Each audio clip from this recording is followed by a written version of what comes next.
Antes do DR, a vez que eu tinha mais colocado grana em tráfego foi na campanha política do Pablo, que a gente botou 1,2 milhões num dia. Nesse do DR, acho que foi 3 milhões e pouco, então foi muita grana. Assim. Caramba. Era mais de 100 mil por hora gasto. Surreal. Cara, hoje, tá? Em 2026, o que tu vê que tá funcionando em termos de mídia, em termos de estratégia? Sempre vai ter a onda do momento. Eu nunca me baseei por isso. Por exemplo, agora muita gente falando, Taboola tá funcionando e babá, e Taboola não cai conta, não é isso, não é aquilo. Cara, primeiro ponto, aonde que tem mais gente, eu acredito que até hoje nada supera o Facebook. O que a gente tá fazendo lá na operação até pra vocês testarem aí. O Luan aqui, no que ele se mete, ele vai 100% ali e dá um puta resultado. Lançamento, 100 milhões. VSL, 10 milhões por dia. Então, uma coisa bizarra. A gente chegou a fazer 80 milhões no mês de faturamento. No ano inteiro do ano passado foi 340 e poucos milhões. E do meu squad, que é até o recorde até hoje lá na BH é meu, a gente fez 4,7 milhões em 3 pessoas. Luan Changes. Ele já gerenciou o tráfego de algumas das maiores operações do mercado digital brasileiro. Em todas elas, ajudou a bater recordes de faturamento. Em um único dia, participou da gestão de mais de 3 milhões de reais em mídia. Como que é o tráfego de uma oferta que faz múltiplos 7 dígitos no dia? O que eu acredito que mais funciona, cara, na BH funcionou, no Pablo eu trabalhei lá, funcionou, no Cariani funcionou, em vários projetos que eu trabalhei funcionou. Cara, essa campanha sempre funcionou.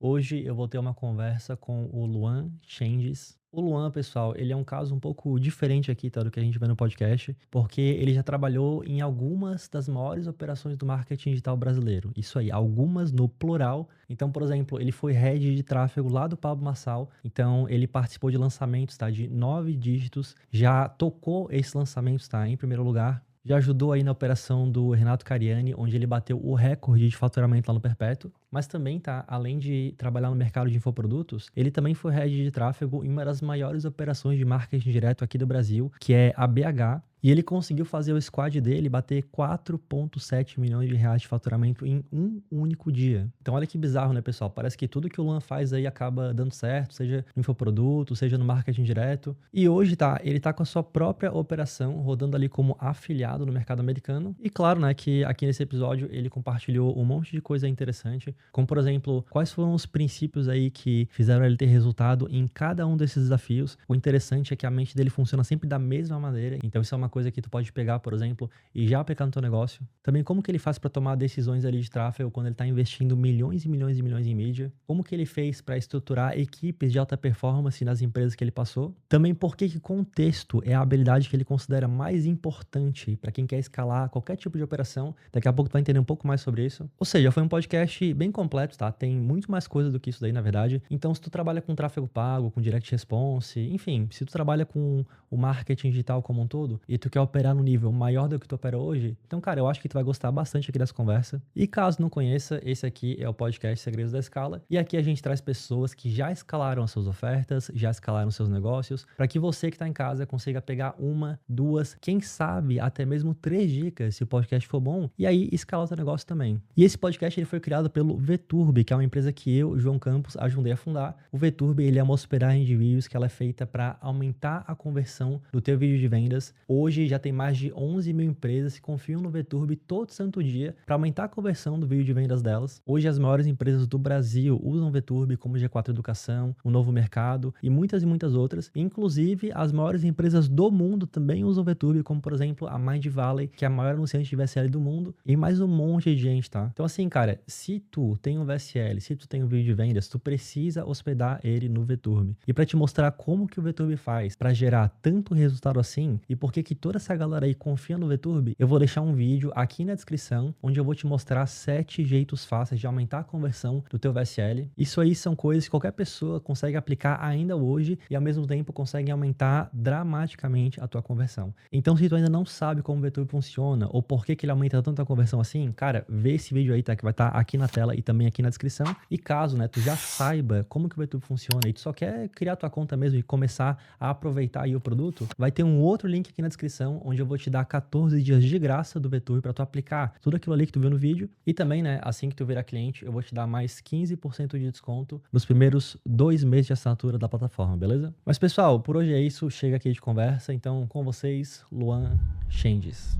Então, pô, Luan, seja muito bem-vindo Obrigado. ao podcast do VTube. E, mano, tu sabe por que que eu te chamei?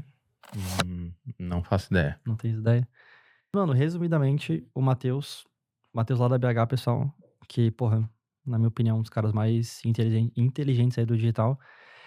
A primeira vez que ele falou de ti foi que ele falou assim, cara, eu contratei, acho que era o head de tráfego do Paulo Marçal, não sei o quê, e o bicho chegou aqui com os 2 pés e tal, já mudou um monte de coisa e etc. E daí ele me falou muito bem de ti. Então esse foi o ponto número 1. E o ponto número 2, cara, é que tu parece ser um cara muito eclético. Então, olha só, pessoal, ele já empreendeu no mundo real, no mundo físico, tinha quiosque lá na praia. Ele já tocou os maiores lançamentos do Brasil, lá no Paulo Marçal. Ele já tocou também uma das maiores operações de marketing direto do Brasil, sendo head lá da BH. Olha que loucura, né, mano? Tu fez muita coisa, né? Bastante. E hoje em dia ele tá com a operação dele sendo afiliado. Então, é meio bizarro, né? Porque tu faz um monte de coisa e aí tu dá certo essas paradas aí. E além disso, ainda é manezinho. Então, porra, É. por que não chamar, né, mano? Até economiza com o hotel, não tem que pagar o hotel. Ele vem de carro, É volta de isso. carro. Então, mano, resumidamente é por isso, tá? Então, hoje, como eu falei pra ti aqui no pré-podcast aqui, a minha ideia, cara, seria eu entender como que tu fez tudo isso daí. Então, eu tenho meio que 2 tipos de podcast que eu faço aqui, como eu te falei, que o pessoal de casa já sabe. Tem podcasts bem direcionados, quando o convidado ele é especialista numa parada. Uhum. Só que quando o convidado faz muitas coisas muito, muito bem, quando ele é mais empreendedor, eu gosto de saber um pouquinho de tudo. Pra daí o Legal. pessoal de casa pegar aí 1, 2, talvez 3 dicas, né, pessoal, como eu sempre falo, e daí aplicar nos negócios dele.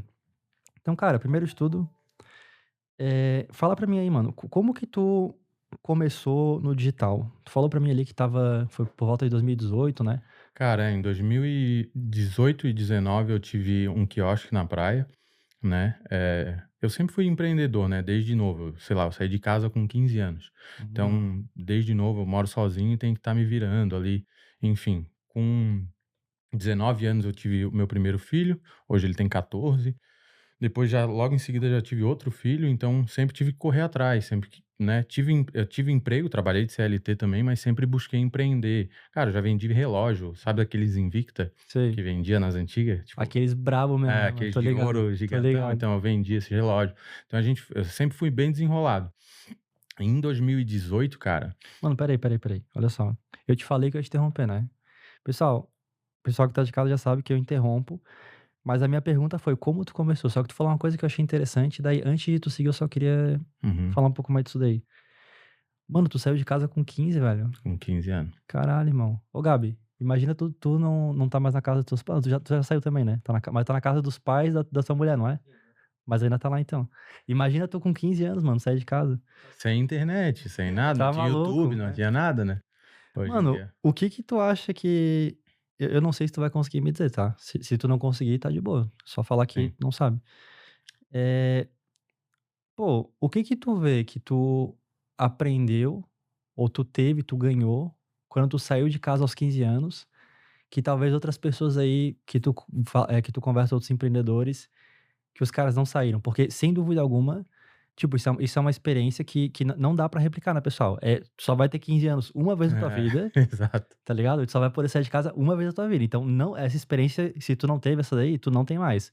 O que que tu Exato. acha que tu ganhou nisso daí? Obviamente, responsabilidade é uma delas, né? Cara, primeiro responsabilidade, segundo eu fui um cara sempre muito inconformado.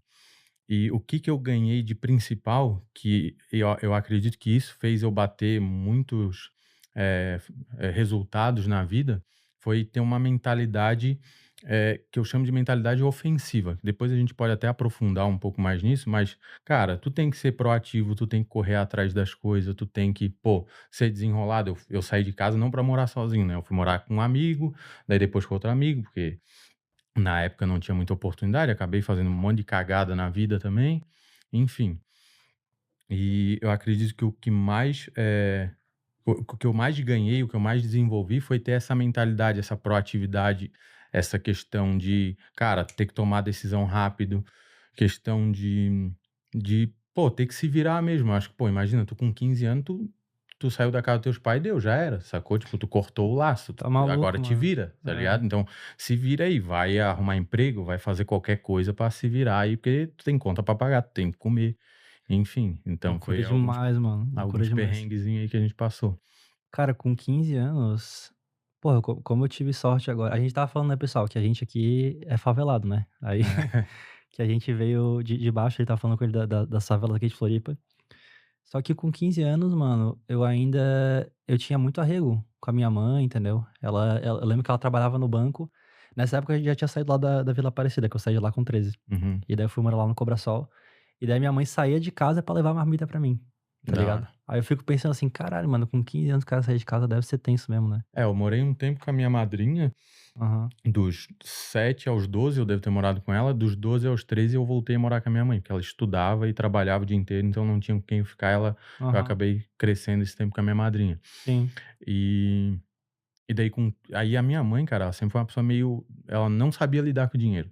Então ela sempre estava endividada, a gente sempre passou perrengue, a gente passou muita dificuldade financeira nessa época. E isso foi o que fez eu querer mais sair de casa. Assim, cara, eu não quero mais viver essa realidade. Eu já sempre fui meio que inconformado assim na vida. Pô, eu sempre tive um desejo muito grande, eu sempre conversei muito com Deus de, cara, por que que eu tenho esse desejo assim?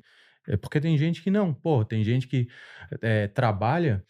Até um amigo meu falou uma vez, cara, as pessoas que trabalham CLT, por exemplo, e ela espera o final de semana para fazer um churrasquinho, essa pessoa ela é mais feliz que uma pessoa, às vezes, multimilionária. Feliz em que sentido?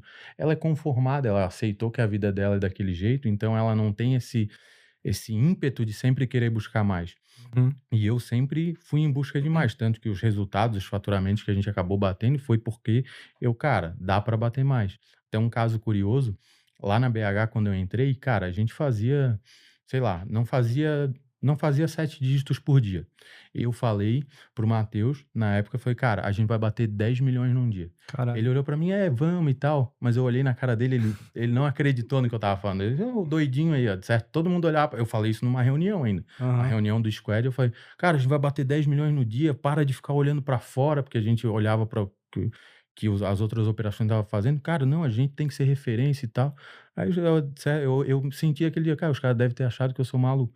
Cara, sei lá, passou 2 meses, a gente bateu o recorde de faturamento na Cartpanda, bateu um monte de coisa. Então, Top demais. várias toda essa mentalidade que eu desenvolvi quando eu saí aos 15 anos, me fez, ter os resultados que eu tenho hoje. Além disso, pô, com 19 anos eu tive o meu primeiro filho. Pois é, pois é. Então, como eu falei, porra, eu era meio inconsequente, não pensava muito nas coisas, aí acabou eu tive meu primeiro filho, aí casei e tal. Uhum, Aí, em seguida, a gente teve outro filho, não foi planejado nem nada. uhum.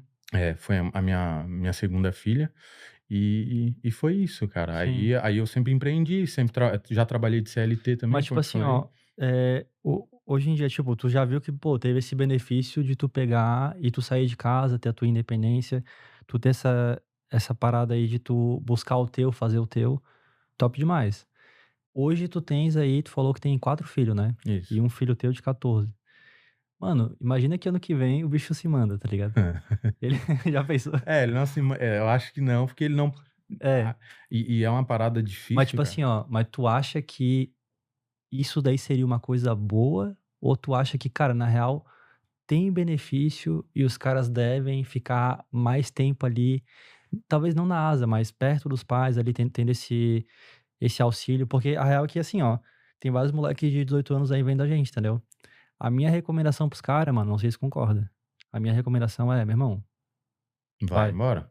te arranca, tá É isso ligado? aí. O Vai meu pra... filho, eu já falei, 18 anos, amigo, tu vai ver tua vida, eu não vou te ajudar, não. Aham, Sacou? Vai trabalhar, vai fazer o que tu quiser. Então, o que que eu falo pra ele? Qual que é o meu papel hoje? É dar o máximo de suporte pra ele, o máximo de conhecimento, de educação, de ensinar as coisas pra ele, pra quando ele tiver 18 anos, ele não precisar mais de mim. Que a uhum, gente, tipo, eu aprendi isso, né? Que a gente cria o filho pro mundo, não pra gente. né? Tem pais que querem super proteger.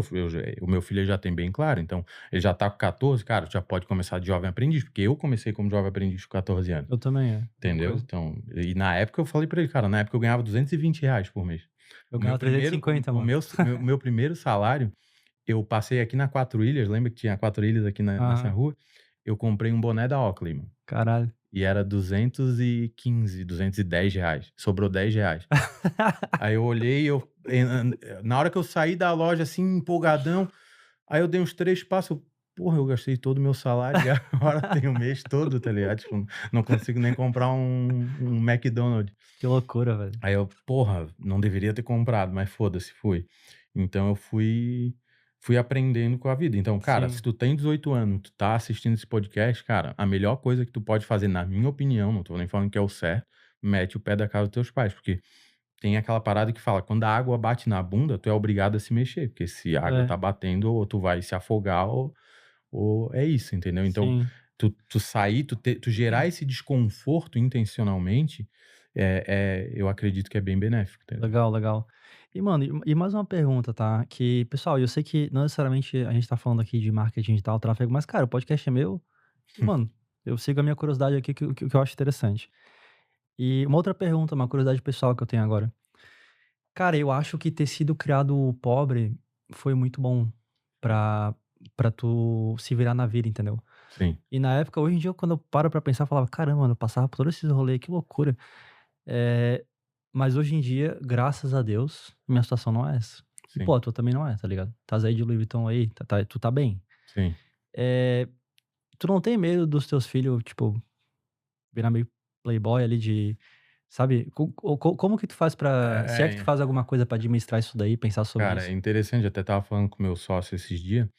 O meu filho, por exemplo, se ele faz, tipo, ano passado, eu tive essa ideia. Ele tava indo muito mal na escola, não queria nada com nada, porque, cara, o guri tem tudo. Por que que eu quis virar jovem aprendiz? Porque eu queria comprar as coisas e eu não tinha, mas ele tem tudo. E eu não vejo que faz sentido eu não dar as coisas, eu acho que não vai ter o mesmo impacto. Uhum. Ah, meu pai tem, ele só não quer me dar. É diferente de o meu pai não tem condições, Sim, entendeu? verdade, é verdade. Então, o que que eu fiz? Cara, eu tenho que ensinar para ele o valor do dinheiro. Como não é, entre aspas, fácil ganhar dinheiro, né? Tipo, é simples, mas não é fácil. Uhum. Para ele dar o valor. O que que eu fiz? Eu fui lá, na Shopee, comprei um monte de trufa, 60 trufas daquela de chocolate prontinha. Tu vai sair na rua para vender, tu vai ir nas lojas sair para vender. Ah, ele queria fazer uma viagem do colégio, aí ele tava com as notas muito baixas. Eu não vou pagar a tua viagem. Queres fazer a viagem? Eu vou te ajudar. Eu vou fazer o seguinte, eu vou comprar 60 trufas, tu vai sair para vender, e daí o dinheiro que tu fizer, tu paga a tua viagem.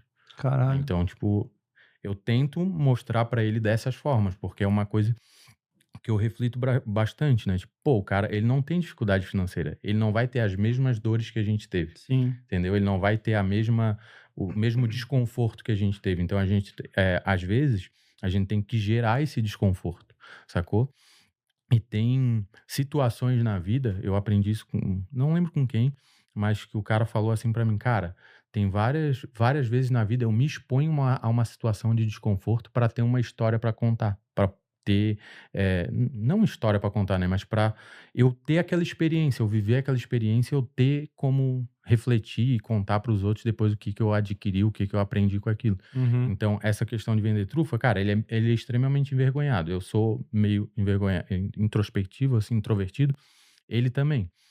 Ele é muito parecido comigo, assim, comportamentalmente, né?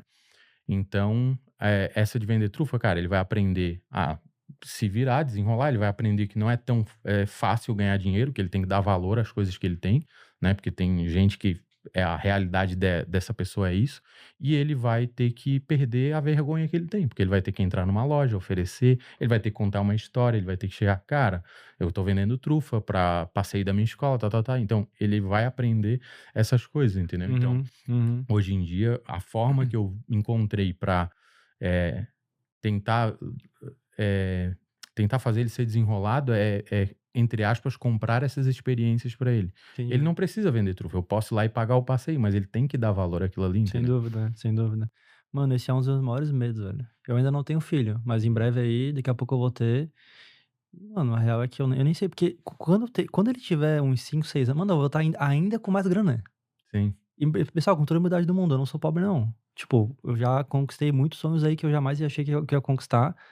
E aí, às vezes isso me tira o sono, velho. Eu fico pensando, caralho, será que vai dar ruim, entendeu? Porque tem muita gente que tem filho e depois É, tem. primeiro assim, tipo, ele vai seguir teu exemplo. É. Então, se tu for um cara esbanjador, porque se a gente for pensar assim, porra, o filho do Adib lá, ele já é um moleque desenrolado, porque ele já vê, É. então ele vai ver, pô, meu pai trabalha pra caramba, meu filho vê isso, por exemplo, ele vê eu Uhum. trabalhando várias horas por dia ali na frente do computador.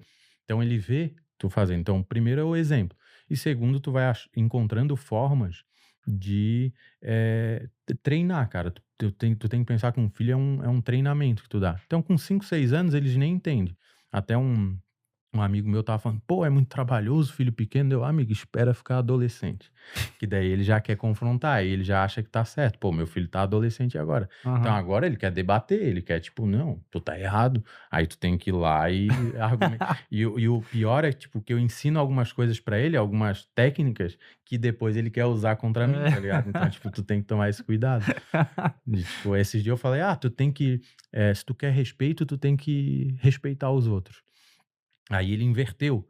Não, mas, sei lá, minha avó brigou comigo, mas ela me desrespeitou. Deu, porra, mas ela é tua avó, ela não tem que te respeitar, tu que tem que respeitar ela. Aham. Então ele pegou uma coisa que eu ensinei pra ele inverteu a ordem e falou: não, minha avó tem que me respeitar pra depois eu respeitar ela. Eu, não, amigo, calma aí. Não é assim, então, tipo, é um jogo de cintura. Tá? Engraçado, engraçado. Mas, mano, enfim, tivemos essa live saída, mas, mano, podcast é assim, tá? O que eu achei interessante eu Sim. falando. Mas, enfim, tu tava lá com o teu quiosque, aí 2018, 19, né, tu falou? Aí, tipo, só pra gente entrar numa linha que eu acredito que é uma parada que a gente vai falar aqui, cara.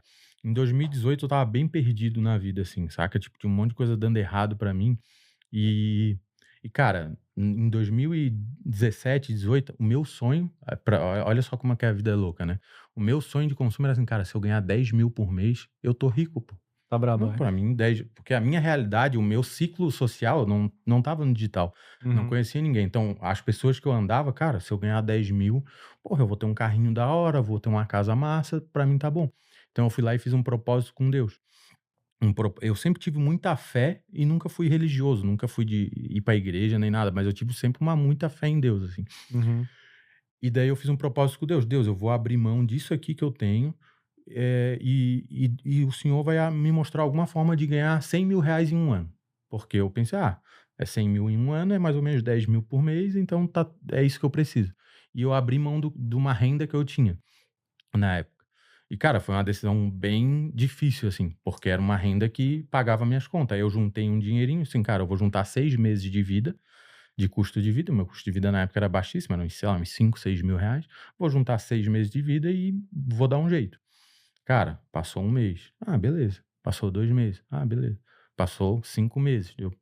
E agora? O que que eu vou fazer da minha vida? E nessa época, eu trabalhava de CLT lá na Secretaria da Casa Civil do Governo, como terceirizado, né? Uhum. Aí todo dia vinha um jornalzinho, na época ainda existia jornal impresso, eu pegava e lia o jornal ali, era serviço órgão público, então tu não faz nada, tu senta ali, tu é pago pra esquentar a cadeira, eu falava, né? Então eu ficava ali sentado 6 horinhas e tal, e à tarde eu fazia minhas coisas e tal, sempre empreendendo, já tinha casa de aluguel, então já tinha uma renda ali todo Uhum. mês. Aí teve um dia eu estava lendo esse jornal e, edital de quiosque de inscrições aberta pela temporada de verão. Ó, que interessante, cara. Vou ver o que que é. Aí pesquisei, fui.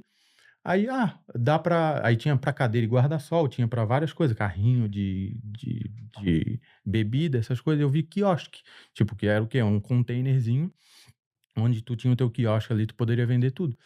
Aí na época, cara, precisava ter, olha só como Deus age pra mim é Deus, né?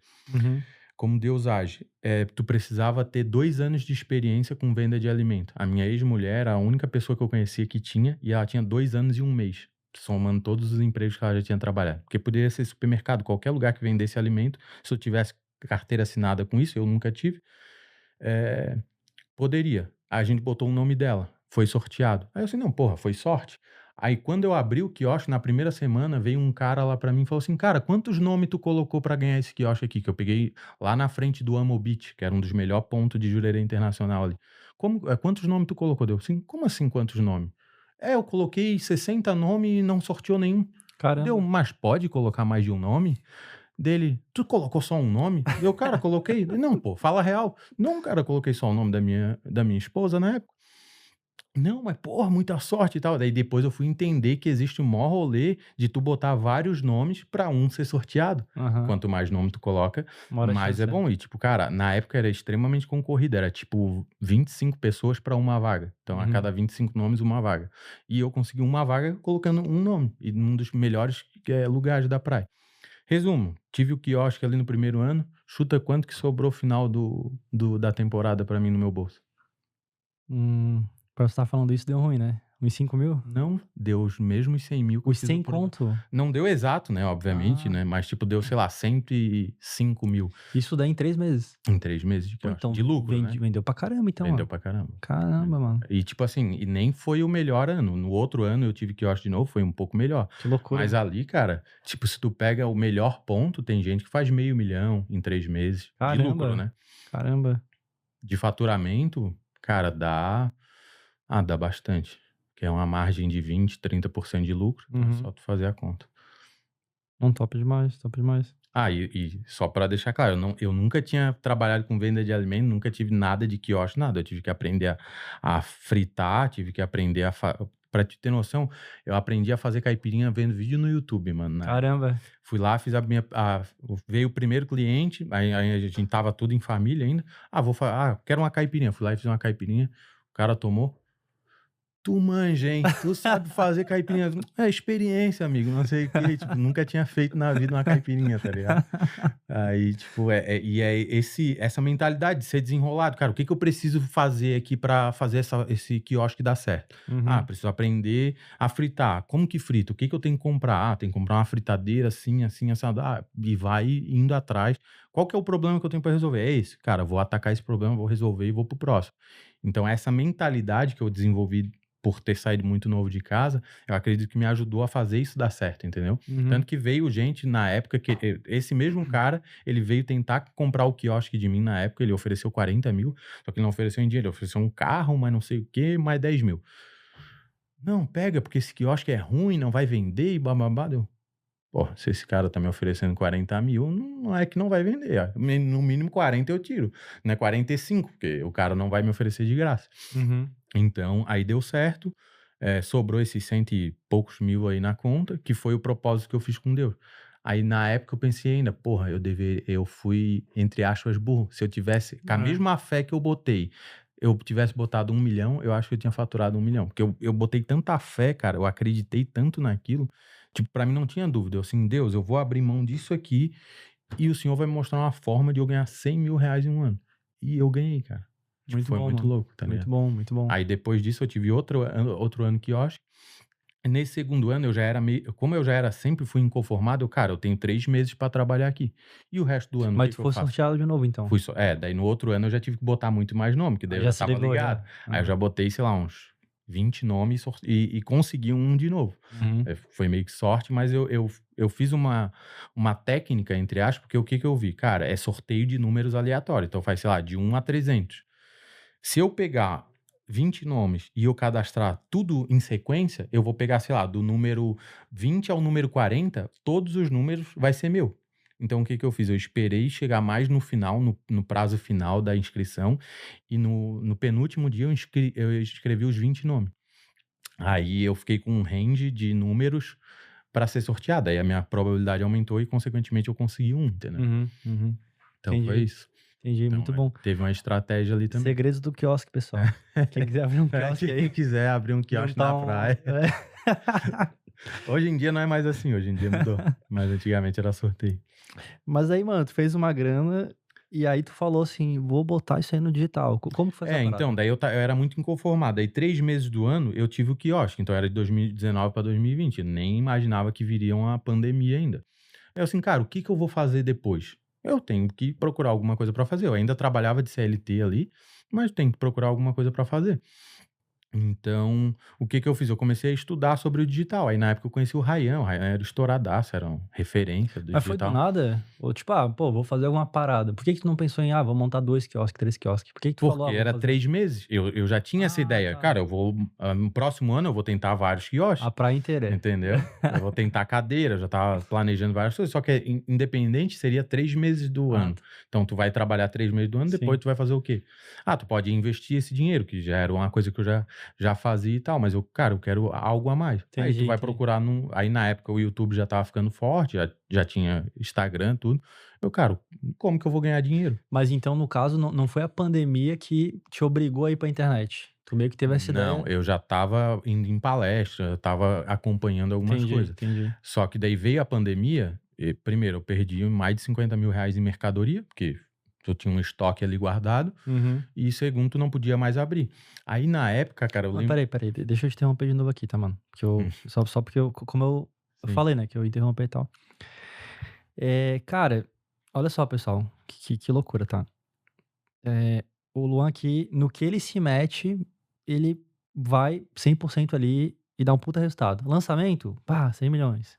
VSL, 10 milha por dia. Então, uma coisa bizarra. Cara, nesse começo aí, tá? Para as pessoas que estão. Tem muita gente aqui avançada vendo a gente, tá? Sem sombra Sim. de dúvidas. Até porque a gente vai botar esses cortes aí dos valores lá no começo, então os caras vão, caralho, o que tá acontecendo?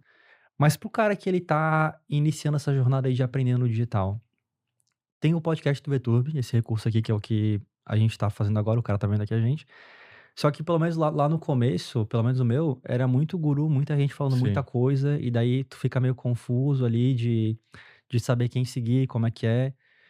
E daí, pô, eu não sei se isso é uma etapa necessária, que, mano, tu tem que se ferrar, tem que comprar uns cursos nada a ver, perder tempo aqui, até tu achar que funciona, ou tem formas de tu pegar atalhos e já ir direto no que funciona. Mano, considerando que tu se meteu em vários modelos de negócio e deu certo em todos, o que que tu tem pra dizer pro cara que tá nessa jornada inicial de aprender, que tu poderia acelerar o caminho dele pra que ele, talvez consiga ter resultado mais rápido? Tens alguma dica, alguma coisa que tu usou, alguma coisa que tu vê? Cara, então, não é que eu dei certo em todos. Eu me fudi muito na vida também, entendeu? Eu tive um monte de decisões. Como eu te falei, cara, dos 15 aos 20 e poucos anos, eu tomei um monte de decisão errada, um monte de decisão que eu nem me orgulho aqui de ter feito. Uhum. Caminhos que eu não deveria ter tomado. Enfim, então eu tive que me fuder. A pessoa tem que se fuder, eu até falo isso pro meu filho, cara, tu não precisa aprender com o meu erro. Quer dizer, tu não precisa aprender errando. Tu pode aprender com o meu erro. Entendeu? Então eu falo pra ele, cara, olha aqui, eu já passei por essa situação. Lá na escola aconteceu tal coisa. Cara, eu já fui adolescente. Eu sei, pô, eu tenho 34 anos, então eu não sou tão velho, né? Porque, tipo, meu pai, os nossos pais, pelo menos não sei o teu, mas era mais velho, assim, quando a gente era adolescente, né? Eu falei, cara, é recente ainda. Eu lembro da minha época de escola, eu lembro, não mudou tanta coisa assim. Então, eu falo pra ele: "Tu pode aprender com os erros dos outros, ou tu pode aprender indo lá e errando", sacou? Qual que é a melhor forma? Eu prefiro aprender com o erro dos outros. Até hoje em dia, que eu já tenho um conhecimento, eu prefiro olhar o que os outros estão fazendo, ou tipo, olhar o que tá dando certo no mercado e, cara, eu vou pra esse caminho. Se tá dando errado lá, deixa eu repensar aqui se eu vou tomar essa decisão aqui também. Uhum. Então é isso. Eu acredito que tu ir lá comprar curso e se frustrar. Eu até falei esse dia pro meu personal, né? Ele falou, pô, comprei um curso, é ruim. Deu, pô, parabéns, cara. Tu aprendeu que tu não deve cair em qualquer promessa, qualquer copy no mercado. Entendeu? Então isso vai te criando uma casca, vai te criando uma bagagem. Obviamente, pô, o podcast do VTurb é um conteúdo bom. É um lugar onde tu vê que vem várias pessoas com resultado e, e resultados comprovados e tu consegue absorver aquilo ali. E é uma coisa que eu falo para várias pessoas, cara, não toma nada como verdade absoluta. O Clóvis de Barros fala isso, cara, tu tem que ter bril. O que é bril? Cara, é tu ter discernimento de, deixa eu ouvir o que o João tá falando. Cara, faz sentido o que ele tá falando. Mas será que é verdade? Porque senão eu vou acreditar em qualquer guru. Sacou? Porque tem um monte de guru que vende método X, método Y. Como que eu filtro isso? Cara, é eu ter capacidade de pensar e tomar minhas próprias decisões e não botar minha decisão em cima de um guru ou acreditar que aquela promessa dele vai mudar minha vida, entendeu? É igual, tem um monte de gente que fala mal do Marçal. Cara, pra mim, o método IP lá que ele vendia na época foi um puta curso bom. Por quê? Porque eu extraí o que era bom, que fazia sentido, o que não era bom, eu ignorei. Tinha um monte de coisa dele que eu não concordava, mas, cara, teve um monte de coisa que fez sentido, entendeu? Uma delas na época ele falou, cara, tu tem alguma habilidade no digital que ninguém. Ele criou, primeiro, foi o primeiro curso, o método IP que ele fez online. Então ele criou um grupo com todo mundo e falou, cara, sei lá, tinha umas 300 pessoas. Eu não lembro. Mas ele criou um grupo e falou, cara, provavelmente cada um aqui tem uma habilidade diferente que o outro não tem. Então ajuda as pessoas, porque Deus, Jesus, vai prover na tua vida de alguma forma. E naquela época eu estava estudando tráfego já tinha entrado no digital, testei dropshipping, testei afiliado, testei uma porrada de coisa e me familiarizei mais com o tráfego. Então, na época que eu entrei no digital, por exemplo, copy era a melhor profissão, tráfego era a melhor profissão, sei lá, o que dropshipping era a melhor. Cara, qual que era o melhor pra mim? Então, eu peguei o que cada guru falava, cara, o que que faz sentido pro Luan, com o pensamento, com as ideias que eu tenho. Cara, copy, não acho que eu seja muito bom, eu não sou uma pessoa tão criativa. Tráfego, cara, eu sou bem analítico, porra, eu acho que eu me identifico, então foi o caminho que eu fui, sacou? Porque eu tive senso crítico de ouvir o que o João falou, o que o Guilherme, o que o Rafael, o que o fulano. Agora eu vou pra minha linha, entendeu? O Ryan, que foi o primeiro cara que eu seguia na época ele vendia, nem lembro o que que ele vendia, acho que era afiliação. Cara, pra mim não fazia sentido afiliado, entendeu? Porque pro que eu queria não era o caminho que eu queria seguir. Aí, voltando ali do Pablo, ele falou: "Ajuda todo mundo". Aí eu já tinha uma certa habilidade com o tráfego, eu já tinha comprado alguns cursos. Eu paguei uma mentoria na época eu paguei uma mentoria de dropshipping na época, cara, que eu ensinei tráfego pro cara que estava me dando a mentoria de dropshipping. Caramba. Eu falei: "Cara, não, essa tua campanha aqui não dá certo, tem que fazer desse jeito". E eu nem tinha feito, eu só sabia a teoria ali dos cursos que eu tinha assistido. Aí o cara fez a estratégia que eu falei e deu certo. Eu falei: "Caramba, eu paguei R$ 2.000 pra esse cara e eu dei uma dica que botou dinheiro no bolso dele e eu não tô conseguindo ter resultado". Loucura. Então, ter esse senso crítico. Aí comecei a ajudar um monte de gente, cara. Aí ajudei.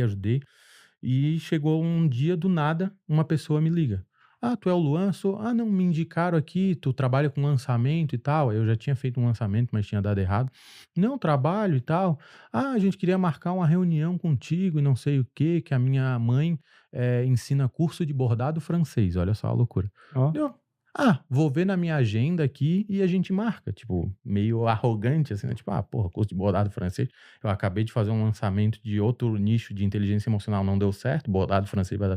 Não, é que a gente faturou no último lançamento 420 mil e a gente rompeu a parceria. Deu, opa, peraí, 420 mil, eu nunca tinha faturado, sei lá, eu tinha faturado no máximo 30 mil no mês Uhum. com dropshipping e daí sem lucro praticamente. Falei: "Pô, vamos marcar uma reunião, onde é que vocês moram?". "Eu moro aqui em Jurerê". Legal, eu vou aí na casa de vocês". Marquei uma reunião com ela, fui lá na casa dela e fechei a parceria. Cara, nesse projeto foi o primeiro não, né, acho que o segundo lançamento que eu fiz, a gente investiu R$ 2.100 e voltou 330 mil. Caramba, mano. Isso aí foi em que ano? Foi 2020. Então, assim que tu saiu do digital, do quiosque ali, tava mexendo com o digital, tava aprendendo as coisas, fez alguns cursos, se ferrou no drop, aí tu começou a aprender essa parada do lançamento, eventualmente essa mulher te ligou e esse daí foi o teu primeiro resultado top. Isso. Aí nessa época o próprio eu queria muito trabalhar com o Marçal na época, porque ele era o mais hypado, assim, né? Uhum. E o que tinha mais resultado, assim.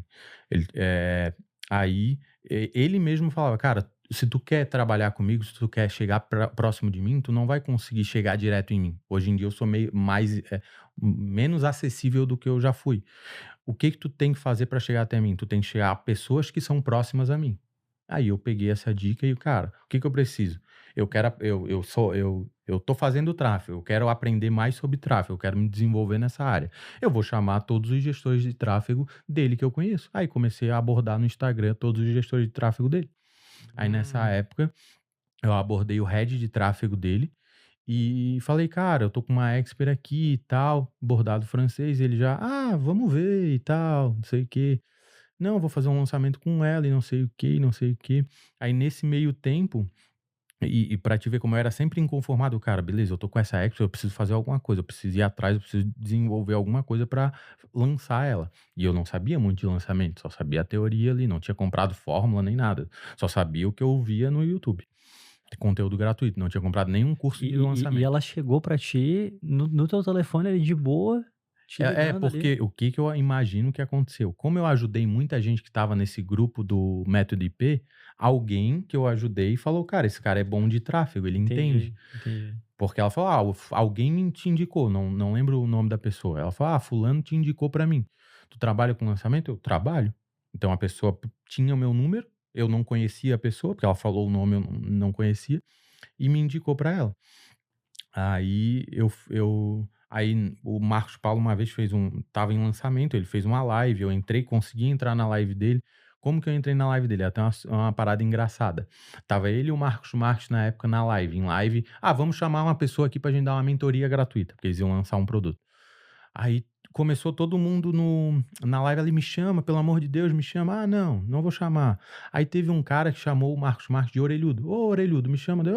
Aí eu vi que chamou a atenção dele, porque ele falou, o cara me chamando de orelhudo? Que é isso? Não sei o quê. E na época eu cheguei e falei assim, Pocatelha, duvido tu me chamar. E o Marcos Paulo era meio calmo. Ele, quem que é esse cara que tá me chamando de Pocatelha? Deixa eu chamar ele aqui, vamos ver o que ele quer. Aí me chamou, me botou na live, aí eu expliquei, cara, eu tô com uma expert assim assado, ela quer fazer lançamento, aí ele me deu umas dicas, eu anotei, mais uma vez, filtrei o que eu acreditava que fazia sentido, mesmo não tendo experiência, o que eu vi que não fazia tanto sentido, eu descartei, até porque ele não tinha tanto contexto quanto eu tinha o contexto todo, ele tinha o contexto que eu consegui passar ali pra ele. Uhum. Aí fiz o lançamento dela, e nesse meio tempo tava em contato com esse head de tráfego do Marçal na época. Uhum. Aí fiz o lançamento, deu bom. Aí eu chamei ele e falei, cara, eu fiz o lançamento da mulher aqui, deu muito bom, mas agora eu não sei o que eu faço. Tipo, qual que é o próximo passo? Eu investi 2.000, voltou 300. Cara, que massa, não sei o quê. Qual que é a tua principal skill? Cara, eu gosto muito de tráfego e tal, até por isso que eu tô trocando ideia contigo. Ele, cara, legal. Eu lembro disso até hoje. Era uma quinta-feira. Legal, cara. A gente tá contratando gestor de tráfego aqui, porque eles estavam começando a crescer lá na PLX. Uhum. Eles tinham acabado de fazer o primeiro lançamento de múltiplos 8 dígitos, então tava crescendo bastante. Esse do Pablo. Do Pablo. Acho que foi o primeiro, múltiplos 8 dígitos, acho que foi o primeiro do Brasil. Que foi quando isso daí? Foi 2020. 2020 Foi o La ainda. Casa Digital. Esse La Casa Digital, eu lembro desse aí. É. Uhum.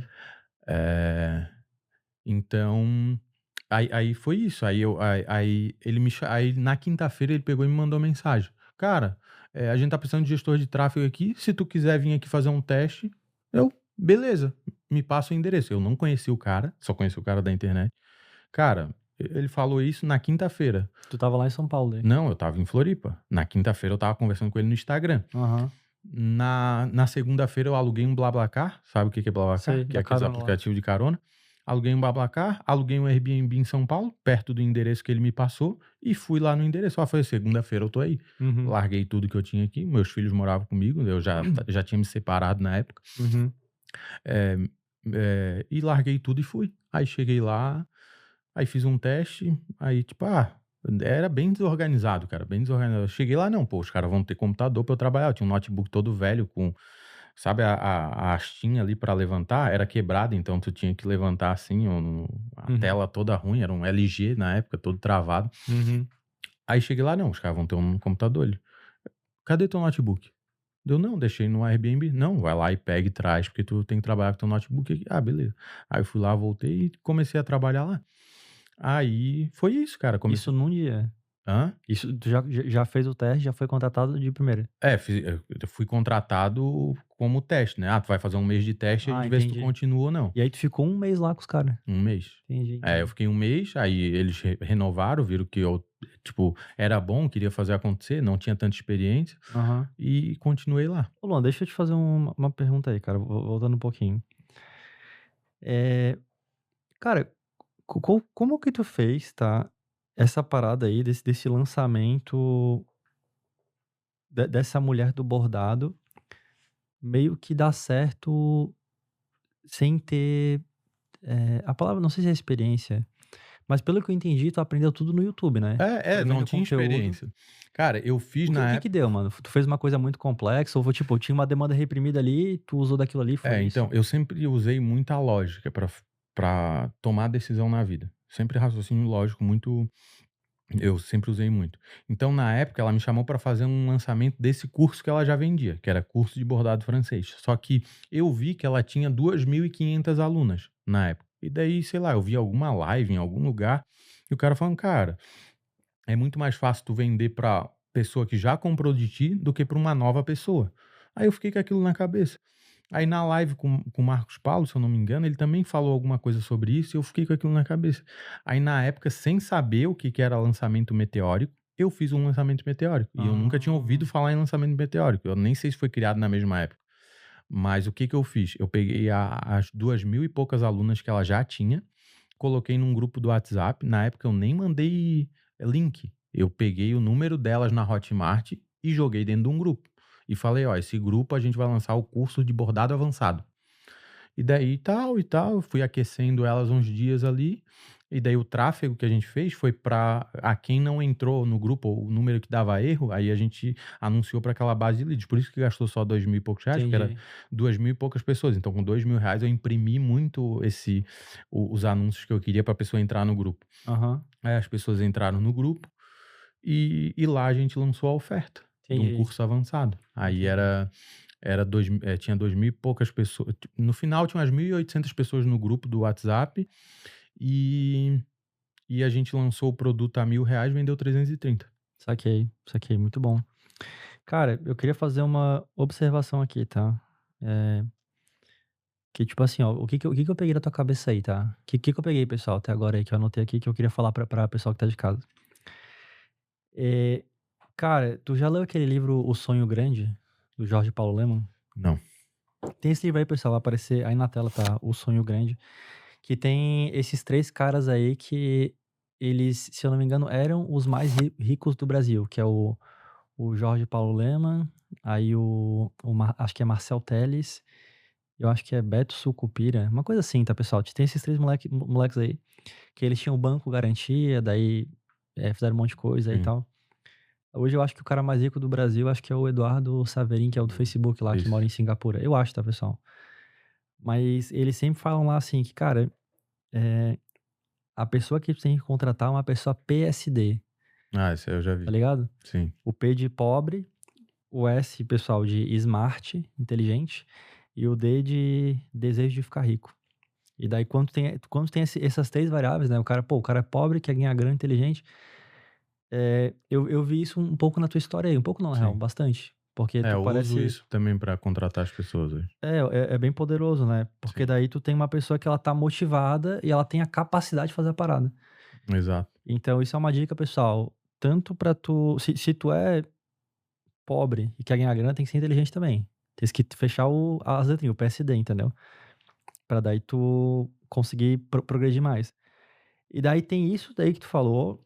E também, cara, tu sempre volta a falar dessa parada de lógica, lógica, lógica. Já falou umas 3, 4 vezes aqui no podcast.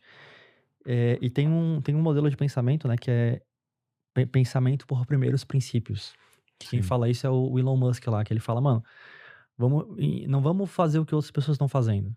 Vamos entender qual que é o problema, ver qual que é a raiz do problema e resolver isso aqui. E a partir disso que ele criou um monte de coisa diferente. É por isso que o carro da Tesla é assim, é assado, porque não tem os outros vícios das sim. outras paradas, das outras soluções. Que foi o que tu falou que tu fez aí agora nesse lançamento, entendeu? Tu falou pra mim, cara, pô, eu pensei aqui, usei a lógica e falei, beleza, como que eu faço mais dinheiro com isso aqui? Pô, eu tenho essa base de pessoas aqui, não vou fazer uma parada tradicional, vou usar essa base aqui, porque é mais fácil vender pra galera e tal, etc. Qual que é o mais simples? Vou fazer um grupo aqui e jogar a galera lá.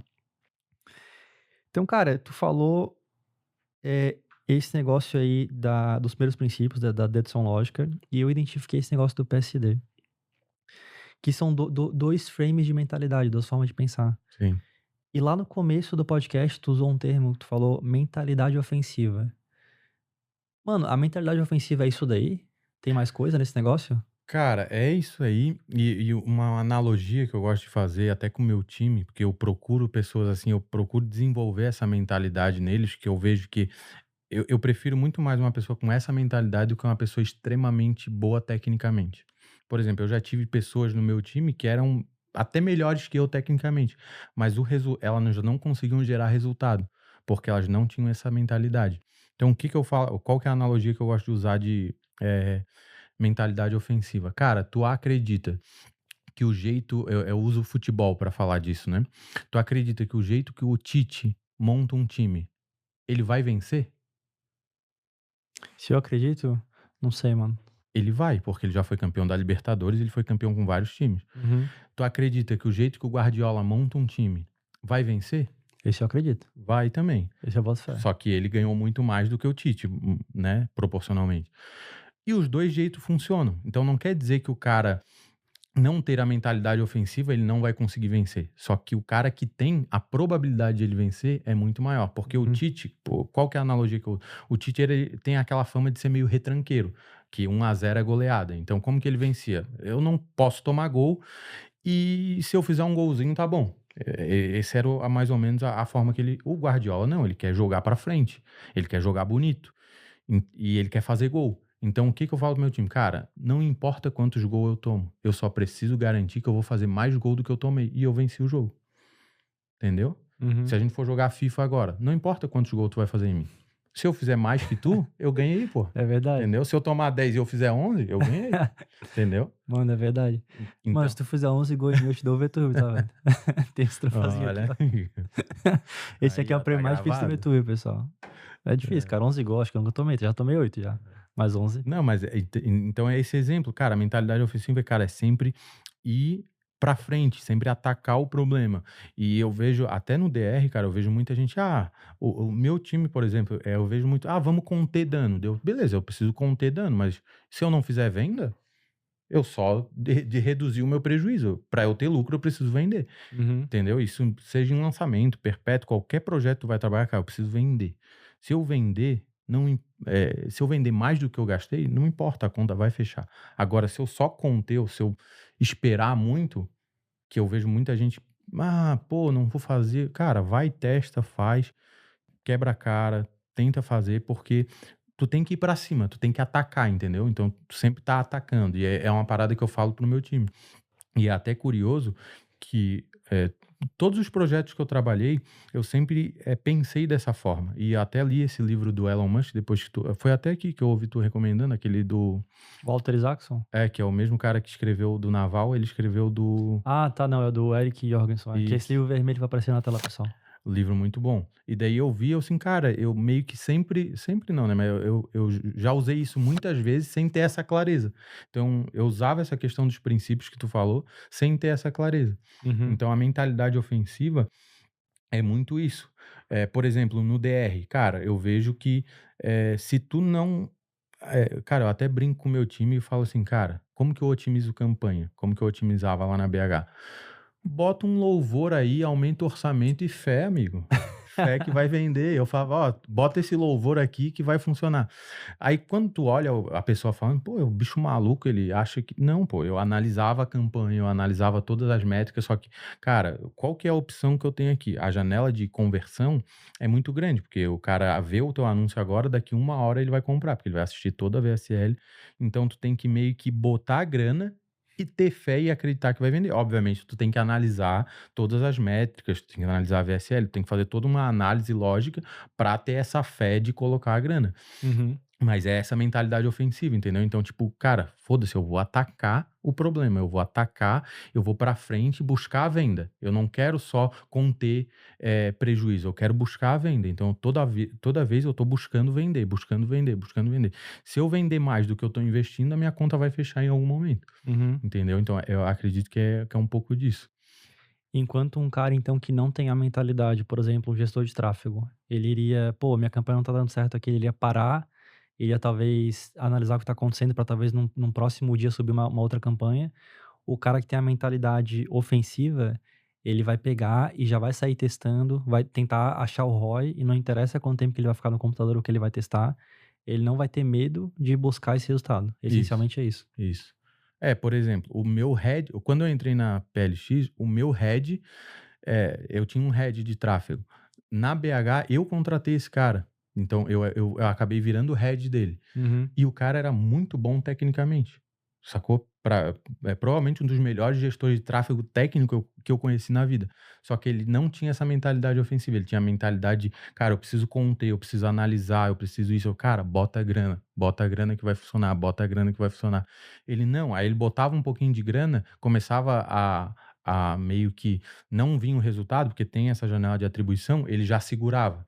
Aí, por exemplo, a gente já abriu campanha com $10 mil de orçamento. Aí abre com $10 mil. Aí, em 1 hora, o Facebook vai gastar um pouco do teu dinheiro. Só que não vai ter conversão, não tem como ter. Porque o cara vai ter que assistir a VSL até o final. Sem dúvida. Então, o que a maioria dos gestores de tráfego fazia? Cara, gastou, sei lá, $1.000 e não teve nenhuma venda. Claro, porque não é para ter. Agora, daqui 1h30. Então, essa fé que tu tem que ter, cara, daqui 2 horas vai pingar a venda. E era o que acontecia. E muitas vezes o gestor, ele perdia esse feeling de tipo, cara, se eu botei $10 mil e eu baixar a verba, quando começar a pingar a venda, eu tô com menos verba, eu tô meio que sinalizando pro Facebook que tá ruim. E daí aí a pessoa era muito reativa. Agora pingou venda, vou aumentar a verba de novo. Aí até tracionar, então ficava muito oscilante, saca? Tipo, e a pessoa não conseguia ter embasamento para fazer isso. Eu já não. Eu botava, sei lá, $1.000, cara, vendeu, tá com as métricas boas, tá tudo. Todos esses indicativos estão me sinalizando que vai dar bom, são positivos, ataca, vai pra cima, sacou? Por exemplo, dei um chute a gol e o goleiro espalmou estranho. É simples, é só começar a dar mais chute que 1 hora vai entrar um gol ali, entendeu? Então é mais ou menos essa analogia, cara, vai pra cima, vai atacando. Isso serve muito pro tráfego, mas serve pra qualquer outra coisa na vida. Por exemplo, um copywriter, cara, ataca, vai pra cima, escreve copy, entendeu? Não fica, mas eu não vou e tal, e não sei o que, eu vou elaborar uma copy muito... Cara, pelo menos os melhores, os copywriters com mais resultado que eu vi, não sei nem se tu fez assim, mas era o cara que mais executava. Claro. Não necessariamente o cara que, porra, vou pensar aqui na copy mirabolante que vai mudar minha vida. Tem um ou outro, tem. Mas geralmente o copywriter bom é o cara que mais executa, que mais está fazendo ali, atacando aquele problema, entendeu? Então ele vai atrás, ele vê uma copy validada, ele modela, ele faz isso, ele faz aquilo, ele tá sempre ofensivo, ele tá sempre pensando no ataque e não na defesa, saca? Entendi. E, cara, a gente já vai voltar ali, tá? Pra tua história ali na PLX, porque eu quero entender esses 3 pilares aí. Como que tu, porra, virou referência em lançamento, faturar 9 dígitos no lançamento, como que tu faturou 8 dígitos no dia lá na BH, e como que foi essa parada dos afiliados aí, que é a tua operação atual. Eu quero entender como que tu evoluiu isso daí, mas como eu falei, tá, pessoal? Como eu já falei, o pessoal já sabe, no meio do caminho a gente vai Sim. puxando ali o que eu acho interessante. Então, cara, ainda sobre esse negócio da mentalidade, eu entendi que é benéfico, que, pô, o cara vai ir pra cima ali, vai gerar mais resultado, não vai ter medo. Eu acho que uma palavra interessante aí que casa bem com isso é coragem.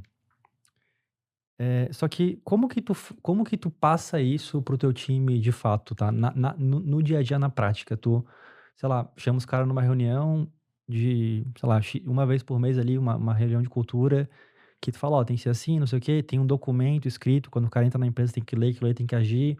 Se a pessoa não agir daquela maneira, tu tem algum tipo de mecanismo que tu corta o cara da empresa, ele sai. Como que tu garante que o time tá fazendo isso daí? Porque assim, mano, o sonho é a empresa ser assim, né? Sim. É todo mundo tá nessa pegada, resolvendo problemas.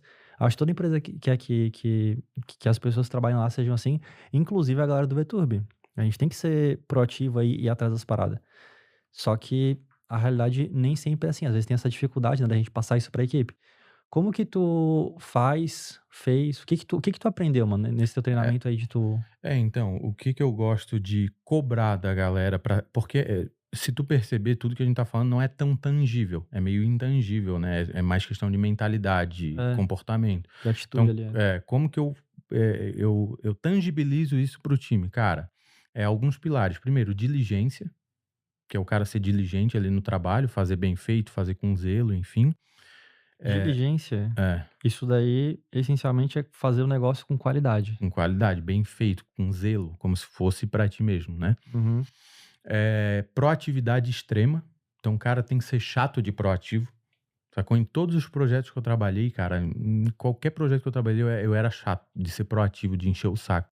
Sacou? Por exemplo, quando eu entrei na BH, Eu entrei para rodar Google. Só que na época, o Google teve uma atualização que derrubou todas as contas e tudo que tu subia caía. Eu cheguei um dia pro Matheus e falei, cara, na zoeira, mas falando sério ao mesmo tempo, cara, tem alguma vassoura aí pra eu varrer o chão? Ah, a gente trabalhava tudo home office. Mas, cara, o que eu posso fazer aqui? Porque tá parado o negócio. O Google não tá funcionando. Me passa alguma demanda aí. Quer que eu edite vídeo? Quer que eu faça copy? Cara, eu não sei fazer, mas eu vou aprender. Só me diz o que eu preciso fazer. Porque tu tá me pagando.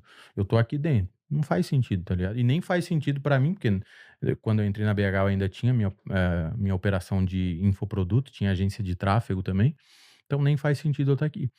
Não, calma que vai melhorar e tal, e tal, e tal. Então a gente foi conversando e tendo essa proatividade extrema, saca? Ser chato de ser proativo. Uhum. O que eu vejo muito acontecer é colaborador. Cara, tem essa demanda aqui. O cara termina a demanda dele, pronto. O cara vai descansar, vai pra praia, vai fazer não sei o que, assim. Eu falo pro meu jovem, cara, tu terminou essa demanda? Me avisa e que eu vou te passar mais coisa, ou que eu vou te dizer, não, pode descansar que hoje tá tranquilo. Mas tu tem que ter esse ímpeto, essa proatividade extrema de ir atrás, tanto para resolver um problema pessoal na vida, quanto para resolver um problema de trabalho. Então, isso que eu cobro bastante deles e, cara, eu acredito que é isso. Tem Diligência, uma parada, produtividade. cara, que é muito foda. Eu aprendi isso com 15 anos e nunca mais saiu da minha cabeça. É não ser movido a toque. Sabe o que é não ser movido a toque? Como assim? Alguém tem que te mandar fazer a parada? É tipo isso, sacou? Tipo, com 15 anos eu trabalhava com um cara e, sei lá, ele falou, cara, vou dar um exemplo aqui do podcast. Cara, toda vez que um convidado chegar, tu tem que botar uma água na mesa. Beleza? Não, beleza. Ah, chegou um convidado aqui, cara, ele disse que não queria água. Mas o que eu te falei? Toda vez que o convidado chegar, tem que botar. Tu é movido a toque? Eu preciso ficar te falando, tu tem que botar uma água ali pra hora que o João chegar, tem uma água pro convidado aqui? Não, pô, tu não é movido a toque. Eu não preciso ficar dando toque do que tu precisa fazer. Uhum. Então, isso eu ensino pra eles, cara, não seja movido a toque. Antes da pessoa perguntar, tu já tem que ter feito. Antes, tenta sempre antecipar, sempre ser. E volta pra questão de ser proativo. Volta pra questão de diligência. Pô, o cara fizer o trabalho dele bem feito, pô, tem que botar uma aguinha ali. Pô, se eu for oferecer isso aqui. Pô, o João não oferece, sei lá, tal coisa pro convidado. Pô, e se a gente oferecer? Então, o cara sempre tá buscando melhoria no processo, tanto dele quanto da empresa. Uhum. Então, toda empresa que eu trabalhei, tanto que o Matheus, ele falou, o Luan entrou aqui e mudou várias coisas. Porque, cara, eu entrei lá e arregacei, entendeu? Não, isso aqui tá errado, desse jeito não dá. Cara, esse fluxo de trabalho tá ruim. Várias coisas. Então, gestor de projeto. Era um gestor de projeto para a empresa inteira. Cara, não, eu quero um gestor de projeto só para mim. Não, mas não dá. Cara, deixa eu fazer um teste, então. Um mesinho de teste. Eu contrato gestor de projeto, eu faço, porque eu preciso do cara para fazer isso. Então, eu era tão proativo que eu era chato, eu enchi o saco dele. Até a primeira oferta que a gente acertou foi de eu ficar enchendo o saco dele uma semana. Cara, vamos testar tal coisa? Vamos testar tal coisa? Não, não dá e não sei o quê. Não, cara, vamos testar? Não, mas é que os outros sócios não querem. Mano, faz o seguinte, então. Diz que eu testei sem sem teu consentimento. Diz que tu negou e eu fui lá e fiz. Eu só tô te avisando porque, porra, tem que ser honesto e transparente. Tu é meu chefe. Mas coloca a responsabilidade em cima de mim. Aí ele viu que eu enchi tanto o saco dele. Ah, mano, então testa aí. Cara, a gente testou. Eu lembro que a gente não chegou nem a bater 7 dígitos. A gente batia uma média de 300, 400 mil dia. A gente saiu de 300 mil para 2 milhões já de faturamento. Caraca. De um dia para o outro, assim. Nossa. Porque daí a gente acertou as coisas ali. Até a forma de fazer tráfego, que na época era feita, cara, ele me falou, não, tem uns russos aqui muito louco que faz desse jeito. Aí ele encheu o saco com isso aí, cara. Tem uns russos que faz assim. E daí os russos pegaram o nosso criativo, riparam e conseguiu fazer 500 mil no dia e eu não conseguia passar de 200 mil, 300 mil. Ah, cara, deixa eu atacar esse problema, deixa eu ter essa mentalidade ofensiva. Qual que é o meu principal problema hoje? Qualquer projeto que eu entro, eu vou analisar o contexto antes de qualquer coisa, né? Principalmente em tráfego. O que o cara quando tu contrata um cara de tráfego faz? Ele já quer mudar tudo. Ele não analisa o contexto do projeto. Então, cada projeto, cada lugar que tu entra, vai ter um contexto diferente. E contexto é rei, sacou? Tipo, pra qualquer coisa tu precisa de contexto. Cara, é legal eu ter filho? Não sei, pô. Eu preciso analisar o teu contexto Sem dúvida. cada contexto vai ter uma decisão. E dependendo do contexto, uma decisão é contrária da outra.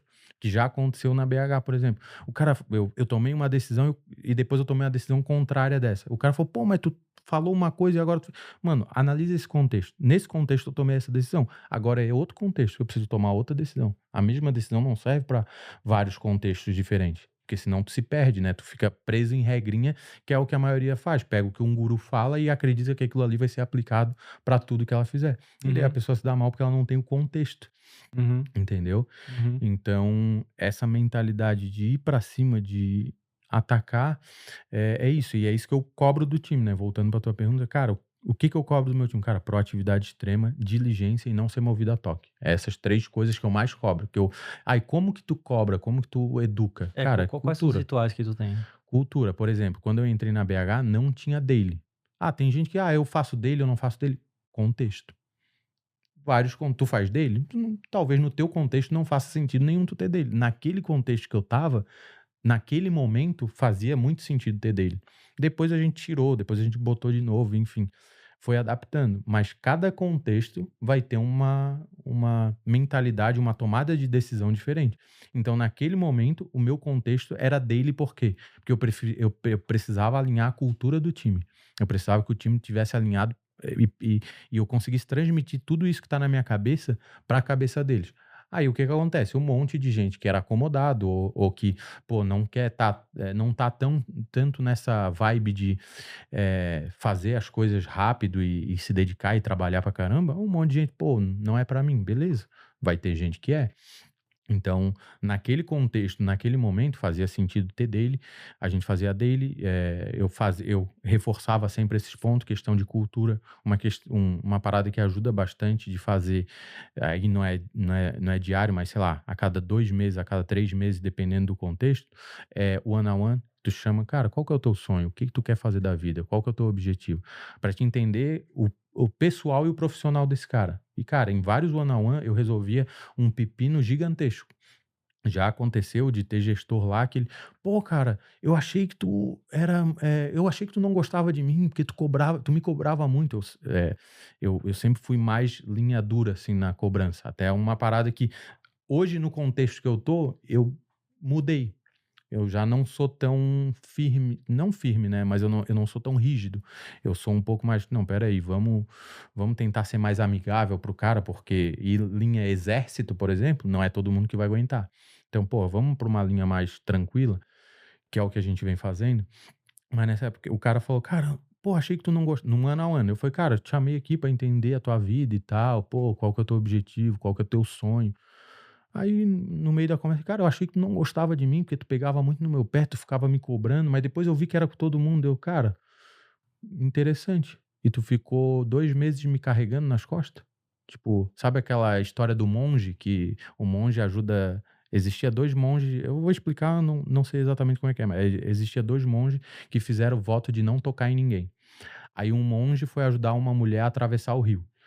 Aí eles continuaram andando e tal, aí chegou, sei lá, quilômetros depois, o outro monge falou, cara, tu tocou naquela mulher, tu não poderia ter ajudado ela, que a gente fez voto disso, daquilo. Aí o monge chegou pra ele, pô, eu ajudei ela por 5 minutos e tu tá carregando ela até agora. Tipo, o cara ficou carregando aquela coisa até agora. Então o one-on-one ajuda muito nisso. Cara, eu tô aqui pra te ajudar. A empresa quer fazer tu chegar nos teus objetivos. E tu vai, consequentemente, tu vai ajudar a empresa a chegar nos objetivos dela. Então, ganha-ganha. Então, o one-on-one ajuda pra isso. Sim. E daí tu acaba alimentando a cultura. E, pô, não pode ser movido a toque. Aí tu pega exemplos do dia a dia. Cara, ó, hoje o fulano foi... Saca? Tipo, pega no individual, geralmente feedback negativo, feedback positivo a gente dava em grupo. Então, é alinhamento de cultura. Aí, com o time geral, tinha reunião... semanal, aí eu acabei implementando segunda, quarta e sexta, depois a gente mudou, ficou só segunda e sexta, enfim, então cada contexto a gente agia de uma forma, né? Boa, boa. Cara, esse negócio do contexto aí é muito real, né? A gente realmente tem que parar e analisar ali a nossa realidade, nosso contexto, para daí tomar uma decisão referente a isso, sem seguir cegamente o que as pessoas falam. Exato. Porque, pô, a real é que eu odeio fazer dele, velho. Odeio conversar com o pessoal. Mas eu acho que eu tô precisando fazer dele, dado o meu contexto, com o meu time de sucesso do cliente, pra gente colocar mais energia, mais foco lá. E tu que tá em casa aí, cara, é interessante tu analisar o teu contexto pra tu ver se faz sentido o que tu tá fazendo. Ou se faz sentido tu começar a fazer algumas coisas, como esse negócio da daily aí. Então, muito interessante, sabe? E tu falou uma coisa lá no começo do podcast que tu falou que ganhar dinheiro não é fácil, mas é simples, né? E de Sim. fato, esse negócio aqui de fazer a daily, tipo, é simples também. Só que não é fácil, né? Todo dia ter a disciplina de estar lá na call ali. Em teoria, pra ser tranquilo, porque, pô, tem uma call ali de poucos minutos durante o dia. Só que eu não gosto de falar com pessoas. Eu também. E daí eu preferia só digitar, ou só nem falar. Idealmente, né? No mundo dos sonhos, o pessoal só ia executar as coisas ali e daí pronto. Mas muito interessante, velho. Deixa eu fazer mais uma perguntinha, tá? É, então, essencialmente, uma vez que tu começa a instalar essas crenças aqui, pô, diligência, proatividade extrema, ser movido a toque, o time ele começa a performar mais. E aí tu já viu isso aí acontecer. E tu Sim. chega lá, meteu o terror na galera. É, e daí tu falou pra mim que as pessoas que não curtem eventualmente acabam saindo. Cara, como tu já trabalhou aí, pô, lá na PLX, na BH, hoje tem a tua operação, eu assumo que tu já fez isso daqui mais de uma vez, né? Sim. Já fez algumas vezes. Realmente tem risco da galera pegar e se mandar? Tu realmente chega lá e mexe terror mesmo, pessoal, agora é assim, tem que ser assim, tal, tal, proatividade, a gente vai agir com essa urgência e a partir de hoje é isso. Tu tem alguma, eh, algum, tipo, critério de, tipo, ó, quem não se adaptar realmente vai sair? É um feedback, 2 feedbacks que tu vai dar pro cara antes dele sair? Cara, geralmente, por exemplo, quando a gente implantou essa questão na BA, um monte de gente já não quis.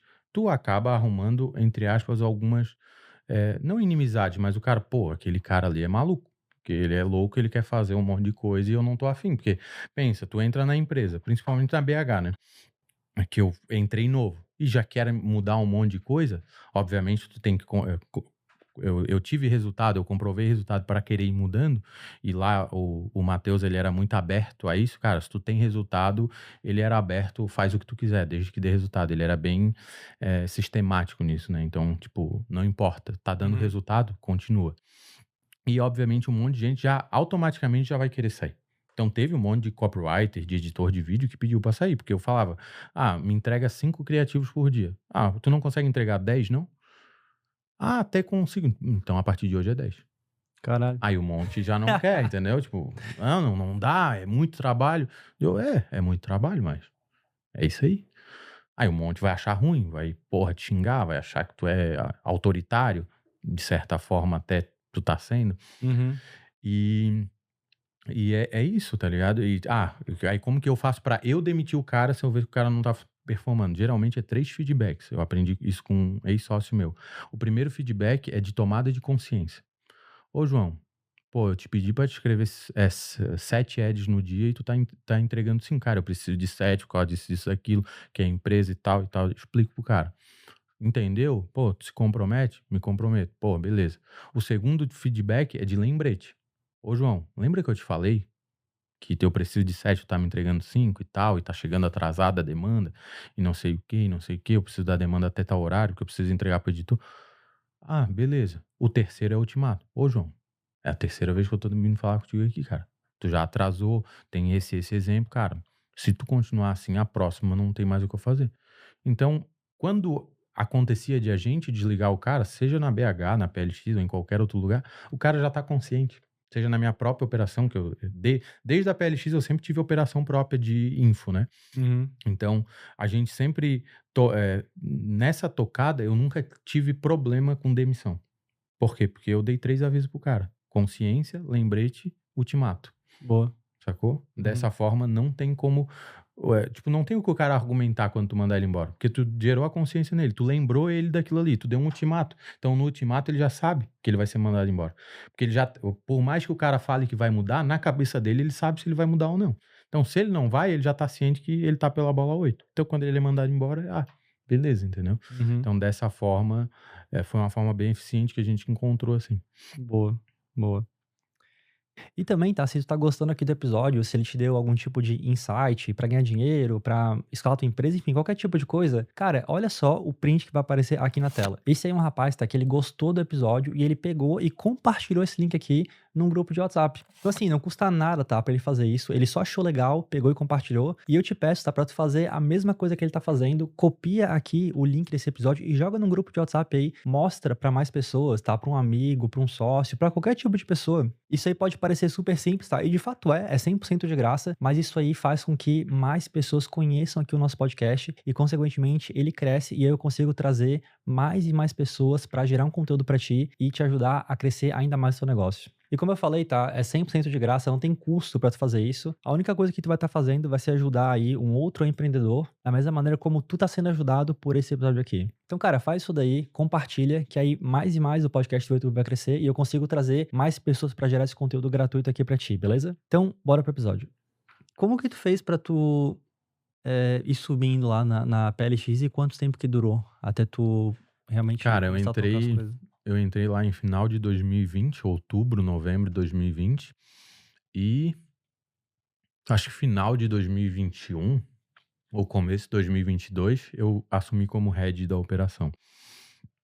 O que que aconteceu, né? A PLX ela foi crescendo muito, a gente foi lançando vários experts, chegou uma... Na época que eu entrei, cara, sei lá, 3 meses depois, teve mês de a gente fazer 16 ou 18 lançamentos simultâneos. Caralho.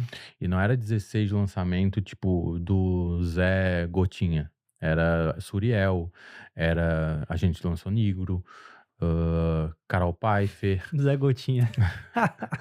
Não, tipo, não era lançamento pequeno, porque 16 lançamento pequeno, paulada. tipo, era 5 milhões de verba, 2 milhões de verba.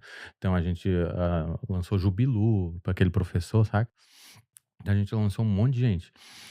E depois eles reformularam a empresa, porque um monte de gente, o que acontecia? Quando a pessoa ia para lá, o Pablo fez 50 milhões no lançamento. A pessoa ia para lá, eu vou fazer também. Eu vou chegar aqui, eu faturo 1 milhão, mas eu vou entrar pra PLX e eles vão fazer eu faturar 10. Cara, tem uns que vai aumentar e tem uns que não. Não vai conseguir, porque o cara já tá meio que... por exemplo, a gente lançou um cara de renderização. O cara assinava render. Cara, como que um cara desse vai escalar 10 milhões? Sim. É um público muito pequeno, muito nichado. Então, ele já tinha uma escala legal e uma margem muito boa. Aí, quando ele foi pra lá, ele aumentou um pouquinho a escala dele, mas a margem dele foi consumida porque ele tinha um sócio agora que era a PLX. Uhum. Então, acabou que muito lançamento não deu certo e até pra PLX tinha muito desgaste. Era muito mais lucrativo os lançamentos do Pablo do que lançar vários experts. E daí, acho que foi uma tomada de decisão do Marcos Paulo na época. De cara, sei lá, não é esse número, mas só pra gente ter um exemplo. Eu faturo 10 milhões, eu lucro 10 milhões por ano com o Marçal. E fazendo 16 lançamentos, às vezes num mês, eu vou lucrar 2 milhões. Porra, o custo de oportunidade, a energia que tu coloca pro retorno, não Sim. faz sentido. Aí eles reformularam a empresa. E eu, na época, todos os lançamentos que eu era o gestor de tráfego, geralmente deram bom. Então, alguns, obviamente, o expert já era bom, outros a gente conseguia fazer um tráfego muito bem feito. E desde que eu entrei lá, cara, eu nunca subi uma campanha sem entender o contexto, sem entender o motivo. Eu lembro que o Red, na época, ele falava, cara, sobe isso aqui pra mim. Mas por quê? Não, porque eu tô falando... Mas tu pode me explicar, fazendo favor? Eu preciso entender por que eu tô subindo esse tipo de campanha, qual que é o objetivo dela, qual que é o contexto, porque senão eu não vou aprender. Uhum. Então eu era muito chato. E ele brincava, puta, é chato, tipo, toda vez que eu vou te pedir alguma coisa, eu tenho que te explicar. E obviamente que eu tava em treinamento, né? Então dessa forma eu fui desenvolvendo muito rápido. E crescendo e me destacando. Aí quando teve essa reformulação, eles mandaram, acabaram desfazendo um monte de expert, ficou bem poucos. E mandaram um monte de gestor de tráfego embora, ficou eu, o irmão do Red e o Red como tráfego. E na época eu fui morar em São Paulo, mas a cada 15 dias eu tinha que vir aqui por causa dos meus filhos, né, pra ver eles e tal. Uhum. Então, eu acabei ficando. Depois o irmão dele acabou assumindo como Head, mas logo depois ele quis virar expert e tal, acabou saindo. E eu assumi como head de tráfego, e daí a gente tinha mais 2 ou 3 gestores abaixo, entendeu? Uhum. Aí foi basicamente isso. Então, em 1 ano e meio, com essa mentalidade, com essa proatividade que eu sempre tinha de ir atrás, de querer mais, de ajudar, enfim, pô, eu lembro quando eu entrei lá, era uma sala gigantesca, assim, e um monte de mesa, um monte de baia, né? Um monte de mesa grandona de madeira, assim. Aí tinha a mesa do tráfego, a mesa do copy. Cara, eu ia lá na mesa do copy, pô, e essa copy aí? Pô, o que que tu tá fazendo nesse lançamento? Pô, por que que essa página tá assim? Pô, dá de a gente testar tal coisa? E eu ficava perguntando e questionando os caras, entendeu? Então, Sim. isso foi fazendo eu desenvolver muito rápido, Uhum. entendeu? Tanto que depois entrou gestores de tráfego que tinham 2, 3 anos de experiência, tinham investido muito mais grana que eu, mas o racional deles não era tão bem estruturado, porque eles eram acostumados, o quê? Guruzinho, o que eu fiz aqui vai funcionar em todo lugar. E não, se tu não tem o contexto, não funciona, entendeu? Uhum. Mano, e como que é fazer um lançamento de 100 milhões de reais? Realmente é uma loucura, é É. tráfego, são campanhas separadas ali, que geralmente eu nunca fiz lançamento, tá? Uhum. Mas o que eu entendo era que, tipo, a gente faz uma campanha pra distribuir conteúdo, o cara fica produzindo conteúdo, distribui, gera audiência, aí começa a fase de captação, joga os caras pras listas, e aí começa o lançamento ali, enviando a comunicação do lançamento, eventualmente faz o pitch, aí tem vários formatos ali, né? Tem um lançamento de, o desafio de 7 dias, Sim. aí tem um reality show lá, La Casa Digital, que muda o formato, mas é a mesma copy, só troca a carinha, e no final faz a oferta ali com escassez e acabou. O que eu entendo é basicamente isso daí. Tem alguma coisa que vocês faziam que é muito diferente do que o mercado faz? Algum segredo, alguma coisa que, isso aqui é um diferencial legal? Além, obviamente, do Pablo, né? Porque, porra, É, a princípio isso daí eu acho que deve ser o principal, né? exato, é isso que eu ia falar. Pô, muita gente, já veio pra mim falando: mas lançar o Pablo é fácil. Ah, não, mas fazer 100 milhões com o Pablo é fácil. Cara, é um pouco menos difícil que se eu pegar o Zé Gotinha. Mas se eu o Pablo, obviamente. Só que o que que eu já vi acontecer? Um cara bom de tráfego, um cara bom de copy, com o Pablo, vai fazer 100 milhões. Um cara mediano, um cara ruim, um cara não tão bom, ele vai fazer 60, 70.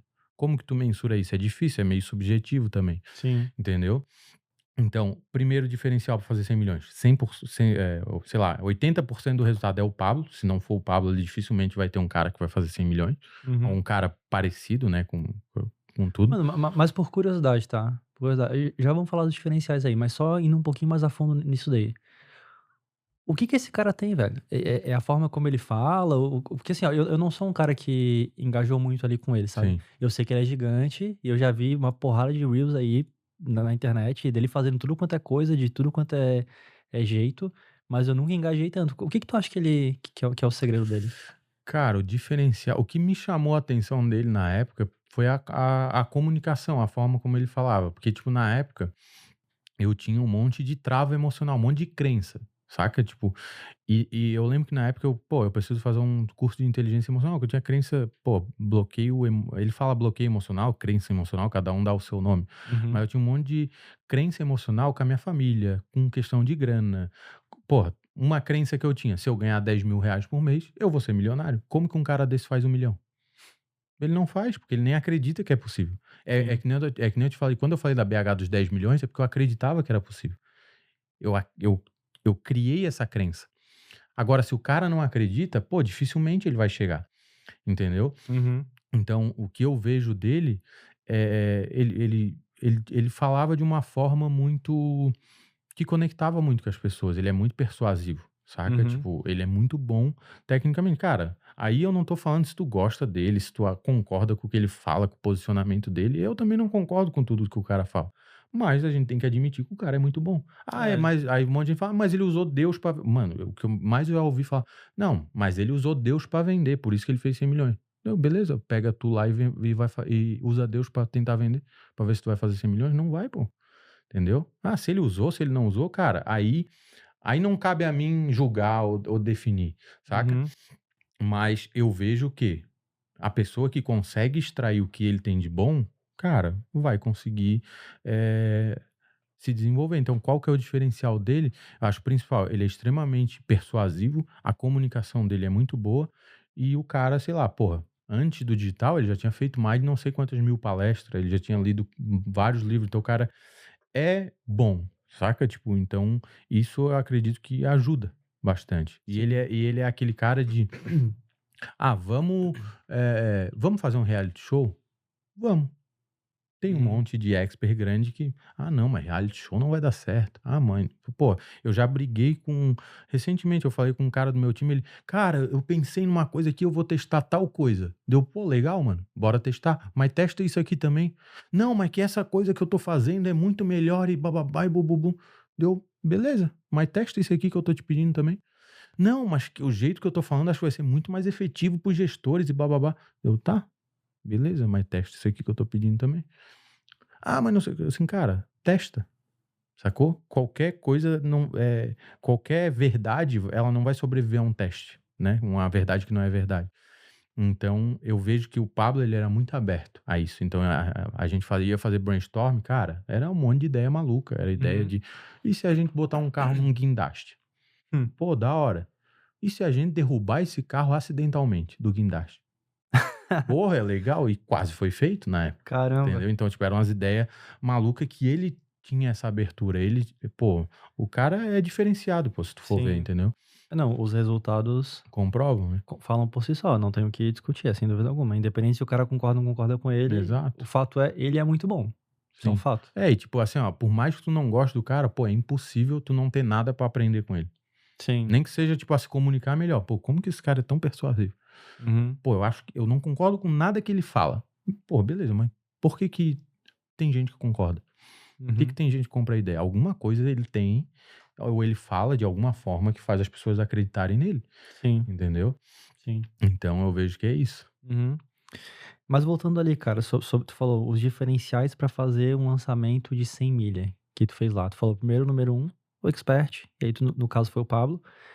Eh, Tu acha que existem diferenciais técnicos, coisas que vocês faziam especificamente, que outras pessoas do mercado digital não necessariamente faziam, seja por falta de consciência mesmo, tipo, não sabe nem que existe, ou ela até sabe que existe, mas só não fazia porque, sei lá, tem preguiça, aquela coisinha que, pô, o cara sabe que tem que fazer, mas não faz, tá ligado? Cara, nisso que eu estava te falando do meu time, o cara, ele veio com esse argumento pra mim: mas o meu jeito é mais fácil dos gestores fazer". Eu: "Cara, mas eu não levo nem essa variável em consideração pra tomar uma decisão. Não me importa se é fácil ou não, me importa se vai trazer mais resultado ou não. Então essa variável que tu tá me trazendo de é mais fácil, não funciona. O que que eu vou analisar? O contexto e, cara, isso aqui, a probabilidade de trazer mais resultado é alta? É. Mas é muito difícil. Beleza, a gente vai fazer e depois a gente dá um jeito de simplificar, de deixar mais fácil, mas a gente vai fazer.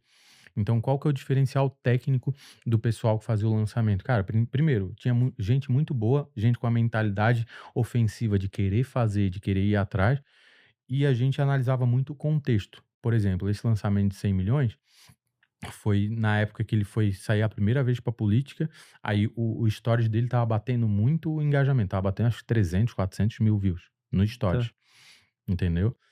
Aí ele fez um pré-lançamento ali, então, tipo, qual que era o que que geralmente a pessoa ia fazer, né? Uma pessoa convencional. Vou fazer um lançamento, CPL e tal, porque é o jeito que funciona. Ele não. Ele, cara, meu story está batendo 300 mil views. E se eu abrir alguma coisa aqui? E se eu vender alguma coisa? Então, ele analisou o contexto e daí ali, com aquele engajamento, a gente fez uma pré-captação, lançou o primeiro produto e depois a gente já ia lançar o segundo produto, isso era final do ano. Aí a gente lançou depois meio que um combo, então foi 2 lançamentos juntos, né, que fizeram esses 100 milhões. E daí depois disso também, o que que a galera fazia? Fez o lançamento, 7 dias de carrinho aberto, fecha o carrinho. E se a gente não fechar o carrinho? E se a gente fazer uma sequência de lives aqui todo dia? Cada dia um tema diferente para tentar pegar as pessoas. Porque um lançamento, qual que é o ruim do lançamento? Tu tem que captar lead para no final tu descobrir se vai vender. Se a tua oferta tá boa, se a narrativa que tu usou no lançamento tá boa. Então, nesse lançamento específico, ele foi criando múltiplas narrativas. Uma narrativa só para empresário, uma narrativa só para mãe. E como o curso é inteligência emocional e tu desbloquear e ganhar dinheiro, ele acabou que conseguiu pegar vários públicos, entendeu? Porque toda semana ele fazia 2 ou 3 lives diferentes. Uma só Uhum. para empresário, uma só para dona de casa, uma só para desempregado, uma só para CLT. Então, todo dia toda semana ali a gente ia fazendo meio que um mini lançamento. Sim. Captava para aquela live, na live pitch, captava naquela live, na live pitch. Tanto que nesse lançamento teve algum expert na época que bateu 100.000 pessoas numa live, foi o primeiro, não lembro quem que era. E eu lembro da conversa o Pava falando, cara, se eu bater 100.000 pessoas numa live, eu faço 100 milhões. Porque o cara convertia muito bem. Ele, pô, fazia umas loucuras muito. Tipo, aí fez evento no ginásio, fez evento. Um ano antes, ele fez um evento num ginásio, ele tentou levantar uma cadeirante. Entendeu? Então ele fazia umas loucuras. Ah, tu quer acreditar se ele tá sendo sincero, se não tá? Eu nem entro nesse mérito, mas o cara fazia umas loucuras. Então, Uhum. fez evento no estádio, lotou não um estádio de futebol, né? Aqueles ginásio, na verdade, né? Não é Uhum. estádio. Fez evento em ginásio. Então, ele fazia um monte de coisa que fez ele bater esses 100 milhões, entendeu? Uhum. Interessante, velho. Pelo que eu tô vendo aqui, vocês tiveram essa estratégia diferente de manter o carrinho aberto pra continuar fazendo esses pitches. E tinha a força do Pablo de estar todo dia ali, enfiando live ali. Outro ponto importante relacionado ao tráfego já, que é o quê? Cara, um lançamento, como que tu sabe se ele vai dar certo? Tu não Sei, tem né? como. A gente não sabe, né? Não tem como. Então, o que que tu tem que fazer? Mitigar esse risco, diminuir esse risco ao máximo. Então, o que que a galera a gente, eu lembro que foi um dos primeiros a fazer pesquisa logo depois que o lead entra. Então, cara, eu preciso saber quanto que esse cara ganha, se esse cara tá empregado, desempregado, se tem filho, se não tem, se já comprou curso online. Então, a gente fazia várias perguntas para entender se o lead é qualificado ou não. Entendeu? Então, e isso na época um monte de gente não fazia. Cara, eu como gestor de tráfego na época, proatividade extrema, lembra que eu te falei? Eu entrava nos grupos para ver a foto de cada lead. Não em todos os grupos, porque, sei lá, a gente captou mais de 500 mil de leads na época. Mas eu entrava em alguns grupos, cara, deixa eu ver. E daí teve um criativo que eu identifiquei que o custo por lead dele era muito barato. Só que eu comecei a achar estranho, porque ele destoava muito dos outros. Eu, cara, por que que... Aí eu fiz um teste lá e vi que o público que estava entrando era extremamente desqualificado. Então, nem sempre o lead mais barato é o melhor lead, muito Sem pelo dúvida. contrário. Uhum. E já teve diversos lançamentos que a gente fez isso. Então, a gente tentava mitigar o risco e eu sei que, cara, se eu levar o público certo, o Pablo converte. Então, o meu trabalho como gestor de tráfego era trazer o público certo para ele. Só que no meio de 200 milhões de pessoas, como que tu acha? Então, tu tenta mitigar, tu tenta... Eu era chato, eu analisava a copy da página e falava, cara, se a gente testar outra headline, e se a gente testar tal coisa? Eu ia lá no copy, lembra que eu te falei? Eu ia lá no mesmo copy. Cara, e se a gente mudar essa headline? Pô, acho que essa headline não tá casando tanto. Acho que a gente vai falar uma coisa mais financeira e essa copy tá meio emocional. Vamos fazer um teste? Então, essa proatividade extrema sempre fez a gente chegar nesse resultado, entendeu? Uhum. Mano, e uma vez que tu fez isso, tu fez o lançamento lá, teve um momento aí que tu meio que decidiu sair, né? Que tu não queria mais fazer a parada. Isso. Por que isso aconteceu? O que que deu? Cara, da PLX específico foi porque eles implementaram uma questão de 100% presencial. E pra Uhum. mim, tipo, eu já tinha como eu te falei, eu tinha a operação de info, que eu lançava e tinha perpétuo com alguns experts e tinha agência de tráfego. Então, na época, meio que foi em comum acordo ali, em consenso, eu e o Marcos Paulo, a gente chegou, trocou ideia. Pô, cara, acho que não faz mais sentido, não tinha mais pra onde crescer ali também, entendeu? Tipo, eu já tinha aprendido tudo, já Uhum. tinha feito esses lançamentos. E eu falei, cara, é isso. E a gente acabou desfazendo a parceria ali. Depois eu voltei para ajudar na campanha política dele de 2024, né? Eu saí acho que fevereiro de 2024 eu saí de lá. E em junho eu voltei para ajudar na campanha política. Uhum.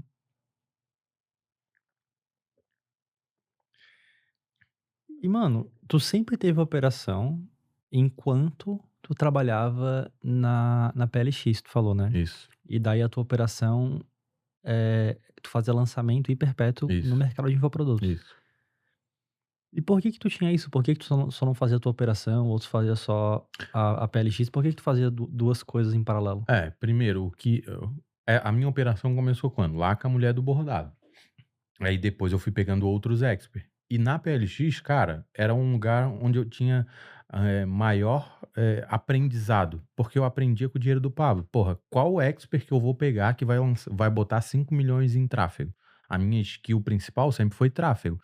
Então, qual expert que me dá essa possibilidade? São poucos no mercado, sacou? Então, ali, trabalhando como eh, colaborador, eu tinha essa possibilidade. Até no DR foi a mesma coisa. Pô, eu vou entrar no DR. Eu entrei no DR, eu gastei, sei lá, uns 50 mil reais e fiz 2 vendas, Caralho. sacou? Eu assim, e agora? Aí eu já conheci o Matheus de outro projeto de info que eu tinha feito com ele em 2022, se eu não me engano. E daí eu chamei ele, porque eu sabia que ele tinha operação, e eu, cara, onde que eu vou aprender a fazer DR? Eu vou aprender na BH, sacou? É uma empresa grande e tal, aprendo ali, depois eu saio e monto a minha própria operação, que foi mais ou menos o que eu fiz.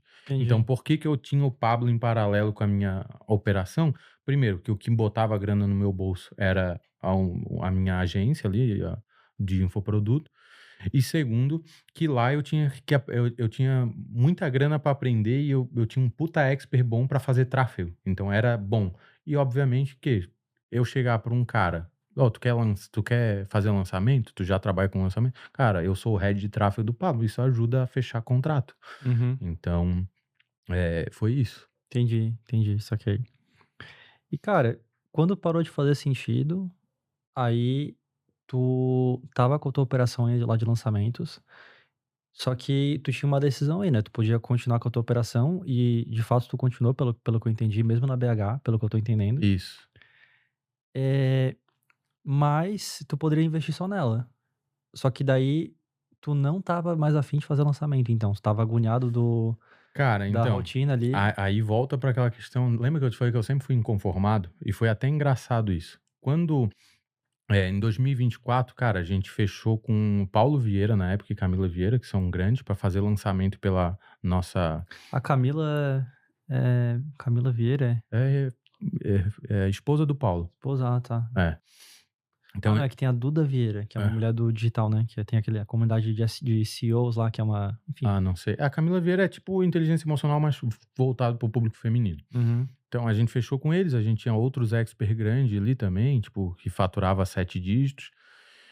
E na época, cara, por que que eu entrei? Porque eu era inconformado. Foi até engraçado, o Matheus me fez essa mesma pergunta: "Cara, por que que tu quer entrar pro DR? O que que tu quer?".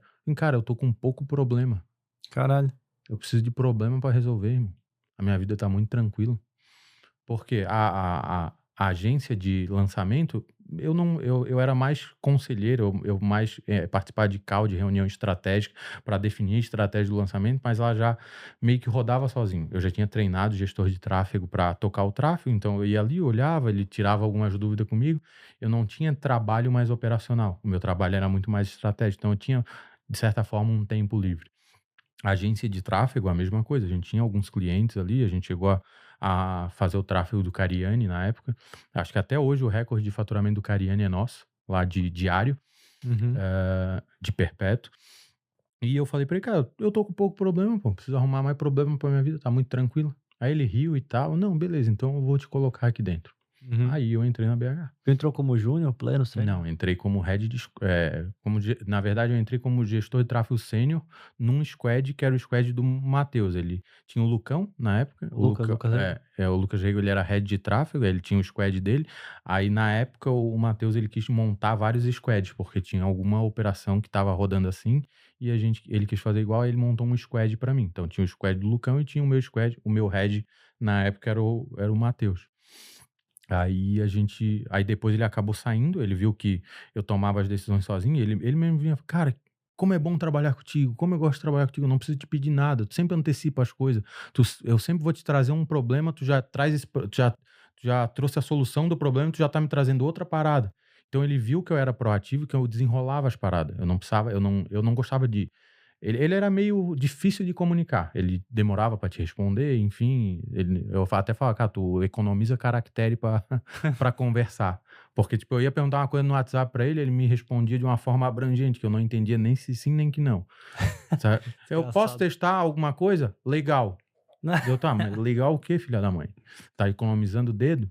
Enfim, aí eu brincava com ele com isso. Aham. Só que daí eu sempre desenrolava. Aí ele viu que, cara, sei lá, em menos de um mês ele já viu, cara, tu consegue tocar sozinho isso aqui. Eu vou focar nas outras áreas da empresa aqui que a gente tá expandindo. A BH tava em expansão. E tu toca o barco aí do jeito que tu achar melhor. Aí eu Uhum. virei head de um squad. Aí o nosso squad, eu entrei em março, então, De 2022. não, na BH eu entrei Não, 2024. em 2000, não, Ou 25. 2025. 25? 2020, 2025, isso aí. Aí tu entrou na BH, entendi. E se tu quiser voltar, antes disso eu já fiz alguns outros projetos também, No caso, com a tua agência, né? com a agência. Aí de tráfego a gente fez aquele que eu te falei a gente pegou um expert, ele faturava uma média de 2 milhões mês, 90%, 80, 90% orgânico. Em 45 dias a gente fez esse expert faturar 8 milhões no mês. Ele virou Hotmart Galaxy lá e tal. Isso com lançamento. Não, perpétuo. Perpétuo? Ticket de 497. Engraçado que ele ensinava a galera a fazer DR, só que no Google ali, fundo de funil, né? Ele ensinava a galera a anunciar no Google para vender os Nutra. Ah, é? E na época eu não conhecia nada de Nutra. Ah, legal e tal. Toquei o perpétuo dele. Aí, mais uma vez, cara, é o que eu te digo, contexto é rei. Porque quando eu entrei nesse projeto, qual que era o contexto? O gestor de tráfego que estava lá, ele não conseguia destravar. Porque a promessa era renda extra, muito black, e caía muita conta e tal. Tinha que fazer contingência, eu não manjava nada disso. Eu nem gostava de trabalhar com nicho black. Aí o que que eu fiz? Eu tinha um conhecido meu que já rodava Black. Aí eu chamei ele para rodar comigo. Assim, cara, vem rodar comigo aqui nesse projeto, que é um projeto promissor, e eu acho que dá de a gente fazer uma grana. Aí quando ele entrou no projeto, ele me ensinou a fazer Black completamente diferente do que ensinava naqueles fóruns Black Hat, essas coisas. Ele, cara, ó, o jeito que eu faço é assim. Não, bora fazer do teu jeito. Então eu analisei o contexto. O que que é o meu contexto?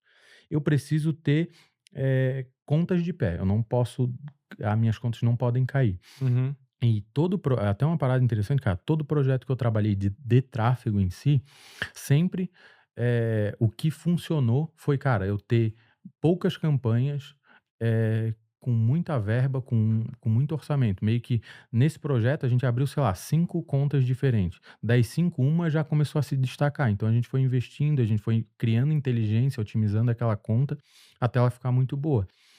E daí foi isso que em 45 dias a gente estruturou tudo. Então 15 dias foi só para estruturar essa contingência. Uhum. E os outros 30 dias a gente começou a escalar. E aí, só de tráfego a gente fez 5 ou 6 milhões de Caramba. faturamento. No caso aqui, o que tu falou que tu pegou esse expert que ensinava fundo de funil, e aí tu fez um perpétuo pra ele. Não, ele Aliás, já tinha tudo. Aí tu foi lá, tu mexeu no tráfego dele Isso. pra tu poder escalar. Nessa época eu entrei como agência de tráfego, não como infoprodutor, né? Uhum. Como coprodutor. E nesse caso aí, esse expert aí que tu mexeu no tráfego, tu falou que tu chamou esse cara e ele te contou alguma coisa que ele tava fazendo diferente, que foi o que permitiu tu escalar, né? Esse teu amigo que já rodava o Isso. Black. O que que ele falou pra ti, mano? Qual que foi a sacada que ele te deu? Cara, basicamente, na época, eles ensinavam a tu ter uma ABM, um gerenciador de anúncio, e tu ter várias outras contas para rodar e ter um ABM mãe. Entendi. Só que o Facebook, em algum momento, ele rastreava isso e ele derrubava toda a tua estrutura. A Uhum. forma que ele fazia, que é a forma que o pessoal do DR faz hoje, só que isso eu tô falando em 2021, né? A forma que ele fazia era, cara, ele isolava tudo. Então, tinha uma BM, uma BM com as contas de anúncio daquela BM, outra BM com aquelas contas, domínio, tudo diferente. Então, a gente isolou tudo. Então, quando caía uma, a outra ficava de pé. Uhum. E a gente, não sei se foi sorte ou alguma coisa, que teve uma BM que não caiu. Ele tinha um fornecedor muito bom de BM também. Não, tem um fornecedor aqui, vamos comprar essa BM. Compramos e essa BM não caiu. E daí, como ela não caiu, a gente começou a trabalhar nela. Trabalhar e faturou muito, entendeu? Então, e o que que eu... Qual que foi a sacada? Qual que foi o diferencial? Cara, o meu contexto. Eu analisei o contexto. O que que eu preciso nesse contexto aqui? Eu preciso ter contas que não caem, porque a oferta do cara é boa, o expert é bom. Se eu botar tráfego, vende. Só que caía. Então, o outro gestor de tráfego, ele ficava nessa, ele não analisava o contexto. Ele, não, eu preciso subir mais conta. Cara, eu nunca gostei de fazer isso de ficar subindo mais conta. Cara, deixa eu entender. Que eu falo muito pro pessoal, até da minha equipe hoje, cara, a gente não pode ficar só enxugando gelo. Que é fazendo uma coisa e o Facebook vai te derrubar. Ou fazendo uma coisa que toda hora tu tem que ficar num cabo de guerra. Não, tu não vai vencer. Tu tem que ser inteligente. Então, o que que eu preciso fazer? Eu preciso ter contas de pé. Como que eu faço isso? Eu aqueço elas, eu vou tracionando ela aos poucos até ela pegar tração. Quando ela pegar tração, deu, já era. Porque uma BM pro Facebook é diferente. Por exemplo, eu vou começar a anunciar hoje, o Facebook ele vai me ver de um jeito. Agora, pô, o João já investiu, sei lá, 50 milhões em anúncio aqui comigo. Ele vai, pô, eu não vou derrubar o João por qualquer coisa. Ele é um cara que tá aqui. Então é relacionamento. Tu vai criando relacionamento com o Facebook ali, né? Então, isso ajudou bastante a gente e a gente conseguiu escalar. E, obviamente, fazer o tráfego bem feito, otimizar, pensar sempre no ataque. Cara, então, o que tá dando bom aqui, escala. O que tá dando ruim, não foca tanto. O que geralmente a galera faz é tipo, deixa eu analisar aqui o que tá dando ruim. Por exemplo, tem até um caso particular que aconteceu semana passada. Um gestor lá que trabalha com a gente, que ele até tá como head lá, ele analisou 200 contas de anúncios que caíram nossa, para chegar na conclusão que eu e o meu sócio chegamos, tipo, eu falei, cara, analisa esse fornecedor aqui, vamos ver qual que é o retorno que a gente tá tendo com as contas dele. A gente analisou, tava empatado com aquele fornecedor. Cara, pronto, as contas dele é ruim. Esse outro gestor, como ele pensa de forma defensiva, o que que ele fez? Ele analisou 200 contas de anúncios que caíram para chegar na mesma conclusão, que aquele fornecedor era ruim. Foi, cara, eu não preciso chegar nesse nível de detalhe. Eu quero saber, cara, esse fornecedor, eu gastei 100 mil reais nas contas dele, voltou 100 mil, não é um fornecedor bom, entendeu? Sim. Então, Se fosse bom, seria óbvio, né? se fosse bom, seria óbvio. Então, é isso. Sacou que a gente faz. Mano, deixa eu te fazer uma pergunta que eu acho que o pessoal de casa aí... Talvez, né, pessoal, vocês estejam curiosos aí, não sei. Aí vocês me falem no comentário. Mas, cara, eu já rodei muito DR, né? Eu tinha minha operação e tal, eu ficava ali no... Primeiro eu fiz meu escritório lá nos ingleses, que tinha uma cobertura lá na época que eu morava lá. Pior época da minha vida, tá? Nossa, mano, morar nos ingleses lá, odiava. Que aí o cara ficava lá metido lá longe, né? E tava solteiro ainda, imagina. Aí tava complicado. Mas aí eu tinha a minha operação lá, e daí, naquela época lá, até hoje eu percebia que o tráfego tava sempre mudando. Sim. Então, pô, uma hora o que tava dando muito certo o Facebook, daí do nada, ano de eleição, bum, acabou aqui o negócio, agora é o Google, daí roda. Não, mas o Google atualizou um negócio, cai tudo, não sei o que, e muda, e não só tem atualização de uma plataforma dela parar de funcionar e outra começar a funcionar, como atualizações da própria plataforma. Então, a própria plataforma ali, ela pode atualizar alguma coisa nela mesmo, que a forma de tu fazer o tráfego, ela muda. Exato. E daí, pô, na minha época lá, era isso aí que tu falou, subir uma campanha ali, gastou, marcha, e dá-lhe. E tem que ter coragem de botar a grana ali. Isso, exato. E daí, recentemente, o pessoal que tava vindo pra cá falou que, mano, na real, esse negócio aí de ficar duplicando campanha, aumentando orçamento, isso não tá mais rolando. O que tá rolando agora é tu fazer várias campanhas ali, fazendo aquela tal da escala baiana, que tu deve ter escutado essa parada aí, né? O quanto eu briguei com o meu gestor por causa dessas campanhas baianas aí. Então, aí o pessoal veio falando isso daí também. Só que, tipo, no teu contexto, tá? Tu fazia lançamento. Aí depois tu saiu de lançamento. Aliás, continua fazendo lançamento. Fez lá o perpétuo lá, esse daí do moleque do fundo de funil. Do Cariani. E agora, pô, contingência, precisa de conta. Aí depois tu foi lá pra BH. Eu sou o dono o líder de squad aqui. Escalou 8 dígitos no dia. Então, tu teve contato com várias dessas modalidades aí de tráfego, entendeu? A minha pergunta pra ti é, Cara, esse negócio do tráfego aí é tudo diferente. O tráfego de lançamento é um rolê, pro tráfego de perpétuo de info é um rolê, pro tráfego de Nutra já é outra parada. É uma coisa que, na verdade, é tudo a mesma coisa, só que feito de maneira diferente. E ainda, como é que tu faz, como é que tu lida com essa parada aí da atualização? Tu tá sempre no dia a dia ali vendo o que que tá dando, quando deu merda tu usa a mentalidade ofensiva pra, pô, vou pensar aqui por meus princípios, o que que tá dando de ruim e tal, pra tu resolver aquele problema. Ou é uma coisa que meio que por tu ter fundamentos ali muito bons de tráfego, meio que não muda tanto assim, sabe? Muda mais alguns detalhes e tu meio que tu já manja. Eu queria que tu me falasse isso daí, porque tu meio que tu rodou tudo, né? Tu Sim. rodou info, tu rodou lançamento, rodou Nutra, o que tem pra rodar aí tu rodou. Campanha política. A porra toda, é. O que que tu tem pra me falar, mano, sobre essas diferentes vertentes de tráfego, como elas se comportam? Cara, mais uma vez, né? Contexto é rei, isso não muda.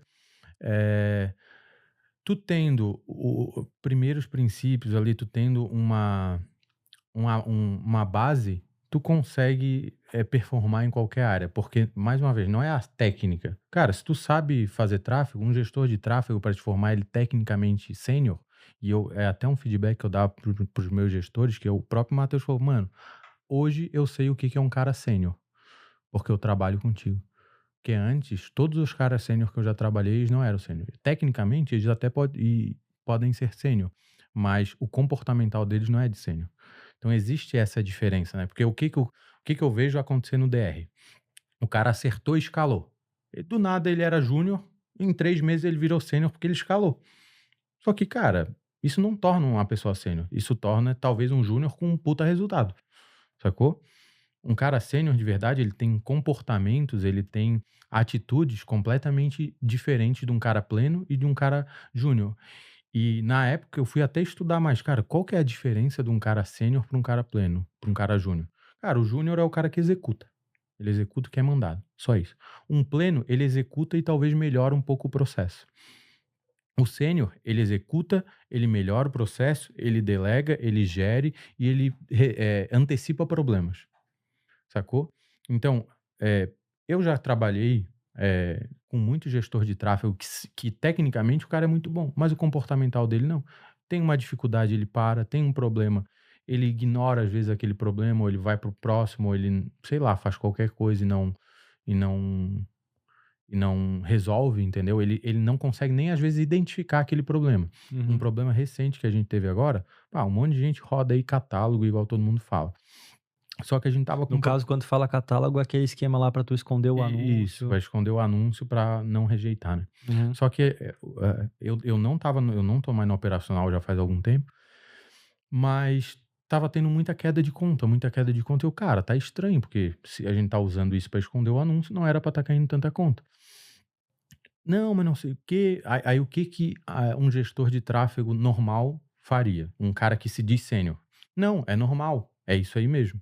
Eu: "Tá, mas a gente esgotou todas as possibilidades, a gente testou tudo que era possível para resolver isso?". Não.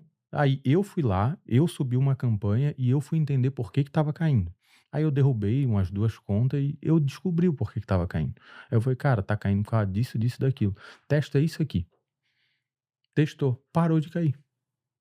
Sacou? Tipo, a gente tinha uma queda de, sei lá, metade das contas estava caindo, a gente reduziu para 10% das contas caindo.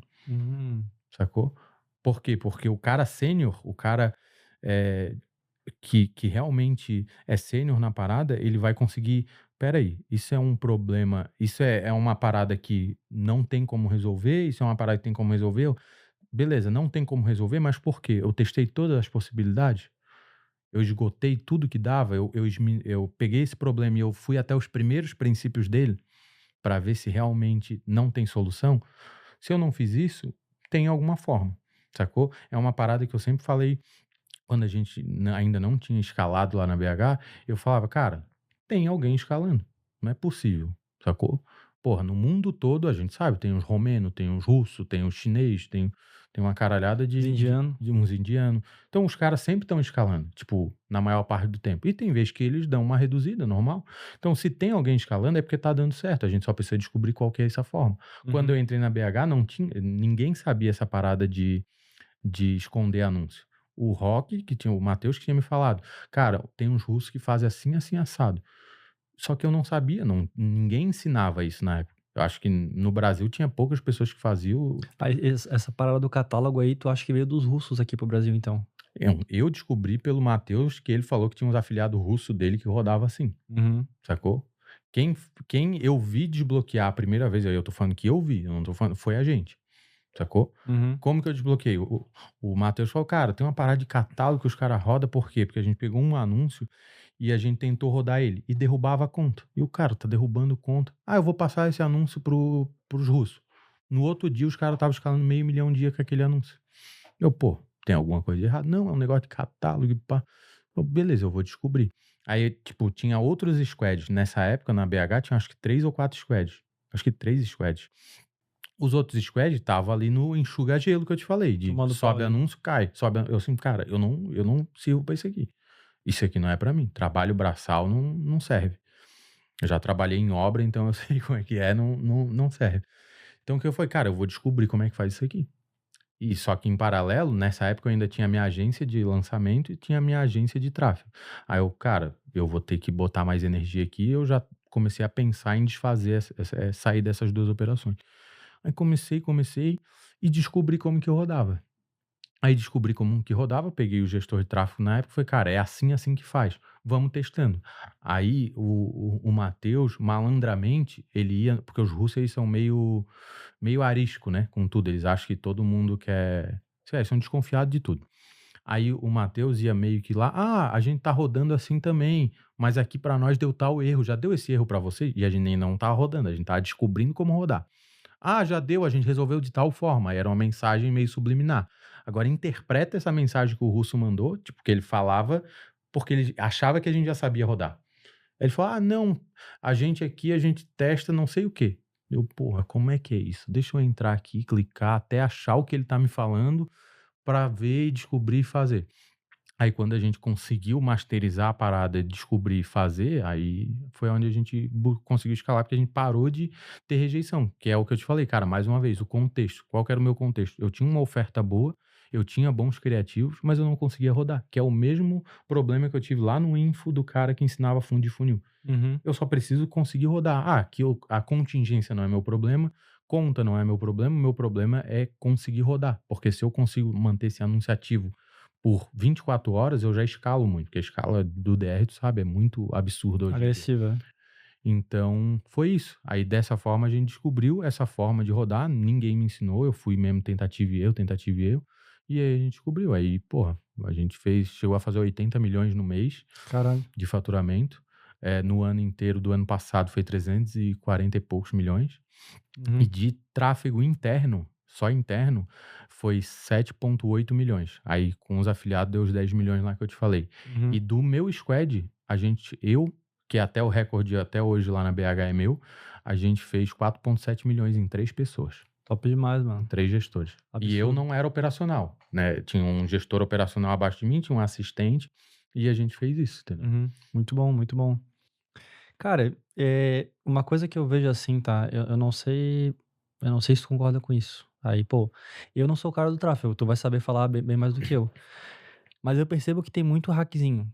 Que é tipo, tu aperta esse botão aqui, que é um negócio que vai te comprar mais algumas semanas ou talvez meses ali de escala, até mudar alguma coisa toda, e tem um outro hackzinho, que aí tu vai, seja essa parada do catálogo, seja um negócio ali do baiano ali, por exemplo, Uhum. que tu falou pra mim que não gosta, mas cara, qual que é o fato? Funciona? Teve gente que sentou na tua cadeira aí, e o cara falou que tava escalando assim, então... Não, a gente escalou lá na BH muito assim. Então, como que tu acha que a pessoa ela pode ficar atualizada desses hacks assim? A melhor maneira é o cara realmente descobrindo na raça, ou é o cara desenvolver muito bem esse network? Porque, pô, a real é que nem todo mundo vai ter contato aí com os afiliados russos, né? Eu, graças a Deus não, mas até que, tipo, não sei se é um grande benefício, mas Sim. pra mim hoje em dia, mas eu tenho contato ali com uma porrada deles porque eles usam o VTurb. Então eu tenho um grupo de WhatsApp com os caras. Esses caras que eram afiliados de vocês ali, provavelmente eu conheço. Sim. E eles são muito desconfiados, mano.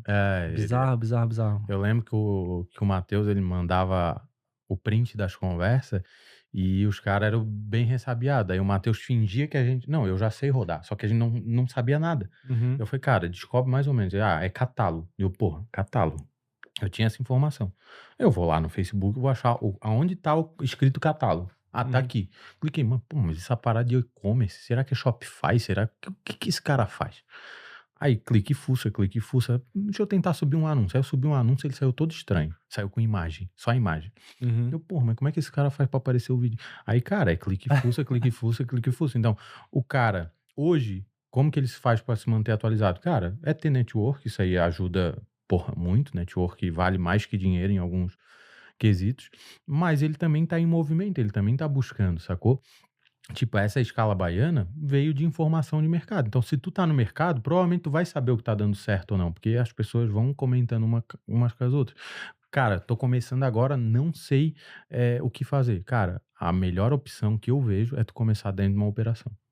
Sacou? É o que eu fiz lá atrás com o Pablo. Apesar de eu ter meu lançamento que eu consegui ali conquistar uma expert e depois ir conseguindo outros, o que mais me fez crescer mais rápido foi estar numa operação grande. Sim. Entendeu?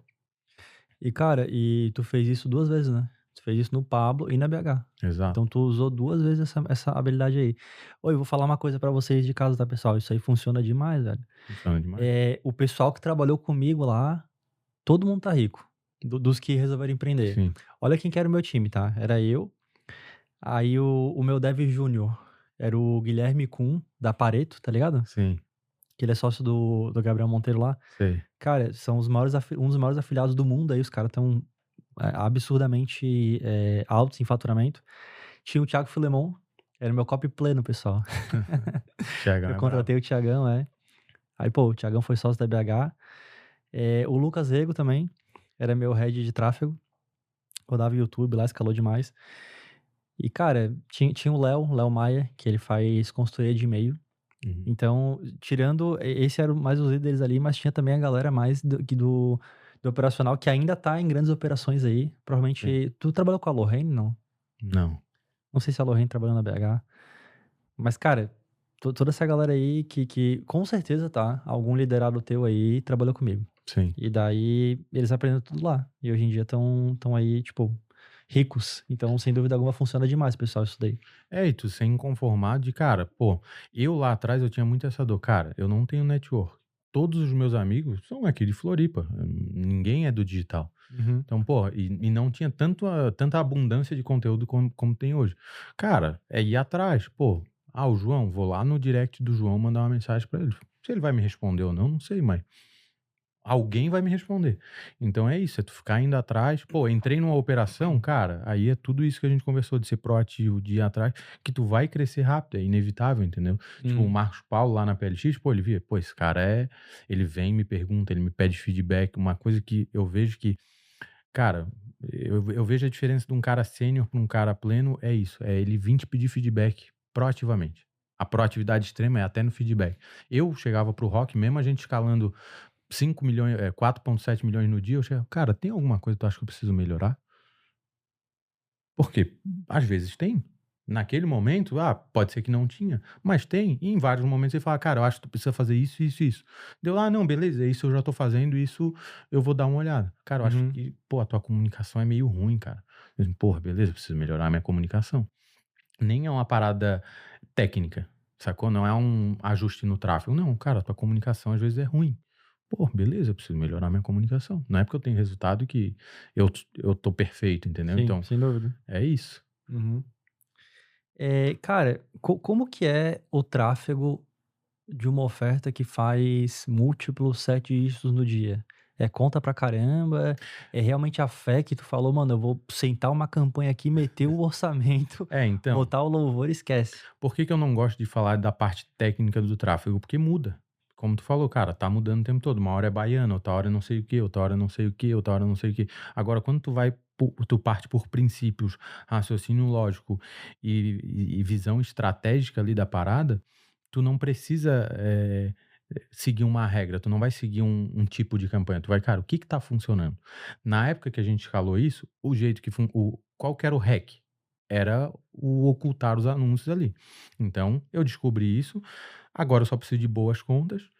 e escalar, e botar grana. Como que tu escala? Cara, a gente testava a conta de fornecedor alugada, que na época eu nem sabia que existia, foi descobrir isso na BH. Começamos a testar conta comprada, conta farmada, então a gente testava tudo. Por isso que eu te digo, cara, tu sempre tem que estar aberto a teste. Cara, tal coisa, principalmente no tráfego, cara, tudo é teste, não existe uma verdade absoluta.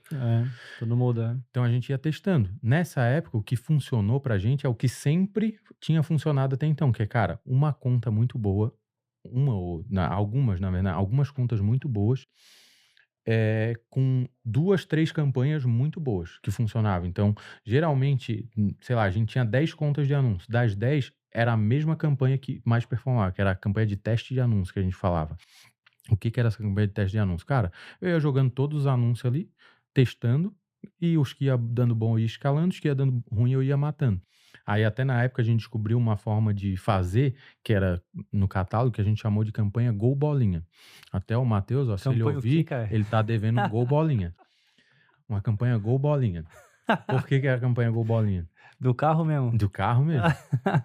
Porque na época, o gestor, ele testou uma campanha que deu muito certo. Ela abriu muito bem. Aí o Matheus, na época, falou, cara, essa campanha é muito boa, se funcionar em todas as contas, eu dou um Gol Bolinha pro gestor de tráfego que descobriu isso. Deu, beleza. Aí a gente começou a testar e deu muito bom essa campanha em tudo. Por isso que eu digo, cara, é tudo teste. Foi uma variável que a gente mexeu ali na campanha, um botão a mais que tu clicou, um checkbox que tu botou a mais que funcionou. Entendeu? E muita gente não tem essa curiosidade, essa audácia de deixa eu clicar aqui, deixa eu ver isso aqui, deixa eu aprofundar. Igual eu fiz agora recentemente, cara, tá caindo conta, deixa eu derrubar uma conta. Cara, por que essa conta caiu? Deixa eu ver o que o Facebook me dá de informação, apesar de ele não dar tanta informação. Deixa eu entender. Então foi por isso que caiu. Por exemplo, quando eu comecei a rodar Google lá atrás, o que a galera fazia? O teu anúncio rejeitou, tu exclui, remove ele do Google lá da campanha e sobe um novo igual. Era isso que a pessoa fazia. Cara, e se eu, antes do meu criativo rejeitar, eu mudar ele, eu remover esse e botar um novo? Será que a minha conta dura mais? Aí e na época ninguém, pelo menos eu não aprendi desse jeito. Eu aprendi, cara, quando teu anúncio cair, tu remove ele e sobe um novo. Cara, e se eu fizer isso? Aí eu comecei a criar umas teorias na minha cabeça qual que é a teoria que eu criei? Cara, o Google ele tem 2 robôs. Um robô ele vai passar em todas as contas de uma forma mais abrangente. Essa conta aqui tem alguma coisa de errado. Aí ele levanta um flag. Aí vai vir outro robô mais minucioso que vai entrar na tua conta. Como que eu cheguei nessa teoria? Porque eu comecei a trocar o anúncio antes dele rejeitar. Só que, dependendo do horário que eu trocava, eu até tinha os horários que eu sabia que o robô ia passar. Caralho, mano, tinha um horário. Eu tinha um horário. Cacete. Então eu falava, até 9 da manhã tem que trocar os anúncios. Depois, até 3 da tarde, tu precisa trocar o anúncio de novo. Depois, até 7 da noite, tu tem que trocar de novo. Então era 3 trocas que a gente fazia. Por quê? Porque eu identifiquei o padrão que 9 da manhã cai conta, 4 da tarde cai conta e antes da meia-noite cai conta. Então, cara, eu precisando antecipar. Aí eu comecei a fazer isso, só que mesmo quando eu troquei o anúncio, daqui meia hora chegava um e-mail para mim lá no meu e-mail, na minha caixa de e-mail. Seu anúncio foi rejeitado. Como que ele foi rejeitado se eu já acabei de tirar ele? Não faz sentido. Ele foi removido, o anúncio nem tá mais lá, como é que tu rejeitou? Aí eu criei essa teoria. Cara, o que acontece? O primeiro robô passa, levanta uma flag. Analisa esse anúncio aqui. Aí o segundo robô vem e analisa. Só que se eu trocasse o anúncio, quando esse primeiro robô já passou, o meu anúncio vai ficar ali. Mesmo que eu remova ele, o segundo robô vai analisar ele e vai rejeitar ele. Aí eu assim, cara, a gente precisa trocar antes disso. Sacou? E daí a gente começou a fazer isso e as contas começaram a durar mais, porque Google não tem essa parada de esconder. Então tu tinha que fazer a conta durar mais. E aí a gente já conseguiu destravar. No primeiro mês a gente faturou já múltiplos 7 dígitos ali de faturamento, né? Que hoje em dia pro mercado é pouco, mas na época pra mim era, bastante dinheiro. Sim, sim. Cara, tu acha que essa parada que tu falou aí é replicável? Porque parece até uma ciência, né, mano? Tu tá realmente anotando, vendo os padrões ali do que tá acontecendo pra encontrar a causa raiz do problema. Cara, eu recomendo a pessoa ler esse livro. Até depois que tu recomendou no podcast, eu li o livro. Só tem em inglês, né? Daí eu não sei muito inglês, mas traduz ali e qualquer IA faz isso, do Elon Musk. E tu agir por primeiros princípios. Sacou? Que é o Uhum. cara, tá rejeitando e tá, isso deu. Tá, mas e eu me questiono muito, saca? Tipo, tá, a baiana funciona. Eu, não, mas por que que essa baiana funciona? E se eu testar tal coisa? E se eu fizer tal jeito? Sacou? E na época eu fui contra, na época, cara, testar baiano assim, porra, puta trabalho de baiano mesmo, de ficar subindo coisa ali igual um maluco. Assim, cara, não é o jeito que eu gosto de trabalhar. O jeito que eu gosto de trabalhar é encontrar umas contas boas e escalar naquelas contas. Tanto que na época, esses 4,7 milhões a gente só não fez mais porque as nossas contas de anúncio, as principais, elas tinham um limite de gasto diário de R$ 1 milhão. E batia 1 milhão, tu não conseguia fazer mais. Uhum. Sacou? Então, nesse dia que a gente fez 4,7 milhões, a gente fez, eu lembro, era 5 da tarde de um domingo. Caramba. Aí era eu e mais 2 gestores, a gente olhou um pro outro, tá aí agora, o que que a gente faz? Não tem mais como gastar, o Facebook não deixa mais Estourar o eu gastar. champanhe. Sacou? A gente, vamos dar uma descansada, que a gente tava vários dias trabalhando até de madrugada. E aí, pra te ver, o que que a gente fazia? Porque a gente ia dormir muito escalado, a gente ia dormir com 300 mil de orçamento na campanha. Então, o que que eles faziam? Um gestor ficava até 4 da manhã acordado, eu acordava às 6 da manhã, então ficava só um intervalo de 2 horas entre um gestor e o outro ali. Porra, tu tá com 300 mil, se gastar errado, tu tomou 100 mil de preju e já era. Se cai um link, sei lá, qualquer BO que possa dar. Sim. Então a gente fazia esse revezamento, aí nesse dia a gente, 5 horas da tarde, vamos dormir um pouquinho mais aqui. Amanhã, segunda-feira, a gente olha isso aqui de novo. Que loucura, mano. Mas foi isso. Que loucura do cacete, mano. Tá maluco, é muito, muito dinheiro, né, velho? Antes do DR, a vez que eu tinha mais colocado grana em tráfego foi na campanha política do Pablo, que a gente botou 1,2 milhões num dia. Nesse do DR, acho que foi. Cara, acho que foi 3 milhões e pouco, então foi muita grana. Assim. Caramba, velho. Era mais de 100 mil por hora gasto. Surreal, surreal. O que tu não gostou da Baiana, essencialmente, foi esse volume aí de conta que tinha que subir. Foi disso que tu não Cara, gostou? eu não considerava um trabalho muito inteligente. Era um trabalho mais braçal de fazer. Porque tu tinha que subir. Aí, tipo, lá na BH, o que fez a gente escalar a primeira vez foi algumas contas e o método ali de ocultar os anúncios. Então, isso foi o que a gente conseguiu a escala. E conta de fornecedor também, que a gente conseguiu na época. Um fornecedor chinês lá, muito boladão, que as contas dele abriu muito bem. Mas não tinha o volume de conta que precisa ter hoje. Sei lá, a gente tinha 20, 30 contas de anúncio para fazer esse faturamento. Depois, ali em novembro, isso foi em julho do ano passado, um ano atrás. E daí isso funcionou até outubro. Aí em novembro meio que parou tudo de funcionar. E a gente. Aí alguém descobriu, ou alguém começou a rodar, ou se popularizou essa escala baiana. Aí no começo cara, não faz muito sentido e tal. Vamos testar aqui. A gente testou, não deu muito bom. Eu acabei abortando a missão. Aí passou dezembro a gente não conseguiu escalar tanto. Escalava 8 dígitos ali, às vezes múltiplos 8 dígitos, mas não com ROAS tão bom. Ou não era a escala que a gente gostaria. A gente via outras pessoas escalando. Em 2025 inteiro, o faturamento que a gente fez interno foi quase o mesmo faturamento que foi feito com os afiliados. Então a gente, entre aspas, era o top afiliado da BH, né? Uhum. E daí, quando veio esse método baiano, eu não quis muito fazer, vamos testar, não deu muito certo, aí paramos, aí voltamos a fazer do jeito que a gente fazia, que é tipo, cara, boas campanhas, boas contas, bons anúncios. Aí tinha um problema lá, a gente teve um problema lá na BH que tinha muito copy júnior.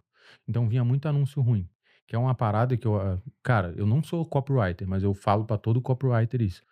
Tu escreveu um pack de anúncios, nenhum anúncio vendeu, cara, teus anúncios estão ruins.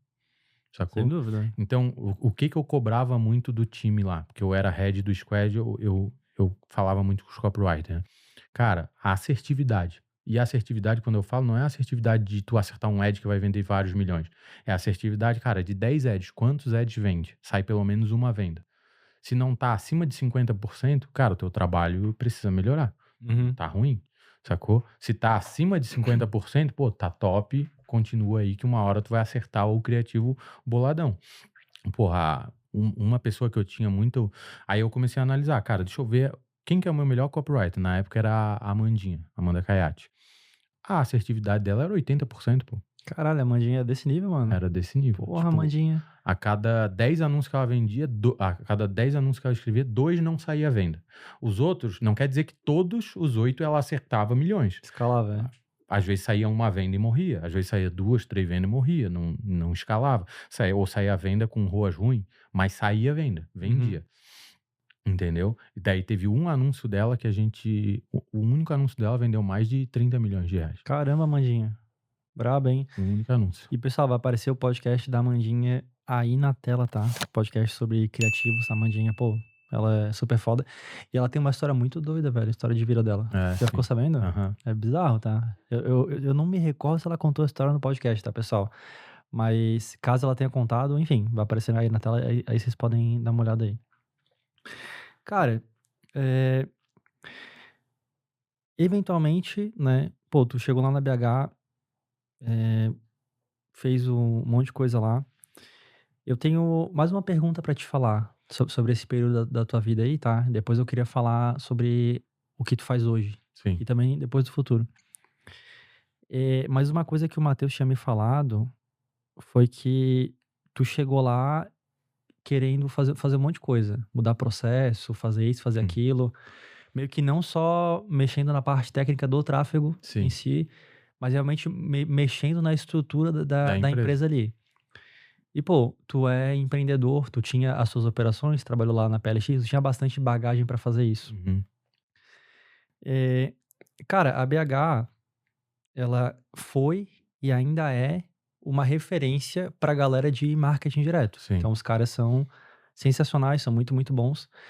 Então, o fato de tu ter ido lá e metido a mão nisso mostra duas coisas. Primeiro, que tu sabia o que tu estava fazendo, porque tu mexeu numa empresa de DR que era referência, e ainda é, e não só sabia como deu certo, porque eles ainda são referência. Sim. Eu queria saber, cara, o que tu implementou que tu acha que as outras empresas do marketing direto que estão vendo a gente aqui, que eles deveriam implementar ou eles provavelmente têm uma certa deficiência nisso? Eu não sei se é uma coisa que tu pegou da tua agência de tráfego ou tu pegou do lançamento. Tipo, a galera do lançamento faz assim, seria legal a gente implementar também. O que tu acha que foram esses processos aí que tu fez lá, que fez o Matheus confiar tanto em ti, fez a BH escalar tanto? Eu queria que tu me contasse um pouco disso. Cara, foi alguns processos que a gente colocou, principalmente o meu antigo sócio, nessas duas empresas que eu tinha, tanto de tráfego quanto de info, ele era gestor. Ele era um gestor muito bom. Então eu peguei muito skill, muita coisa de gestão com ele. E o que a gente fez lá, né? Tipo, a gente implementou principalmente processo, por exemplo, são coisas simples, mas são pequenas alavancagens que elas juntas e acumuladas, elas geram resultado. Os anúncios, eles vinham no Drive e eles vinham um pack em cada pasta. Cara, isso me tomava, sei lá, 5 segundos a mais para colocar esse anúncio na biblioteca, por exemplo, do Facebook lá. Só que, pô, era 5 segundos a mais de 10 pack. Então era 50 segundos. E eu tô olhando assim, pô, mas nada a ver o que esse cara tá falando. Mas, cara, era vários cliquezinhos a mais que eu tinha que dar que era perda de tempo. Cara, eu quero todos os anúncios numa pasta só, porque vai ficar mais fácil, eu vou conseguir subir tudo de uma vez, assim, assado. O gestor na época, não dá, porque pra mim vai ficar difícil, vai ficar desorganizado. Assim, cara, não me importa como vai ficar pra ti. Eu quero, pra mim tem que chegar desse jeito. Se tu quer fazer do teu jeito aí pra ficar mais organizado pra ti, beleza. Só depois tu joga pro jeito que vai ficar mais eficiente pra mim subir. Eu tô pensando na eficiência do trabalho. Então, aí ele não queria. Eu falei, cara, eu preciso de um gestor de projeto só pra mim. Porque esse gestor, por exemplo, as ofertas, elas vinham... Como que chegava a oferta antes lá, quando eu entrei? Chegava a oferta e tu tinha que escrever anúncio pra aquela oferta para vender. Só que, pô, eu já tô escalando outra oferta aqui. Eu vou ter que parar meu time, que era o meu squad ali, para escrever anúncio para uma oferta nova. Por que essa oferta já não vem com os anúncios? Já não vem com o pack inicial? Pô, quantos anúncios eu preciso testar para saber se uma oferta validou ou não? De 30 a 50. Beleza, então a partir de hoje eu quero que todas as ofertas que vêm para mim testar tem que vir com um pack de 30 a 50 ads. Porque ela já vem pronta. Eu só subo, testo, vendeu, deu aquele que o Thiagão falava isso, cara, precisa dar um cheirinho, deu um cheirinho, aí tu começa a produzir mais material para ela. Não deu um cheiro, já descarta. Então esse foi um dos processos que a gente fez. Outra coisa, a questão das dailies. alinhamento de cultura. Outra questão também, cara, existiam os squads. Aí os squads, quando essa história é até engraçada. Quando o Matheus criou os squads, qual que era a ideia dele? Um squad vai competir com o outro. Então, o que que vai acontecer? Se um squad estiver escalando, o outro vai ficar, porra, eles estão escalando, a gente tem que escalar também. E o que que fez eu virar head de todos os squads? Eu vim do mercado de info. Aí eu acho que essa mentalidade a gente não tinha lá de meio competição. Info é, cara, vem cá que eu te ajudo. Pelo menos nas operações que eu trabalhei, cara, tá dando certo aqui pra mim. Ó, isso aqui tá dando certo pra mim. Pega aqui que eu vou te ajudar. Então, o que que aconteceu? Tinha 3 squads, lá. O que que eu fiz? Cara, o que dava certo pra mim, eu chamava o menino do outro squad e falava: "Irmão, tá dando certo isso aqui pra mim, testa aí pra ti pra ver se funciona". O que que eu queria com isso? Só ajudar o cara? Não, ele ia me ajudar também, porque ele ia validar mais rápido a minha tese, a minha teoria. Então, cara, eu fiz um teste. Pra mim validou. Será que vai validar pra ele? Se validar pra ele, é um indicativo a mais que aquele teste vai dar muito bom. Então eu comecei a fazer isso, a ajudar o outro squad. Isso não tinha. E daí a gente começou a criar uma cultura de testa aqui, isso aqui funcionou, testa aí também. Uhum. Então, vários processinhos, cara, questão de copy. Uma parada que pra mim foi game change lá, é simples, mas o que que a galera fazia? Era um anúncio e 5 hooks. Saca? Um body e 5 hooks, era Que é uma o que parada todo assim. mundo faz, né? Cara, pra mim isso nunca funcionou. Pra mim, não tô falando que não funciona. Pra mim Uhum. nunca funciona. Por quê? Cara, o que vende é o corpo, é o body, não é o hook. O hook ele vai chamar a atenção, mas o que vai vender é o body. Então, quando tu tem um body ruim, tu vai ter 5 anúncios ruins. Porque por mais que o teu hook seja bom, o body não vai vender. Ah. Sacou? Então, o que que a gente viu? E obviamente que depois a gente tirou isso primeiro. Aí por isso que eu tô te falando, contexto é rei. A gente tirou, cara, vamos abolir isso aqui, pedido meu. Eu não quero mais testar hook. Me traz um anúncio. Cada anúncio é uma ideia. Sacou? Então eu não quero hook body, eu quero uma ideia de anúncio. Então tu vai escrever uma copy. Escrevi uma copy. Essa copy validou? Aí faz sentido tu jogar o hook. Porque um hook bom num anúncio, num body bom, a tendência é que performe mais ainda, Uhum. sacou? Aí depois de implementando o processo, a gente acabou fazendo só com copywriter sênior. O copywriter sênior entrega três hooks e um body, porque daí o cara já tem noção do que ele tá fazendo. Agora, quando é um cara júnior, como que o cara júnior vai saber fazer um hook e um body? Sacou? Ele vai fazer um body geralmente ruim, porque ele é júnior, ele tá aprendendo e tá tudo bem. Aí eu vou testar com 5 hooks, 5 anúncios. Para o gestor de tráfego, não é um hook, não é um body e 5 hooks. Para o gestor de tráfego, são 5 anúncios. 5 anúncios, é. Entendeu? É Uhum. 5 verbas que tu tem que colocar ali para te colher resultado e entender se aquilo ali é bom ou não. Então, o desperdício de grana nesses testes era muito alto. Pensa se vem, sei lá, 10 pack ruim. Porra, é 50 anúncios. Tu vai testar, em vez de tu testar 10 ads, tu vai testar 50, porque cada anúncio tem 5 hooks. Então, foi outro processo que a gente implementou. E daí, questão, cara, ClickUp eu implementei, não tinha. Getter, já usou Getter? Tu usa, não? Mano, muita gente fala pra eu usar, só que eu não vi tanta moral nele, sabe? Aí, tipo, mas eu queria. Como tu tem o Getter é só... Mas ele é híbrido, mano. O meu modelo é híbrido e tem gente no Brasil inteiro, entendeu? Tem gente que Sim. não vem. Deve ter, o VTube tem umas 15 pessoas, deve ter aqui em Floripa uns 17, entendeu? 15. O resto é home office mesmo. E daí eu acho que tem essa necessidade, só que eu nunca, tipo, Aí como que tu tem o controle do que esse cara tá fazendo? é tudo no Notion e Slack. Mas eu não tenho esse dia a dia, sabe? Pelo que eu vi, o Gather era o cara poder entrar numa call meio que rápido, né? Tu chega na mesa do cara. Exato, tu meio que tu reduzir o dano de não ser presencial, porque presencial faz diferença. Pô, a PLX era presencial, era muito bom, sacou? Porque tu resolve problemas muito mais rápido, de forma muito mais instantânea. Por exemplo, eu tinha 2 gestores de tráfego na época que eu era head, tinha mais o copy. Cara, às vezes eu tô com o gestor de tráfego ali, eu preciso tirar uma dúvida com o copy. Só que, pô, até eu mandar no Google, no Gchat lá, que era na BH, até eu mandar no Gchat, o cara me responder, eu ter o retorno daquela conversa e tal, e tal, e tal, eu perdia quase o dia inteiro. E sendo que é uma coisa que 5 minutos tu, tá ocupado aí? Ah, não, pode falar. Pô, mano, a gente tava pensando isso e aquilo, vamos testar isso. Ah, bora. Já anota, o gestor de projeto já sai com aquilo ali, com aquela demanda, com a deadline da demanda, e o cara já sabe o que tem que fazer. Então, se torna, aumenta, na minha percepção, aumenta um pouco a produtividade e o controle do time.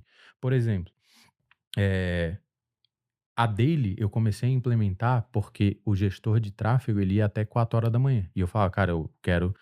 Depois de uma época, eu falei, cara, beleza, tu tá indo até 4 horas, mas tu pode ir até 2. Não precisa ir até. Ah, mas eu gosto de trabalhar de madrugada e tal. Caralho. Porque ele gostava de trabalhar de madrugada. Cara, tu gosta de trabalhar de madrugada? Beleza, vai até as 2, não vai até as 4. Por quê? Tu vai até as 4. 9 horas da manhã eu quero tu aqui. Não importa o que aconteça. Por quê? Porque se eu deixasse, se eu não tivesse o Getter, o que que acontece? O cara vai até as 4 da manhã. Ele vai acordar meio-dia. Meio-dia já passou metade do dia. Ele tem campanha para subir, ele tem campanha para otimizar. Ele perdeu. Aquele dia já era. Aí ele vai de novo. Então, tipo, perde um pouco a produtividade e a atração que a gente vem tendo, sacou? Uhum. Então, Guerra, cara, 9 horas da manhã, religiosamente, todo mundo tem que estar ali. Ó, a demanda do dia é essa. É uma daily, tem que ser rápida. A daily, ela não pode durar mais de 15, 30 minutos. Assim, estourando se tiver muita coisa para fazer. 15 minutos, cara, ó, o gestor de projetos vai passar outra coisa, antes, no começo, quem fazia as daily era eu. Cara, eu comecei a achar improdutível eu fazer a daily. Eu comecei a fazer com o gestor de projeto. Então nem existia essa hierarquia. Eu falei, o que que eu comecei a fazer? Cara, eu sou o head de tráfego e head do squad. Eu preciso de um cara que vai ficar cobrando todo mundo. Eu odeio ser cobrado e eu odeio cobrar os outros. Então, se tu falar, ô Luan, tu pode fazer tal coisa pra mim? E eu falar que sim, não me cobra, porque eu vou fazer. Só que tem gente que não, que precisa ser cobrada, principalmente júnior e pleno. Tem que ter alguém em cima. Então, o gestor de projeto, ele serve para isso. Pô, o cara mandou no G-Chat, não respondeu, ele tá off do Getter, para mim o cara não tá trabalhando. Ah, eu tava fazendo tal coisa. Não, beleza, então tu tem a justificativa. O Getter, ele força a pessoa a estar na frente do computador, Uhum. entendeu? Então, o Getter foi uma parada que a gente implementou. ClickUp, a gente reestruturou todo o ClickUp, pelo menos para a parte de tráfego ali, de chegada de novos funis. Pelo menos para os squads de aquisição ali, que é o squad que vende, a gente mudou todo o ClickUp. Então, Uhum. reestruturou tudo. Então, até de vez em quando eu dou consultoria para algumas operações. Esses dias um cara me chamou. Cara, tô fazendo assim. Cara, como que tu organiza tuas testes? Não, eu organizo num Google Docs. O cara, o teu problema nem tá no tráfego. Eu posso até hum, entrar aí na tua operação, ver mais a fundo, mas eu acredito que tu precisa de um gestor de projeto. Passou 2 dias, o cara tava lá nos stories. Contrato gestor de projeto, não sei o que. Cara, é isso, entendeu? Então, são pequenos detalhes e contextos e ter uma visão mais macro. Eu vejo que, principalmente o gestor de tráfego, ele olha sempre para o micro, sempre para a métrica. Eu nunca olhei para a métrica sozinha, isolada. Eu sempre, cara, deixa eu ver o contexto. Eu sempre olhei para a página de vendas, para a VSL, para o criativo. Cara, deixa eu ver o que que esse criativo tem. Deixa eu ver Uhum. o que que tem de diferente nesse criativo. Tipo, eu não sou copywriter, mas eu entendo de copy. Eu consigo dar opinião e ver se a tua copy é boa ou não. Se eu ler a tua copy, eu vou saber se ela tá boa. Talvez eu não Sim. escreva uma copy tão boa quanto a tua. Provavelmente não, né? Mas eu consigo analisar. Cara, essa copy do João ficou muito boa. Sacou? Uhum. Porque eu tenho esses princípios de ir atrás, de ficar buscando. Então, tanto em lançamento quanto perpétuo. Por exemplo, o projeto do Cariani, a gente bateu recorde de faturamento diário lá. Cara, porque eu entrei, eu olhei a página, eu olhei o criativo, eu olhei isso, eu olhei aquilo, eu olhei a estrutura. Tive uma visão macro de tudo. E, cara, o que que eu preciso fazer nesse contexto aqui para funcionar? Ah, eu preciso subir isso aqui, eu preciso testar aquilo ali, eu preciso fazer isso aqui. E geralmente, quando eu entro num projeto, que eu já vi muitos gestores de tráfego fazer isso, entra num projeto, pausa tudo e sobe tudo novo. Ou mexe em tudo que tá fazendo. Eu não mexo em nada. Uma semana que por exemplo, no Cariani, até o coprodutor dele na época falou: Cara, mas e aí? Tu não vai trabalhar? Tu não vai subir campanha? Eu disse, cara, eu tô analisando. Então, uma semana que eu entrei no projeto dele, sei lá, até mais, uns 10 dias, foi só analisando. Essa campanha tá funcionando. Ah, esse jeito aqui funcionar, essa página tá boa. Ah, mas por que que não tá convertendo? Se tá indo gente pra página. Deixa eu analisar o botão da página, deixa eu analisar a jornada do usuário. Sacou? Na captação de lead é a mesma coisa. Cara, deixa eu ver se a experiência do lead tá boa, se tá fácil de ele entrar, se tá simples. Opa, não, tá travando aqui, tá demorando muito para entrar no grupo do WhatsApp. Uma coisa que, cara, que a maioria das pessoas de lançamento se perde, às vezes o connect rate da página tá ruim, que é o que? O tempo de carregamento dela. Uhum. Aí, tipo, só nisso aí tu já perdeu metade do tráfego. Aí tu acha, não, meu criativo tá ruim. Não, pô, é a tua página que tá demorando muito para converter, muito para carregar. Então, essas coisas, pô, por exemplo, não tá entrando ninguém no grupo do WhatsApp. Cara, será que é porque. E se a gente botar um redirect de 5 segundos? Se a pessoa não clicar no botão, ela já vai ser redirecionada direto. Às vezes isso resolve o teu problema. Então, tu analisar o contexto, tu analisar tudo e tomar tua decisão em cima daquilo, com a visão macro da parada, é o que vai fazer a diferença, entendeu? E muita gente às vezes não tem isso, principalmente o cara que tá no operacional. Ele tem tanta coisa para fazer. Por exemplo, eu tenho um gestor de tráfego lá que é muito bom. E eu falei para ele, cara, eu não quero que tu tome essa responsabilidade de otimizar as campanhas para ti, mas eu quero que tu lembre o fulano que ele precisa, ou até me lembre, porque eu posso entrar lá e olhar. Ontem, por exemplo, ele estava fazendo uma puta análise lá, e às vezes eu fico no Getter, eu fico online no Getter, na salinha, e os caras ficam ali conversando. Aí eles me chamam, às vezes eles vão até ouvir o podcast, eles vão saber desse meu hack. Mas eu fico ouvindo e eu não falo nada. Eles me chamam, não, deixa eles tomar a decisão sozinho para ver qual que vai ser. Aí se eu vejo que eles estão se perdendo, que ontem eles estavam meio que se perdendo. Não, vamos desativar essas contas, porque tá consumindo muita verba, isso e aquilo. Deu, cara, eu acho que não é isso. Eles estão olhando pro micro. Eles estão olhando por campanha a campanha. Deixa eu dar um zoom out e olhar um macro. Cara, não. Eu falei pra eles, cara, não desativa, porque daí vocês estão indo pra defensiva, vocês estão contendo o dano. Eu não preciso só conter dano. Beleza, tu pode desativar uma coisa ou outra? Pode, mas eu preciso que vocês foquem na venda, não no prejuízo. Porque se eu focar no prejuízo, dificilmente eu vou vender, porque eu não tô conseguindo. Se eu focar só na defesa, eu não tomo gol, mas eu também não faço. Uhum. Agora, se eu focar no ataque, eu vou fazer gol. Aí depois eu só tenho que cuidar pra não tomar mais gol do que eu tô fazendo. Sacou? Então, eu tive essa visão macro e eu falei pra ele, cara, o erro de vocês tá na otimização. Olha aqui essa campanha, olha aqui isso aqui, olha essa conta, olha isso, olha aquilo. Hoje, vocês tomaram decisões ruins e qual que é o princípio da otimização? É tu melhorar. Só que nem sempre tu vai melhorar. Às vezes tu vai otimizar uma coisa e ela vai piorar. Aí o que tu tem que fazer? Opa, eu tomei essa decisão, sei lá, eu aumentei a verba de uma campanha e o resultado piorou. Beleza, ou eu aumentei demais, ou eu mexi errado, ou eu analisei errado aquela campanha. Eu tenho que ter uma visão macro e não micro. Porque se eu fico no micro, pô, eu subi o orçamento e o CPA explodiu. Ah, vou baixar. Não, mas peraí. Será que teu CPA explodiu por quê? Porque tu aumentou demais? Porque o teu criativo não era tão bom quanto tu achava? Porque a tua oferta tá morrendo? O que aconteceu?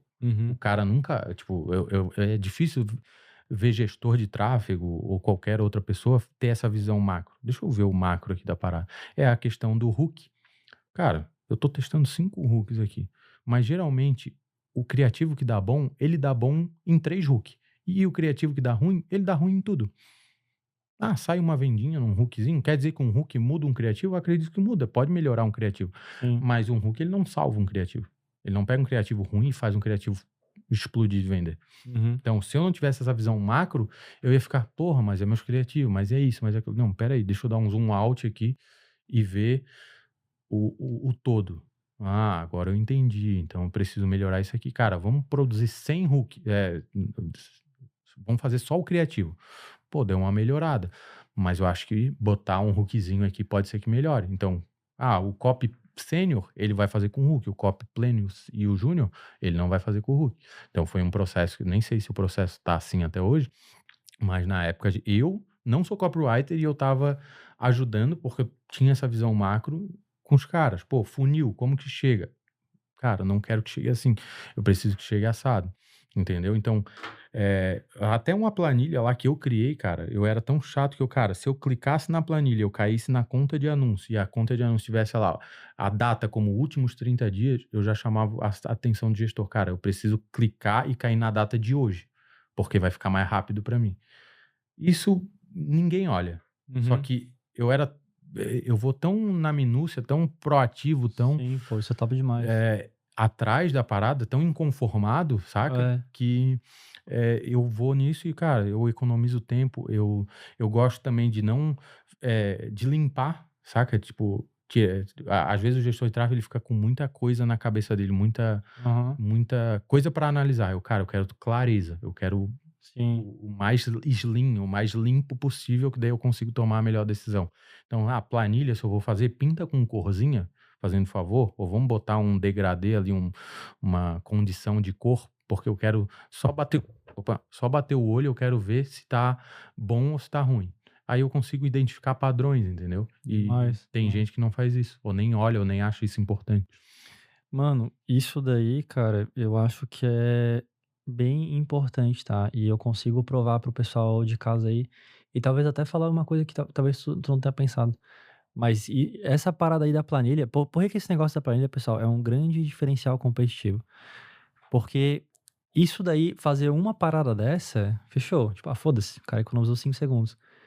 Mas e se tu faz 100 dessas aí, tá ligado? Exato, exato. Isso daí, pra alguém copiar isso aí de ti, pra alguém implementar essas 100 micro melhorias, é difícil fazer isso. Não é uma coisa que a barreira de entrada é alta, não é simples copiar, porque é um monte de coisinha que a pessoa tem que fazer, e isso aí tu só pega com o tempo. Então isso daí é um verdadeiro diferencial competitivo.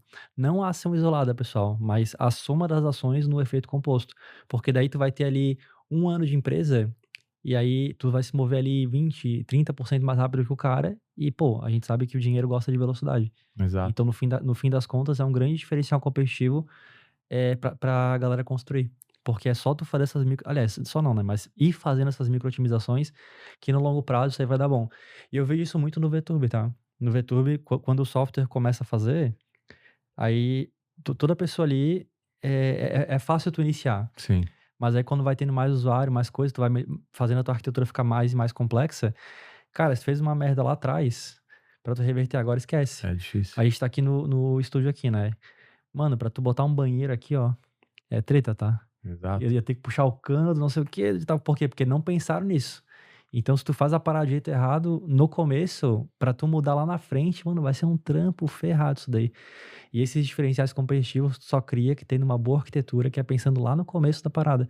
Ou seja, fazendo as coisas direito, pessoal. Otimizando, pra daí tu ter esse diferencial competitivo que se perpetua aí ao longo do tempo, sabe?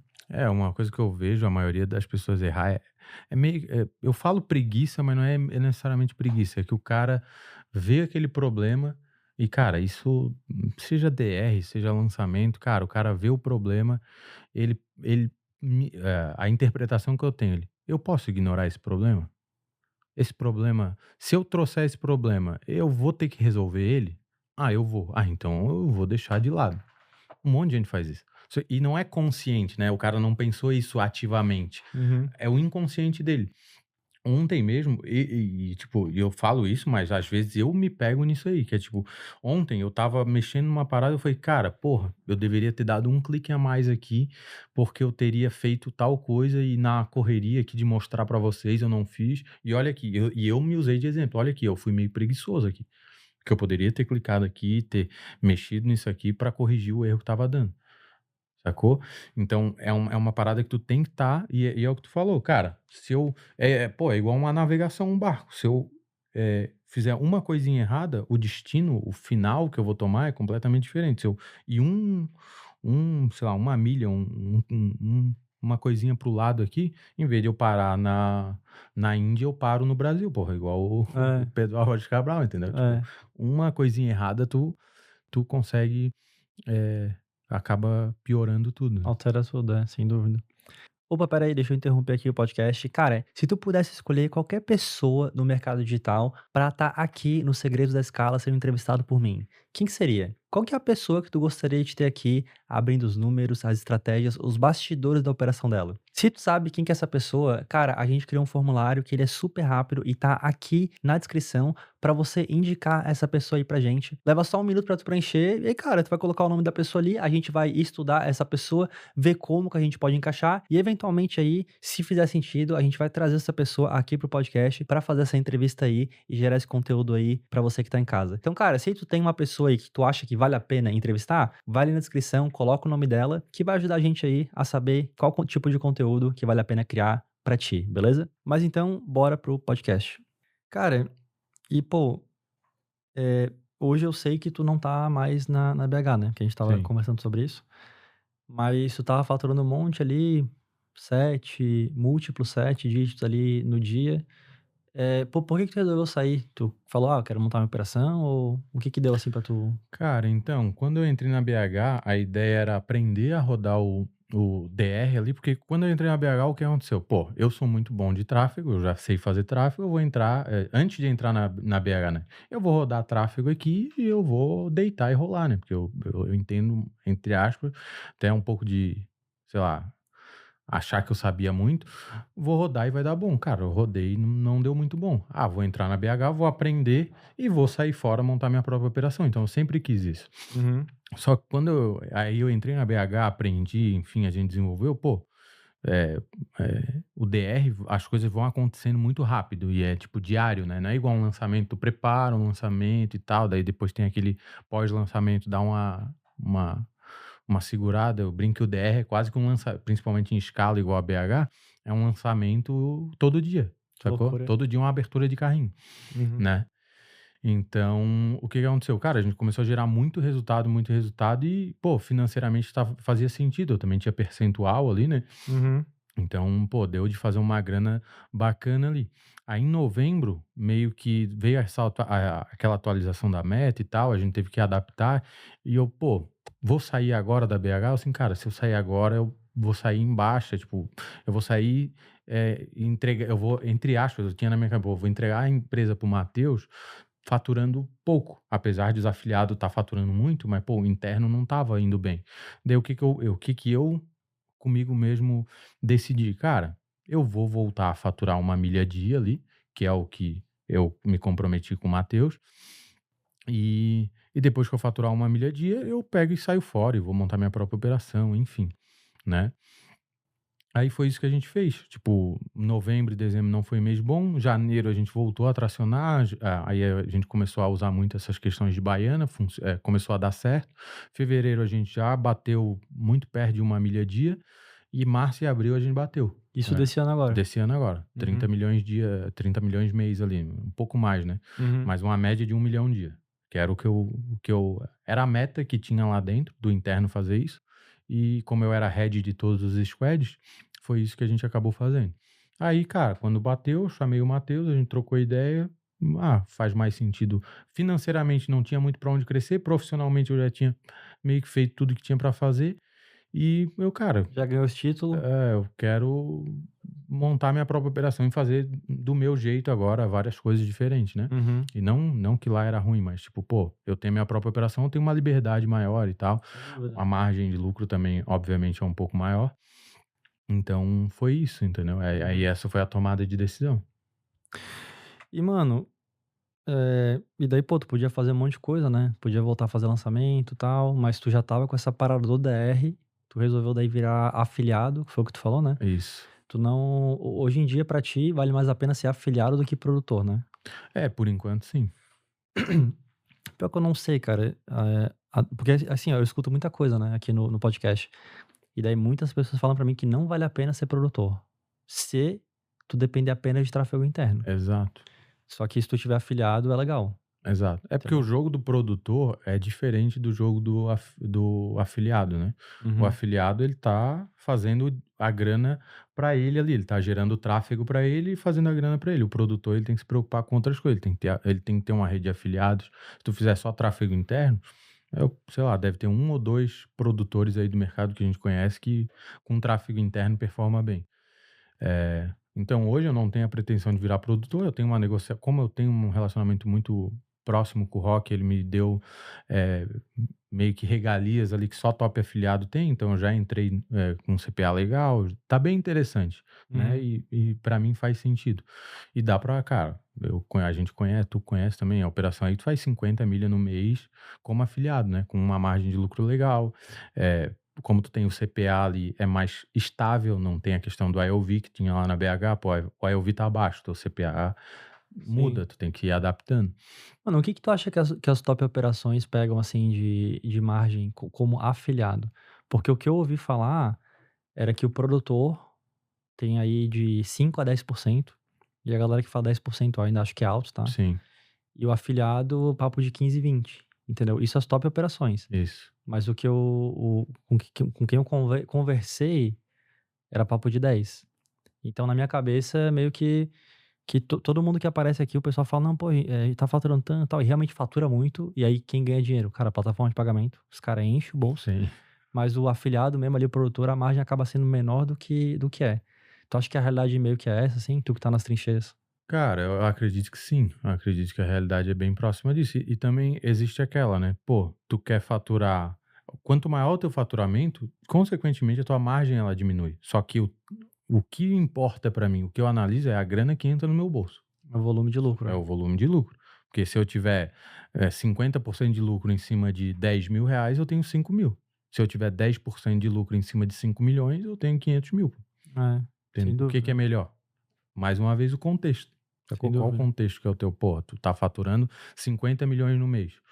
E tu tem 10%, pô, é 5 milha, pô. Aonde que tu vai conseguir isso? Mano, isso daí é muito dinheiro, velho. Eu não sei se tá todo mundo muito rico ou se o que tá acontecendo, entendeu? Porque eu escuto muito isso, e daí o vagabundo chega aqui, não, porque não sei o que, é milhão e tal. E de fato o pessoal tá ganhando muito dinheiro. É, cara, uma coisa que fez. Uma parada que eu aprendi. Acho que foi com o Marcos Paulo que eu aprendi. Mas é a fatia de mercado. E eu dei um conselho esses dias pro padrinho do meu filho. Ele, cara, eu tô pensando em abrir um negócio aqui. Eu assim, cara, olha o tamanho do mercado que tu tá tentando entrar. Por exemplo, o que eu quero dizer com isso? Eu ser o top dos lançamentos, quanto que eu vou faturar num ano? No máximo 100 milhões. Porque foi o que o Pablo fez, eu não sei se alguém fez, ou teve alguns players que dizem que fizeram, mas é 100 milhões de reais num ano. E com a margem de lucro de um cara desse, sei lá, vamos chutar aqui 40%, 50%, né? Alto pra caralho. É alto pra caramba. Então, vamos supor que o cara lucrou 50 milhões. Mas quantos Pablo tem no mercado? Tem um pau. Quantos, sei lá, Fint tem no mercado? Tem um, tem dois, saca? Tipo, no mesmo nível de faturamento. No DR, é um mercado muito maior. Tipo, quantos afiliados tem que faturam 10, 20 milhões no mês? 30 milhões no mês? Vamos botar aí 1 milhão no dia. 1 milhão de reais. Porra, tem bastante. Tem uma galera. Sacou? Não é difícil tu fazer, entre aspas, não é difícil tu fazer isso, porque tu depende de ti mesmo. Agora, tu ter em lançamento, tu ter expert que fatura isso, tu tem que primeiro ter o expert, que é o mais difícil, e segundo, tu tem que conseguir faturar isso. Então, o tamanho do teu mercado, tipo, eu não preciso ser o top 1 do mercado, o top afiliado 1 do mercado para faturar, sei lá, para botar 10, 20 milhões no bolso no ano. No bolso, né? Não tô falando de faturamento. Botar 20 milhões no bolso no ano, eu não preciso ser o top 1. Agora, de lançamento, talvez eu precise. Porque fora o investimento, fora a margem, tu ainda tem que dividir com o expert, que geralmente ele fica com a maior parte. Sim. A agência de tráfego, porra, sei lá, nem tem como, acho, faturar isso. Acho que só um AV4 da vida. Porra, eu vou ser um AV4? Não. Então, o tamanho do mercado que tu tá inserido importa muito. E isso fez o que fez... esse foi uma das principais coisas que fez eu tomar a decisão de sair de lançamento e de agência de tráfego. Porque, cara, quanto que eu vou faturar aqui no ano? A gente tinha uma previsão de em 2024 ou 2025, não lembro, acho 2025, de botar de grana no bolso, eu e meu sócio ali, sei lá, uns 10 milhões, de 8 a 10 milhões. Cara, porra, é uma grana alta. Mas 8 a 10 milhões, dependendo do mês, eu faço em 3 meses no DR. Sacou? E eu não preciso nem ser o top. Esse que é a moral. Se eu fizer 8 milhões com lançamento, eu tenho que estar entre os maiores ali do mercado, né? Eu tenho que lançar um Paulo Vieira, uma Camila Vieira, um Pablo Marçal, um Wendel Carvalho, sei lá, uns caras muito grandes. E eu ainda tenho um percentual muito menor da fatia do bolo, né? A percentual maior foi com o Expo. No DR, não. Além do percentual ser 100% meu, porque eu estou montando a minha própria operação, eu não preciso ser o top afiliado. Sabe? Se eu for o top afiliado, eu vou ganhar muito mais grana que isso. Então, o meu custo de oportunidade é muito maior no DR do que no lançamento, entendeu? Então, isso fez eu querer sair e é a mesma coisa. Pô, eu aqui como o head da BH, que, sei lá, é a top 3 do mercado. Quanto que eu vou ganhar? Vou ganhar tanto. Não, o máximo que eu vou fazer é chegar a BH ser a top 1, a empresa que mais fatura. Acho que ano passado na Cartpanda teve um mês que a gente foi top 1 global, se eu não me engano. Quanto que eu ganhei? Ah, eu ganhei X. Ah, porra, pra fazer isso como afiliado não é tão difícil. Entendeu? Então, eu nem preciso ser o top afiliado pra fazer o que eu fazia antes, entendeu? Tipo, eu tirar, sei lá, 1 milhão no mês, cara, não é difícil de lucro, sacou? Acho que hoje a gente já tá muito próximo de tirar isso, entendeu? Mano, sem dúvida, cara. Uma coisa que aconteceu, tá? É que, pô, tu entrou no mercado, tu falou aqui 2020, né? Faz 6 anos. Mano, eu entrei nessa porra em 2014, tá ligado? E tu viu também, pô, essa onda do Nutra na gringa. Sim, Isso pra mim deu uma bugada na minha cabeça, mano. Real, tá? sim. Que eu lembro que eu pensei, eu falei, caralho, será que eu tomei a decisão errada no Vetur, velho? Porque eu me dediquei 4 anos aqui nessa desgraça aqui, entendeu? E é foda fazer isso aqui, É mano. foda. Porque, pô, é outro rolê, sabe? Tipo, um negócio que é software. E aí chegou o vagabundo aí do nada. O vagabundo entrou no mercado 2024 ali. E, bum, estourou. Cara, o meu dev, mano. O Guilherme Kuhn. Um abraço aí pro Gui. Da Pareto lá. Mano, pensa num bicho boca mole, assim, ó, que só fazia merda no Bomberman, mano. Cansei de dar um pau nele no Bomberman. Ele sabe disso. Sofria. E ele ficou um tempão fazendo lançamento, um tempão, lançando o Pedrinho, o Zezinho e tal. E aí, pô, hoje ele é um dos maiores afiliados do mundo. Eu acho que ele ganha mais dinheiro que eu no mês, mano. Hoje em dia. Olha só, Gui, olha onde é que chegou, mano. Que loucura. Tudo por causa desse veículo, dessa parada aí do Nutra na gringa, entendeu? Então esse foi o maior veículo de transformação de riqueza que eu já vi aí nos últimos 12 anos aí do digital. Eu também. É assustador, velho. É assustador. Assustador, tá? Eu não sabia nem que isso era possível. Mano. Quando eu entrei na BH, como o meu know-how era lançamento, todos os gestores que eu trouxe, veio alguns gestores por indicação, né? Obviamente, mas os que eu trouxe para BH, assim, que não veio de indicação de própria gente do Nutra, foi gestor de lançamento. Cara, o primeiro que veio, eu falei, cara, a gente tá faturando 2, 3, 4 milhões por dia aqui, em 3 gestores. Ele, não é possível. Cara, o nosso problema hoje é que a gente não tem conta de anúncio que aguenta botar a verba, porque tem um limite de gasto diário. Ele, não. Aí quando ele viu o HeadTrack, a ferramenta que a gente usa, ele achou que era mentira. Ele achou que, tipo, sei lá, ele falou, cara, eu não acreditei. Mesmo vendo o número ali no HeadTrack, tipo, lucro, tudo bonitinho, ele não acreditou. Ele só acreditou quando ele começou a executar. Ele falou, e mesmo executando, eu demorei pra acreditar, porque é surreal, cara. Os números, assim, pra quem vê de fora, tipo, é uma coisa legal pra deixar pra galera, cara, quem vê de fora, tu olha, pô, 1 milhão no mês, 2 milhões no mês. Cara, tu acha que é muito longe, tá muito distante, e não tá tanto. Sacou? Tipo, cara, se tu começar hoje, em 3, 6 meses, tu já tá faturando. Tipo, se tu tiver todo esse. Tu pegar tudo que a gente falou aqui e aplicar, em 6 meses tu tá. Tanto como copy, como gestor de tráfego, tu tá indo muito bem, sacou? E tipo, copy eu acho muito mais complexo de aprender do que tráfego. Porque copy tem psicologia, o cara tem que gostar de ler. Todo um rolê ali. Tem todo um rolê. Tráfego, cara, tu compra um curso de qualquer de tráfego, em 3 meses tu já sabe fazer tudo na ferramenta, tu já sabe mexer ali no gerenciador. E em 6 meses tu já tá bom, cara. Tu já tá faturando, tu já tá numa operação, ganhando um fixo mais um variável, sacou? Tu já tá rodando como afiliado mesmo, não precisa escalar milhões, mas, pô, fazer, sei lá, vamos botar aí, para fazer 100 mil no mês, cara, se tu tiver uma margem de 10%, tu tem que fazer quanto? 1 milhão? 1 milhão é 1.000 vendas. Dá 300 e poucas vendas por dia. Pô, é pouquíssimo, tá ligado? Dá 30 vendas no dia. Dá 30 vendas no dia, dá até menos. Então é muito pouco, tá ligado? Tipo, sim. 30 vendas no dia, o que é 30 vendas? Pessoal, às vezes é que é foda, né, cara? A gente entender a escala da internet, né? Aí, pô, tem bilhões de pessoas nas redes sociais. E aí, pô, de bilhões, tu precisa de 30, velho. Exato. Tipo, tem bilhões, mano. São 1.000 milhões de pessoas. E são vários bilhões. Acho que são 4 bilhões, se não me engano, tem no mundo inteiro que usam Instagram, essas coisas aí. Se eu não me engano, tá? Acho que é por volta disso aí. Então a escala da internet realmente é uma coisa que é bizarra. E ainda mais em dólar, né? Tipo, tá maluco. É igual a gente fala, pô, não, a gente faturou 80 milhões no mês. Cara, não dá 10 milhões de dólares. Não dá 20 milhões de dólares. Só que na época o dólar era 6 reais. Porra, o que dá? 13, 12, 13 É, por aí, milhões? um negócio assim. Proporcionalmente é muito pouco, sacou? Tipo, se tu olhar, quem que é o cara que fatura 10 milhões no mês aqui no Brasil? Cara, lá em 2021 eu fiz 8 milhões com Expa. Não é difícil. Não é tão difícil assim. Então, quando tu olha pro dinheiro em si, não por... Tipo, lá é 10 milhões de dinheiro, não é 50 milhões de reais, sacou? Então, essa questão do dólar é muito, muito grande, entendeu? E aqui também no Brasil também dá de fazer muita grana, pô. Sim, sem dúvida, sem dúvida.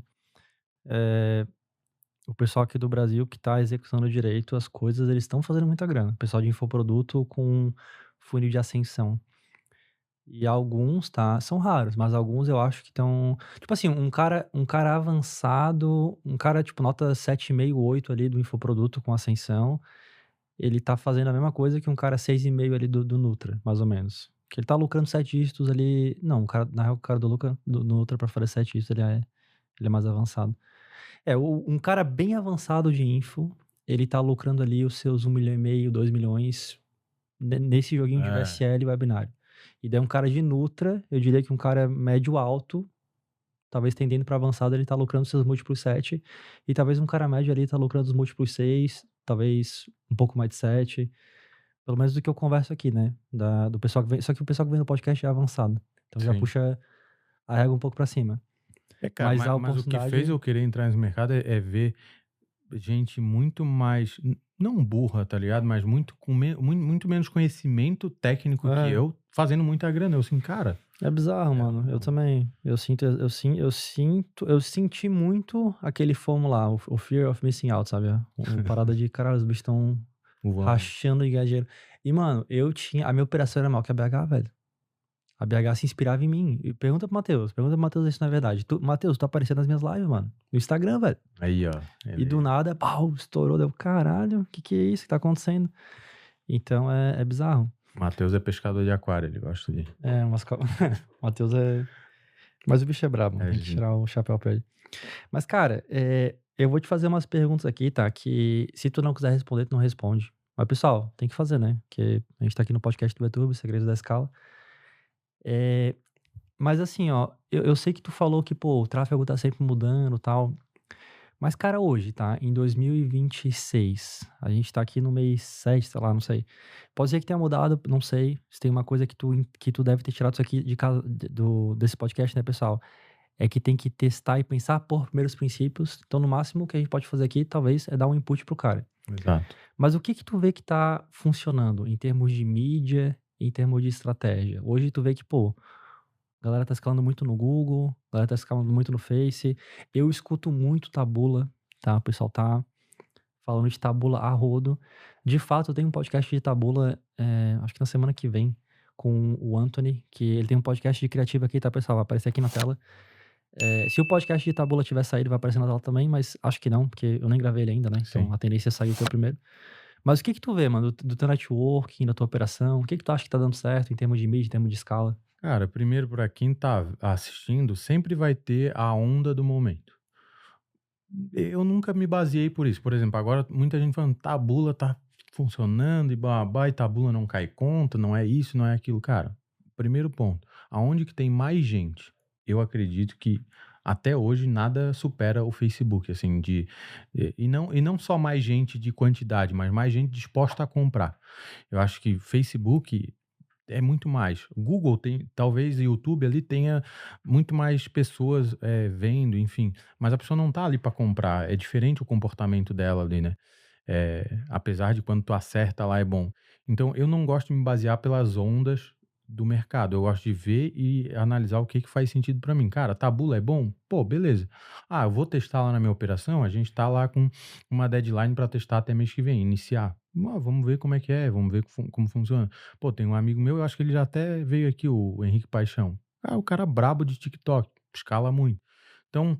tu conhece o Henrique? Conheço, gente. Esse é doido, mano. Esse aí, esse é brabo. Esse é brabo. Tava lá em Budapeste semana retrasada comigo. Ele até me convidou pra ir pra lá. Mano, o bicho é bom. Um abraço pro Henrique aí, cara. Ele sai, mano. O moleque é pra frente. Então, cara, tem várias fontes, várias coisas que vão escalar. sacou?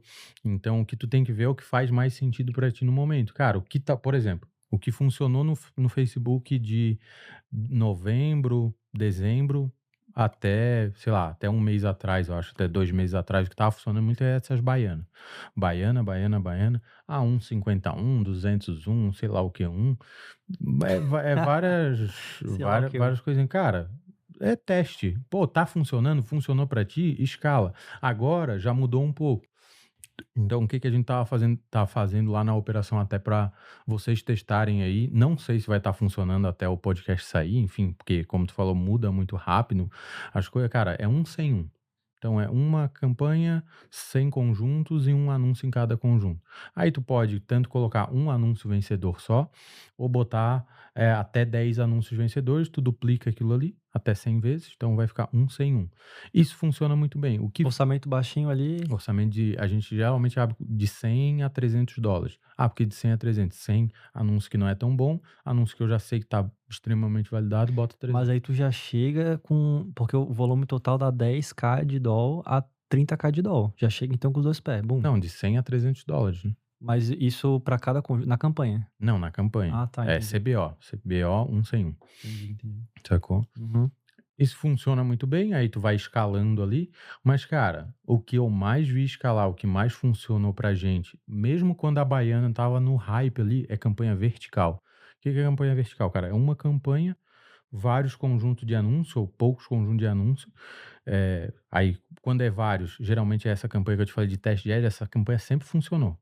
Tem vezes que ela performa mais, tem vezes que ela performa menos. No auge da Baiana, ela não estava indo tão bem, mas era uma das melhores campanhas. Só que, qual que é o problema dessas campanhas? Tem que ter um cara otimizando ali em cima dessas campanhas o Mano, tempo todo. me explica um pouco mais como é que é essa campanha aí, que eu não tô tão Ó, falando. tu vai abrir uma campanha e todo anúncio novo que chegar, tu vai abrir um conjunto e vai botar o anúncio ali dentro. Entendi. Então, é 1x1 que a gente chama, né? Uma campanha, conjunto de anúncio até dar o limite ali, se eu não me engano é 250, nem lembro mais quanto É que é. 200 e pouco, É. Aham.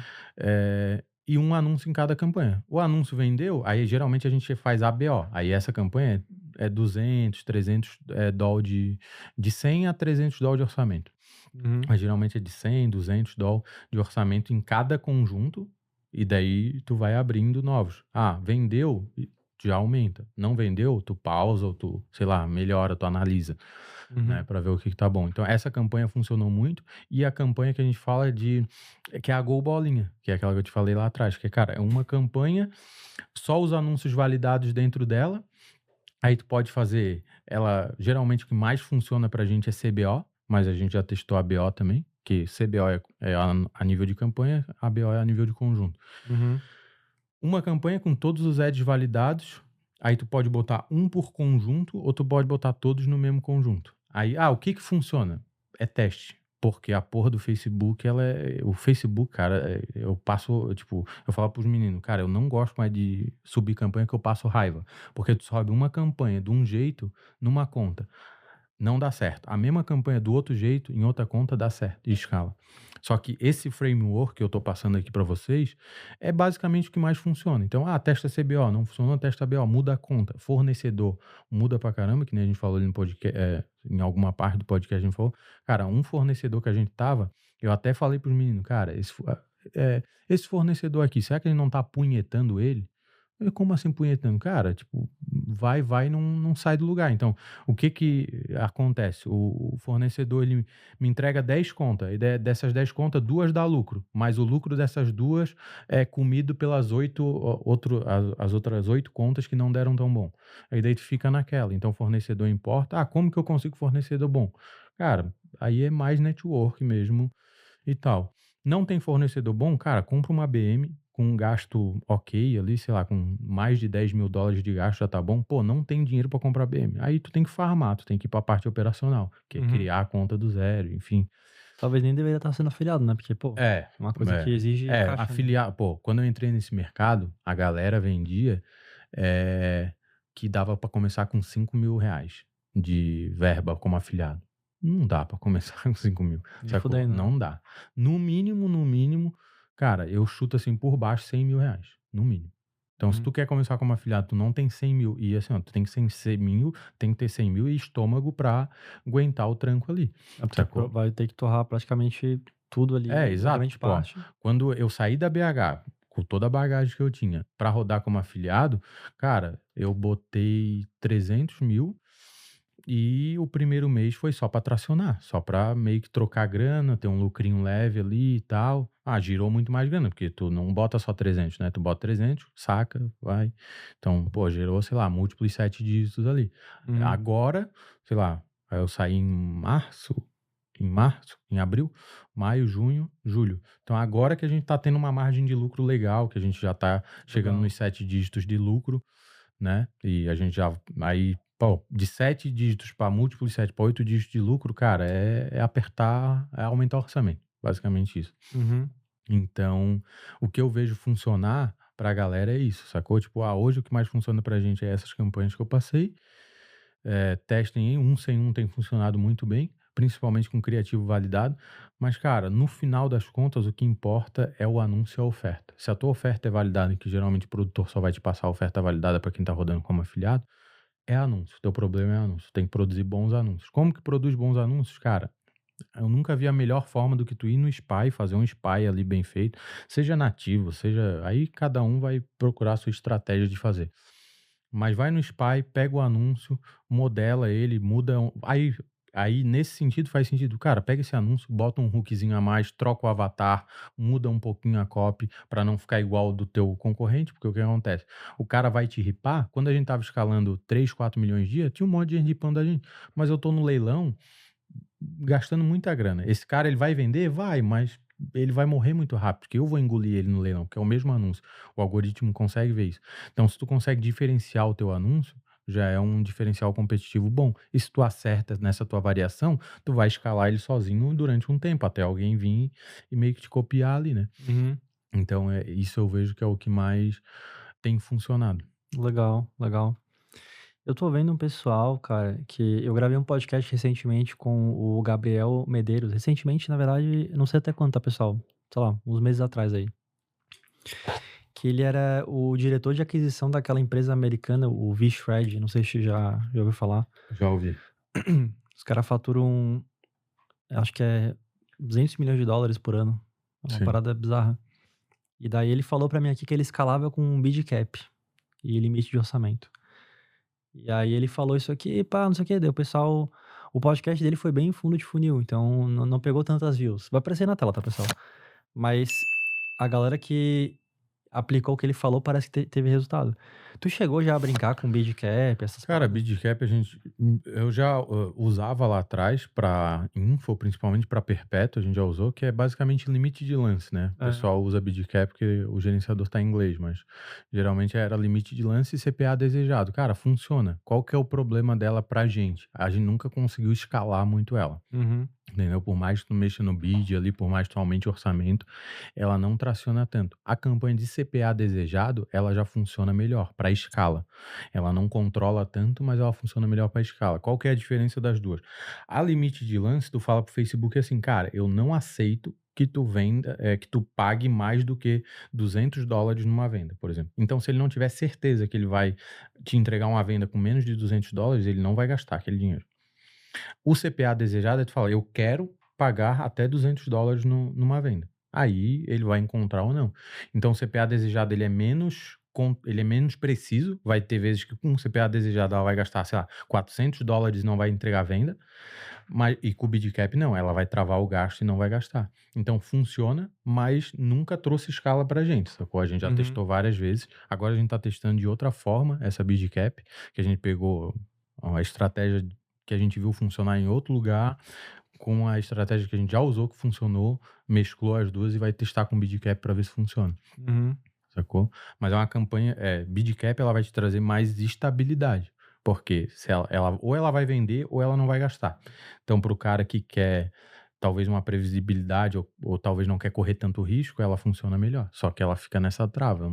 A gente nunca escalou, tipo, sei lá, nem 6 dígitos com ela. Entendi, boa. Mano, e o que que tu tá vendo referente ao futuro das operações aí do marketing direto eu tô vendo muitas pessoas. Antigamente tinham produtores com tráfego interno. Então, cara, todo mundo era assim. Uhum. Aí, do nada, produtores abriram para afiliados. E aí tinha poucos produtores e muitos afiliados. Aí agora eu tô vendo que tá tendo muito produtor. Então, muitas pessoas estão querendo parar de lidar com tráfego e só ser o produtor ali, controlar o CPA e aí viver disso daí. Então, hoje, na minha visão, tá? No que eu vejo do mercado, são muitos produtores para poucos afiliados. Então, tem poucos afiliados muito bons, que é até uma vantagem, tá? Sim. Para tu poder negociar ali CPA e tal, ter boas relações. E é isso que eu tô vendo. Tu vê uma coisa similar, tu vê alguma coisa diferente? O que que tu tá achando aí do mercado? Cara, eu vejo que é isso e são. O gamer é completamente diferente do produtor e do afiliado, né? O produtor talvez ele tenha uma previsibilidade um pouco maior. Por quê? Porque ele tem muitos afiliados. Então, quando um afiliado está em baixa, o outro está em alta e vice-versa. Então, ele consegue ter uma previsibilidade um pouco maior. Porém, a margem dele é menor e eu acredito que ele tem que se preocupar com outros fatores. O cara tem que ser muito bom no back-end. A BH, é, até onde eu sei, os caras são dos melhores no back-end ali que tem, né? É, então é isso. Como afiliado, é um jogo mais simples, porém tu vai ter altos e baixos muito maiores. Porque, pô, por exemplo, a gente passa por isso lá, a gente já passou por isso dentro da BH. Cara, às vezes tu vai ter uma conta muito boa, que ela tá te trazendo 1 milhão de faturamento todo dia. Se essa conta cai, tu vai perder isso. Então tu vai ter que encontrar outra dessa. Aí o tempo de tu encontrar outra conta dessa pode ser pouco ou pode ser muito. Pode ser, sei lá, em uma semana tu encontra, como já aconteceu com a gente, ou às vezes demorar 30 dias, 40 dias para te encontrar, entendeu? Então, eu acredito que o afiliado que tá rodando em muita escala, ele não tem tanta essa previsibilidade. Então, ele vai fazer 50 milhões no mês, não é garantia que no outro ele vai fazer também, porque tem alguns fatores, ele precisa ter uma contingência, ele precisa ter uma. Ele precisa antecipar muitos problemas para e que isso não aconteça, e mesmo assim é praticamente inevitável. O produtor não. Se ele tiver uma base sólida e forte de afiliados, ele consegue ir mantendo aquele faturamento, porque um afiliado sempre vai compensar o outro, né? Sim, todo mês vai faturando, sem sombra de dúvidas. Mano, muito bom. E uma última pergunta, tá? Que eu tinha anotado aqui. Que tu falou que tu dá consultoria, né? Então, pô, tu sabe sobre outras operações, tu também tem todo esse background aí na BH, Marçal e tal. O que que tu acha que as operações hoje, elas mais estão fazendo, não só necessariamente a tua, ou, ou não só tá fazendo, mas que precisa fazer para conseguir eh, escalar mais? Que eu queria deixar essa parada, esse insight pro pessoal de casa, para eles profissionalizarem o tráfego deles. Porque para mim é muito bom, né? Quanto mais o cara tem um tráfego bom, mais eles escalam, mais eles pagam de conta lá do VTurb. Aí tu que tá, pô, por dentro de tudo, falando com muita gente, o que que tu tá vendo nesse sentido? Cara, o que eu acredito que mais funciona, tipo, nem tô falando só. Cara, na BH funcionou, no Pablo, eu trabalhei lá, funcionou, no Cariani funcionou, em vários projetos que eu trabalhei funcionou. Cara, é tu identificar as alavancagens que tu tem ali tanto dentro do tráfego quanto dentro da copy. Muitas das consultorias que eu dei, cara, por incrível que pareça, o problema principal não estava no tráfego em si. Obviamente, o tráfego ele necessitava de melhorias, então necessitava implementar processo, implementar cultura, fazer o gestor de tráfego estar engajado, enfim. Então, várias questões de gestão, principalmente, gestão de pessoas, gestão de equipe, gestão de processos, eu vejo que são ferramentas de alavancagem. Então, cara, se tu tem uma operação com um Expert hoje, cara, é, como eu já tive operação com Expert, eu já trabalhei em perpétuo, já trabalhei em lançamento, tu consegue identificar os pontos de melhoria para conseguir escalar mais ou dobrar, triplicar o teu faturamento. Pô, o Cariani, eu entrei lá, eles faturavam 1,2, 1,5 milhões por mês, a gente dobrou esse faturamento. foi pequenas alavancagens que não vai ter uma ciência exata, não é algo específico. Até por isso que eu acabo fazendo bastante consultoria, porque e eu falo isso porque eu já comprei muita consultoria de gente que tinha resultado ou já passou por aquilo e ela vai ter, às vezes, um insight, ela vai, pô, não, esse problema eu já passei, eu já resolvi dessa forma. Por exemplo, a questão de ocultar os anúncios, a questão de agora, que não está funcionando para um monte de gente. A gente já passou por isso e a gente sabe como resolver. Então, lá na BH, quando eu entrei, também era pequenas alavancagens que a gente foi fazendo ali no tráfego interno, que foi resolvendo, né? A maior parte é questão de gestão, de cultura e processos. Aí, pô, eu poderia até falar vários exemplos aqui, mas aí eu vou fugir muito do que eu preguei o podcast inteiro, que contexto é rei. Eu preciso ter o teu contexto para ver como que eu posso te ajudar, É verdade. sacou? Uhum. Agora, se eu quero, é uma coisa que eu falo. Tu sabe como importar carro dos Estados Unidos? Não? Nem Por ideia. que que tu não sabe? Não pesquisei, Porque mano. tu nunca fez. É. A partir do momento que tu fizer, tu vai saber. E qual que é a forma mais rápida de tu fazer isso? Tem que perguntar pra alguém que sabe. Perguntar para alguém que já fez. Então, pô, se eu quero escalar lançamento, perpétuo, infoproduto, qualquer coisa, cara, a melhor forma que eu encontrei na vida e que eu recomendo é contratar ou falar ou perguntar para alguém que já fez aquele processo, porque daí tu encurta o teu caminho. Demais. Então, por isso que às vezes, cara, a gente dá consultoria e acaba que a gente consegue gerar muito resultado, dobrar faturamento, enfim, de várias operações, porque a gente já passou por muita coisa, eu já tive muita bagagem e acaba que eu consigo agregar dessa forma com as pessoas. Então, pô, tem operação que o problema está no time de tráfego. Por exemplo, antes o time de tráfego da BH, ele era modelado de um jeito. Quando eu entrei, eu remodelei a forma, a estrutura, a hierarquia do time. Sacou? No Marçal, a mesma coisa. Antes de sair de lá, eu organizei, deixei tudo bonitinho. Entrou um gestor novo, ó, esse é o processo que ele tem que seguir. Sacou? Esse é o framework. Então, operação de afiliado está escalando e quer escalar múltiplos 8 dígitos aí. Cara, eu tenho todos os frameworks, todo o processo que ele precisa seguir para escalar, para encurtar esse caminho, entendeu? Para ele não se perder ou... Cara, gira essa chave, gira aquela chave que tu vai conseguir escalar. Muito bom. Cara, tu faz então consultoria pra lançamento e DR? Ou tu faz só pra Lançamento, DR, Perpétuo, Expert. Por exemplo, a gente deu uma consultoria pro Cariani. Eu fiz o tráfego dele, depois acabei dando uma consultoria lá. Legal. No Pablo já, enfim, fiz o tráfego, não dei consultoria porque eu não faço mais nada lá. Deixa eu ver. Cara, já dei consultoria para Perpétuo também. Perpétuo que o cara tava escalando, precisava mexer algumas alavancagens.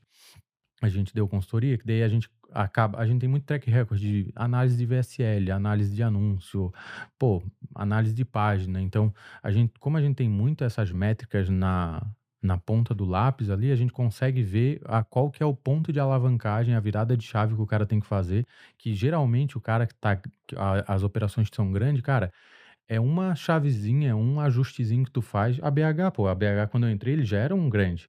Então, era um ajustezinho no tráfego ali que eles precisaram, nos processos, que fez... Eles estão muito alavancados, né, cara? Exato. Tipo, aumentei aqui 10%, mano. Ainda mais do faturamento, o impacto disso no lucro é bem tipo, ano passado a gente faturou 340 milhões no interno, faturado. Cara, uma alavancagem de 10% é 30 milhões, 34 milhões de reais, pô. É bizarro. Sacou? Então, tipo, qualquer mexidinha ali, pô, aí quanto que vale tu aumentar 34 milhões de faturamento na tua empresa?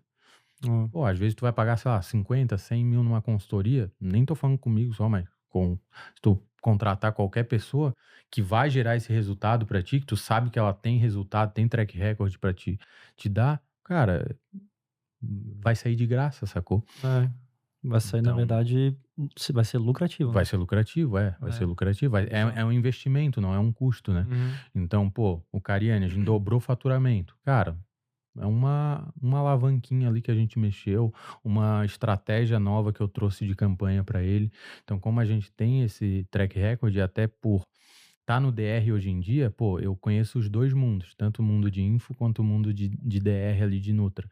Isso agrega muito nas estratégias que a gente acaba criando, entendeu? Tanto para expert quanto para infoproduto.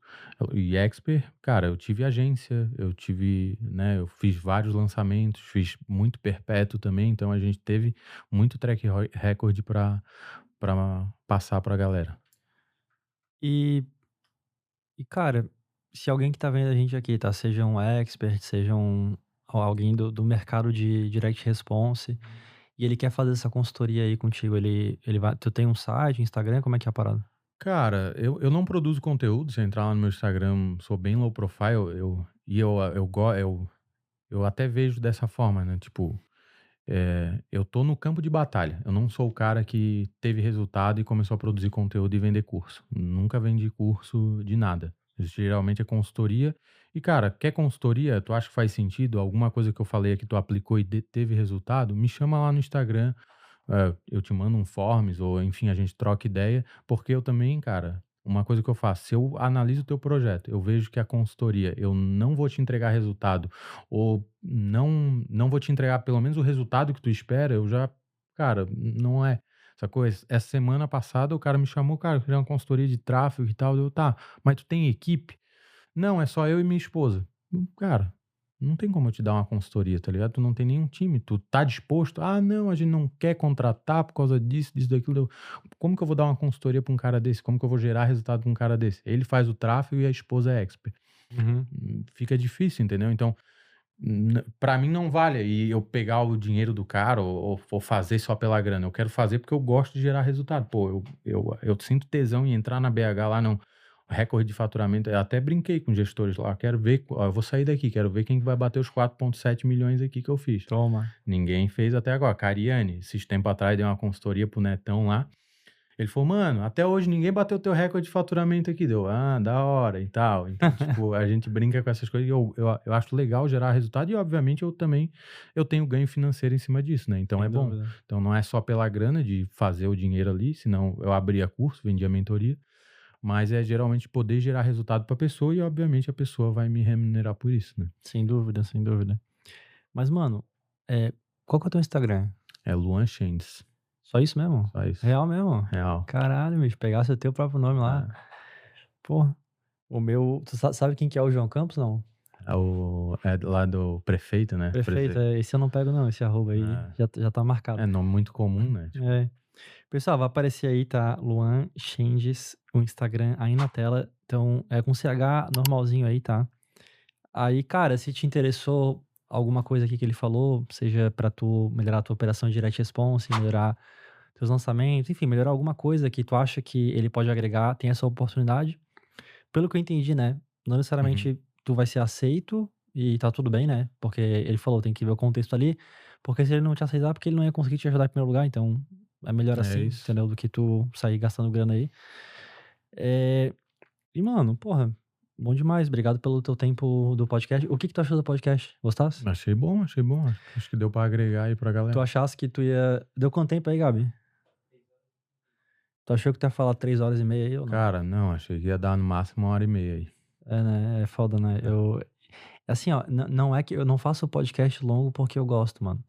É porque eu acho que é a única forma de ficar bom. Sim, Eu queria muito, pessoal, fazer um podcast de 1h30 ali rápido. Tá louco, mano. Meu trabalho ia ser muito mais fácil. sim. A gente ia ter gravado, já tava em casa já, entendeu? Suave, tranquilo. Mas é que realmente é complicado. Tipo, a gente nem falou muito, tipo, falamos bastante coisa, mas, pô, tem muito mais história, muito mais Demais. bagagem que, tipo, Tá né? maluco, Não, se fosse. Teve um cara que ele veio aqui, o Matheus Lourenço, Gabi. Ele gravou um podcast, que vai aparecer na tela, tá, pessoal? Ele gravou 2 podcasts, os 2 de 4 horas, velho. O bicho me deu uma canseira, mano. E parando pra ir no banheiro. Não chega no banheiro, não sei o quê. Daí vai, volta, tal coisa. Mas, mano, pô, show de bola, tá? Obrigado por tu comparecer aí. Acho muito legal, velho. Tu ser de Floripa e tá fazendo essas paradas aí. Aqui em Floripa tem pouca gente que é daqui. Tá maluco, tem quase ninguém. Tem resultado. Daqui mesmo Na real, daqui, cara, tem. Sabe o João Vitor, que trabalhava na BH? Acho que ele é head de ads. Acho que ele tá lá até hoje, até agora. O Mels, não? O João Mels, ele é de Chapecó, né? De Ah. Pinhalzinho. Aí agora ele mora aqui.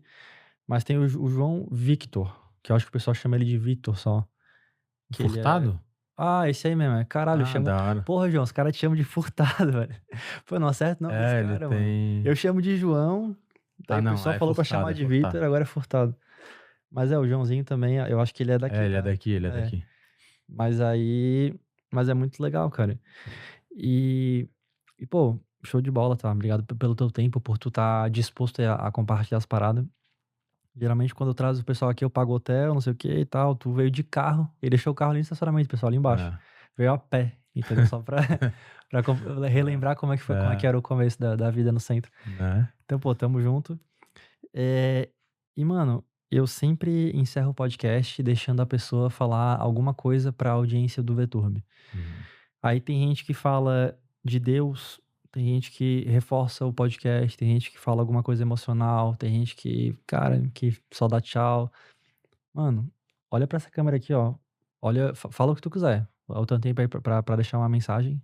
Aí, Beleza. manda bala. Cara, primeiramente, se tu chegou até aqui, parabéns, porque, porra, tu foi determinado, obstinado e tá com vontade de fazer. Pô, ninguém fica aqui 3 horas assistindo um podcast à toa. Então, parabéns por ter chegado até aqui. Cara, e uma mensagem, até eu trouxe uma Bíblia ali pro João. Cara, a coisa que mais mudou a minha vida foi buscar a Deus, irmão. Tipo, por mais que tu...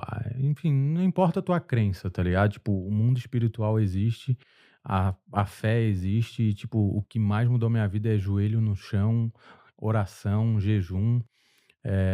Pô, depois eu até posso te falar, eu já fiz jejum de 100 horas, mano. E esse jejum que eu fiz, até esqueci de falar isso. O jejum que eu fiz de 100 horas, no mesmo mês que eu fiz esse jejum, a gente destravou o resultado na BH. Tipo, foi loucura. Tipo, então, cara, busca a Deus, independente da fé que tu tenha, de qualquer coisa. Cara, ajoelha no chão, ora, pede direcionamento, pede direção mesmo pra Deus, entrega a tua vida, porque, cara, Ele vai te mostrar o caminho. Confia, tenha fé que Ele vai te mostrar o caminho. Na mesma coisa que eu tive fé lá atrás dos primeiros 100 mil que eu ganhei, cara, até hoje a minha vida é regida dessa forma. E quanto mais tu busca, mais tu vê o quanto Deus está presente na tua vida e tá fazendo as coisas pra te ajudar mesmo, saca? Então, se tem uma mensagem que eu diria, além de tudo que tu aprendeu aqui no podcast, cara, vai lá e executa, cara, joelho no chão e oração, e trabalho supera qualquer coisa, saca? É isso. Cara, bom demais. Pessoal, esse aqui foi mais um episódio do podcast Segredos da Escala. Se tu gostou, compartilha isso aqui, joga num grupo de WhatsApp. Isso aqui ajuda o podcast a crescer e daí a gente consegue trazer ainda mais pessoas aqui pra entrevistar, pra gerar esse conteúdo aí pra ti.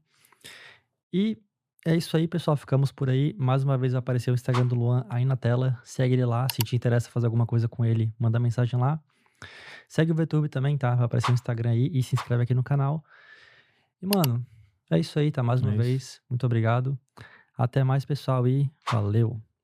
Cara, muito obrigado aí por ter assistido aqui mais um episódio de Segredos da Escala. Se tu gostou do episódio, não se esquece, tá? De curtir aqui esse episódio, de se inscrever no canal do VTurb pra tu receber aí mais episódios aí na tua caixa de entrada. Isso é muito importante pra gente. E se tu fizer isso, eu te garanto, tá? Que eu vou trazer os melhores convidados aqui pra passar conteúdo pra ti, beleza? E se tu tá procurando aí mais episódios aí pra assistir, cara, eu vou deixar 2 episódios aqui, tá? Em algum lugar aqui da tela aqui, dos Segredos da Escala pra tu ver. Então clica ali, vê eles, tá? Assiste também, vale a pena. Grande abraço e até mais.